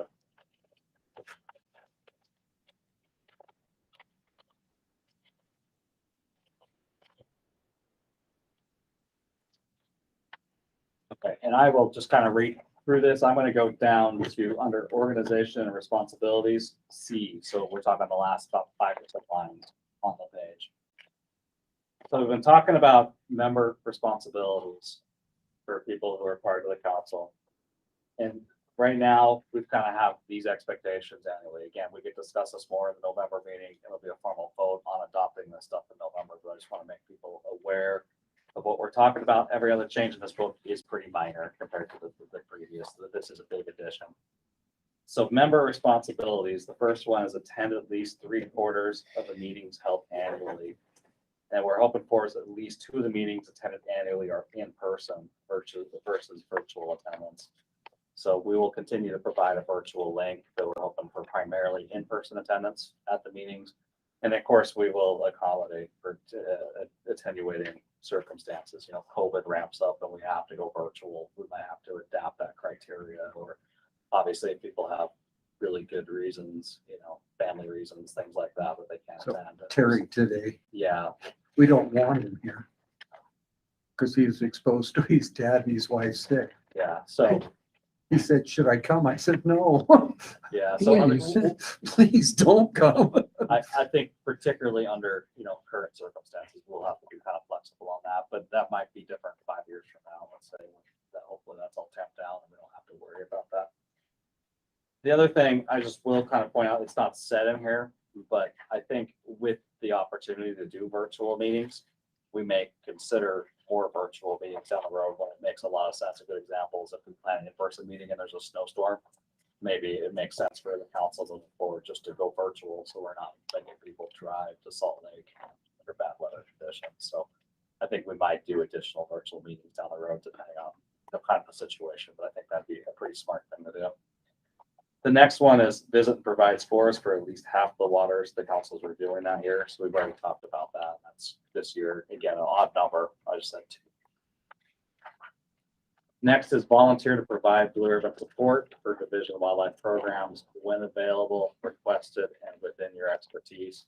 I think the idea here is this is if stuff comes up like mentioned, showing up to RAC meetings or wildlife board meetings, you know, having some attendance to that. This isn't mandatory, but again, it's if, you know, it's requested and you're available and it's right in your wheelhouse, you know, we're asking that you're just flexible, you know, being there. I'm not asking everyone to show up at the wildlife board meeting, but, you know, if it makes sense, or we ask you to write a letter or something like that. So I don't think there's going to be a lot of this annually, but I'm just asking for kind of that availability and flexibility to do that.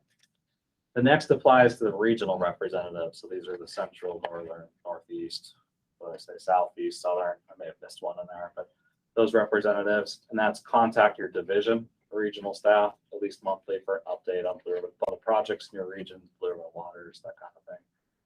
Also, there may be some opportunities down the road where our regional biologists might want you to review a construction plan or maybe attend a construction meeting or something like that to talk about projects and get your insights on those projects.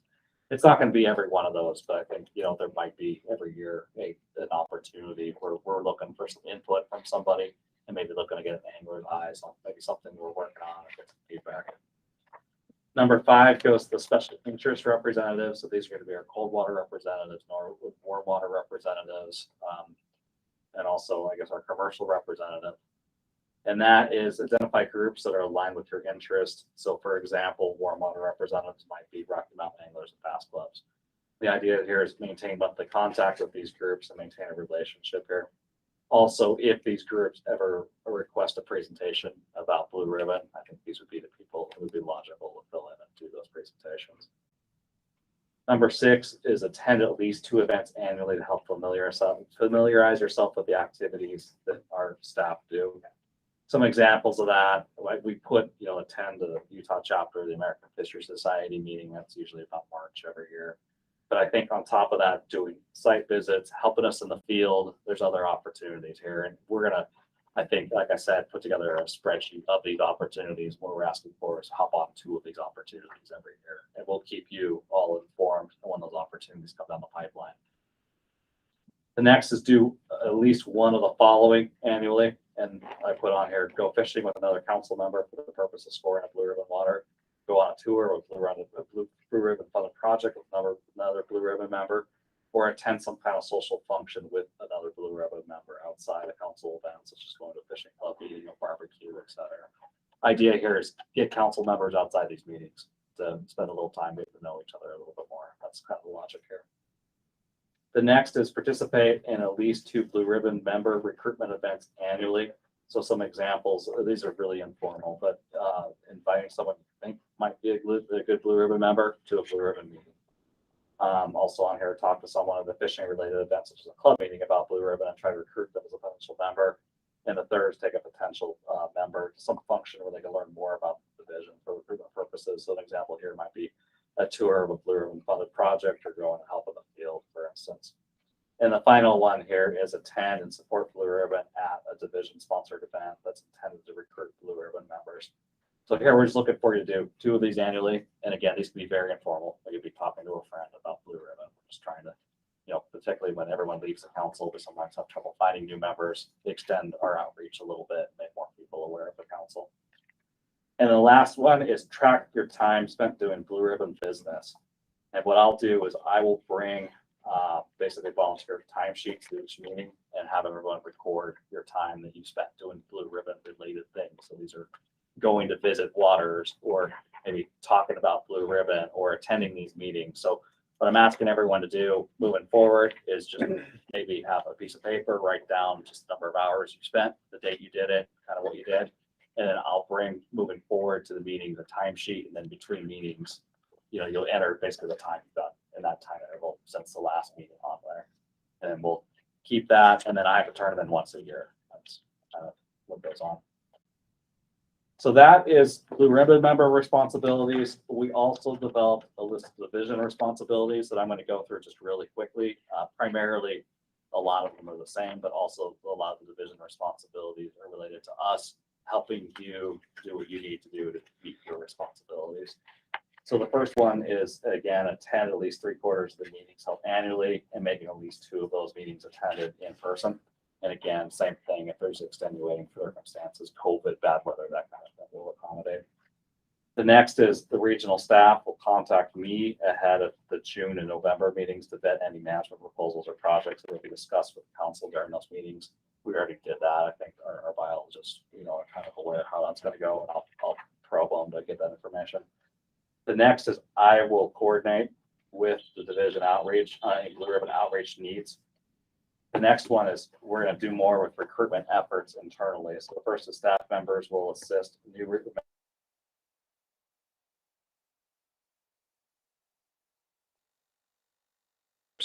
That's something we already do traditionally, but I'm just probing our staff to keep their eyes out for people who might fit well for Blue Ribbon. The next is the executive secretary, whose meeting will ensure that some division outreach is dedicated annually to member recruitment. So this might fall in line with doing social media posts or press releases. The next is the executive secretary, who's again me, will work with division outreach so they're aware of Blue Ribbon program broadly, so they can potentially discuss the program with potential members they encounter, events they host. So the intent with this, and I kind of spelled it out, is our division outreach runs a lot of like fishing clinics and events, that kind of thing. Having them keep an eye out for potential Blue Ribbon members and put them in contact with us. It's the thought here. Number D, or I guess letter D, the executive secretary. So again, me will work with division outreach on the development of some kind of Blue Ribbon membership marketing materials. So these are going to be like pamphlets or something like that we can give Blue Ribbon members. We could then maybe pass out to potential other members that they may need over the course of travels. Bingo card. Like the bingo card, or it could be like a pamphlet, you know, this is Blue Ribbon. And if you meet somebody at like a fishing club event or something like that, you could say, hey, you know, maybe you're interested in Blue Ribbon, here's a little bit more information. It's kind of a thought here. But anyway, both division outreach and our fishery staff will be providing these materials. We'll probably Blue Ribbon members as well, so I'll probably need to edit that. So they can pass out to potential members at events such as seminars, fishing events, or when people are assisting the division in the field. Again, the intent of these materials is to be passed in a targeted way to individuals who seem like they could represent Blue Ribbon well in the council. Number 5, regional or division staff will bring forward any waters that need to be removed from the Blue Ribbon list due to emergency circumstances to each meeting. And those waters will be discussed with me ahead of the meeting, so I'm aware of. Calder was a perfect example of that. So the idea here is us being more proactive with getting a water off the Blue Ribbon list if there's some circumstance that means it needs to go. Number 6 is regional staff will bring forward any opportunities that will help council members accomplish their checklist to each meeting. This is kind of what I mentioned earlier, where we'll put together a spreadsheet or something like that where Blue Ribbon could access, different opportunities in the field, that kind of thing, that they could provide assistance. And then finally, we will provide Blue Ribbon members reimbursement for travel to meetings and other Blue Ribbon related events, these field tours. I need to modify this. I've been looking at the rules a little bit. That's if you travel more than 100 miles is basically the rule here. So but if that applies, let me know. I hit members who I know are traveling from long distances for this reimbursement, but down the road, if we do field tours, that kind of thing, I'll make sure I'm getting the reimbursement forms out to people. So that was all I was going to cover from here. That is one big change from the previous handbook. This is a whole new section. There are other changes, but they're relatively minor. A lot of wording, kind of misspelled words and some things like that. They got cleaned up, and maybe some minor things in other places. But what I'm asking everyone to do again is before the November meeting, take a more thorough look at all this, because I know it's kind of dry stuff. We'll talk about it in November. You can ask any questions you have during the November meeting. If we need to make changes, we'll make changes at that time. But the hope is ultimately get to the point where we have a vote on adopting this as our official handbook. And it takes a 2/3 vote to get there. So that's kind of the process for that. Any questions?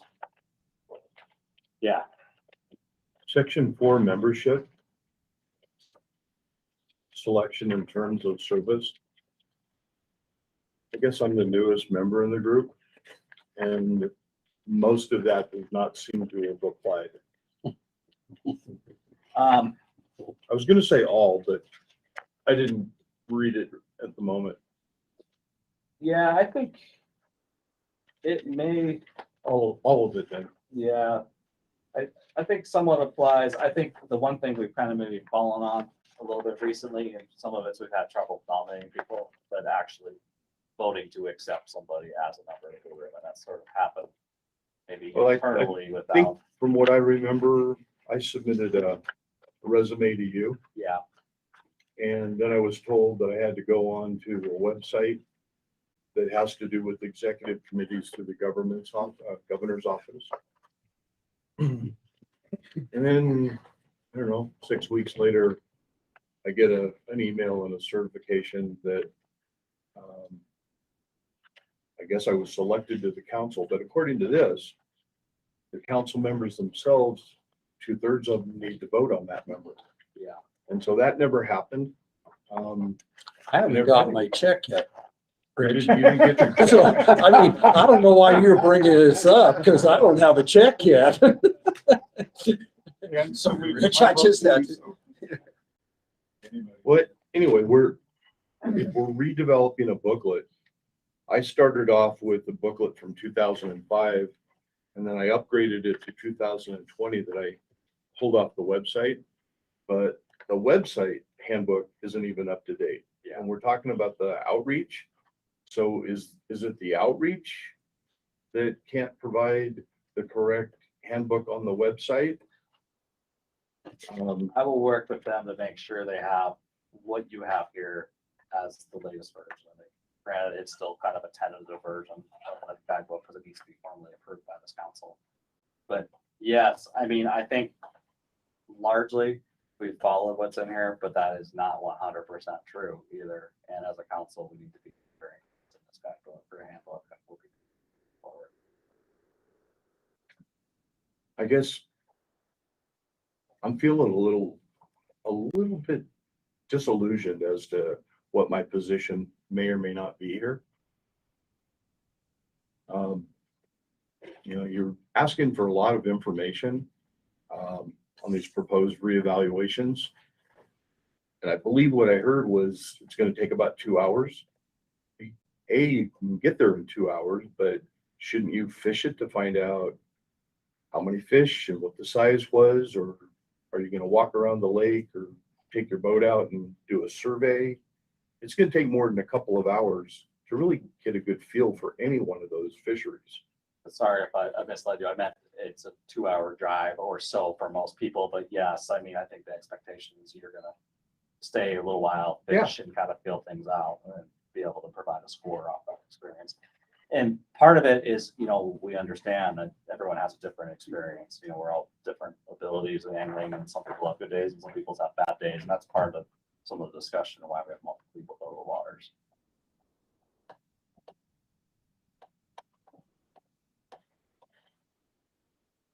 Okay, anything else?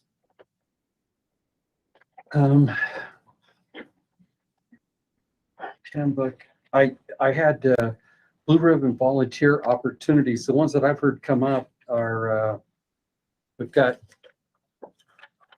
See if I've got this right. Quail Creek Reservoir. There was something that you'd written down on that, Natalie, that I had in my previous notes. Current Creek. At Current Creek in July, Yeah, but that's you didn't have a date on it, so. IBAT, so it's stream electrofishing. It's the ones that where we rotate through the bigger regional streams. And it's July 18th, week of July 18th. So there's all these different historical stations that we'll be going to. Garn is in charge of that. But if you'd like to come, it is barge shocking and backpack electrofishing, so it is not an easy task. You guys have all helped on the Provo now, or some of you have. But it is fun to see what's in there, so if you'd like to help with that one. And that'll be below the reservoir? Yep. Okay. And then I'll be Meet at the adding- reservoir or meet at the turnoff? Why don't you let Randy know? Yeah. But that's There'll one, be a different meeting place every day when they start, so I Right. can't really tell you. It's along the section. It's probably like 5 miles up we start and then go all the way up to the base of the dam. Just Okay. depends on what transect they're doing that day. okay. Yep. I have that one down, and then October, we have Fish Lake that Nick's got that, and you'll get us a date on that one.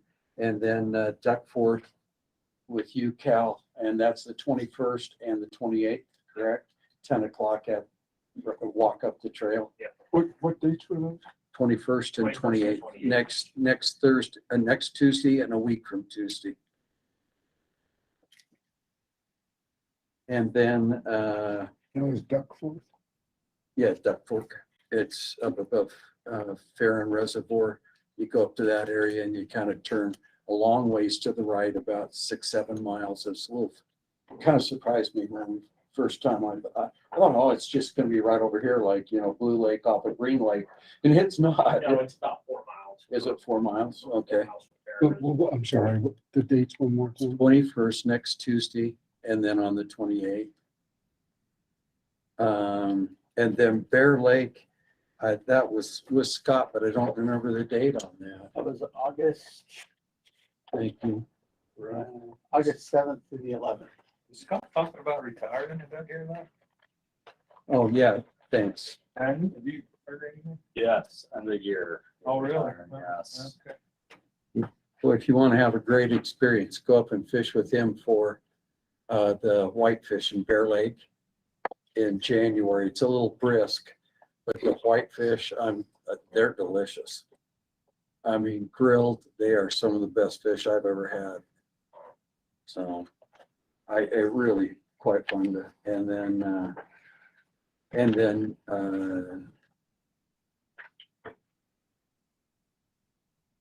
was there something at Jones Hole in November, Natalie? No, that was just report on the meeting. Okay. Full electrofish down full in October. Will you let Randy know on that? And anytime. And like I said, I'll work on coming up with a more comprehensive list of potential opportunities, getting it all in writing, so it's easy to access. See what we got.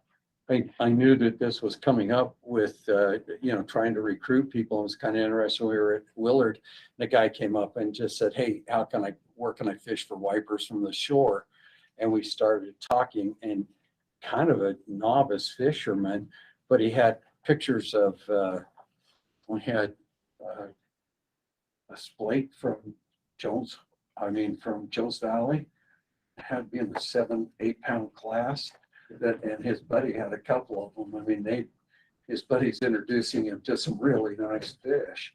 And so all I did, we talked for about 25-30 minutes, and I just got his business card, somebody that we could maybe reach out to. And the nice thing is he's a property owner, so he has any Thursday he wants open, kind of hard. I'm very grateful that Mickey takes a day off from work, or from fishing, and I don't know where Mike Fisher is today, but I know we're coming up on it. But I will mention it to Mike when I drop his book off to him. So anyhow, those were the opportunities that I had written down, and then we'll get more out to you. I don't know where everybody lives. I'd love some night in my backyard. I live down Pleasant Grove, just get the Traeger out and grill something, or go run over a deer and have roadkill or something. So but anyhow, on the way down. I could have grabbed some on the way down. Yeah, really. So anyhow, I think it'd be kind of fun to get together one of these days, and I just don't know how far you guys have to travel. I think I'm kind of on the south end of where all of you live. I know for TJ it'd be a pretty good drive to come down. So for Dave, it'll be a really long drive. You're not on the south end. Yeah, no, that's true. Dave's on the south end. Anyhow, and then our early November, we kind of talked about November 3rd. We don't want to get into Thanksgiving and all that stuff, and we have to make it after October. And actually, I think logistically, it might have to be November 10th. That would be better. Yeah. Even 10th. Does 10th interfere too much with anybody's Thanksgiving or anything? We could still be muzzleloader hunting at that time. Well, on the 3rd? Sounds like a virtual opportunity. Yeah, no, we'll do it. Let's kind of look toward November 10th then, unless somebody has some objection. For me, if I can't attend, I'll see if Justin can attend or something. Does that kind of interfere, or are you still hunting at that I time usually too? take 2 weeks off, go to South Dakota with that, so. And then I'll wear a shape that right now. Okay. Yeah. For the same amount of money, we could have the Hats Ranch and have just as good a time. I got friends out there. Oh. Nick, I'm gonna get ahead of the traffic. That's a good idea. We're in South Dakota. Towards Mitchell. Hey, you guys. Anything else? We're done. Thank you very much, especially for those of you that traveled so far. Jamie?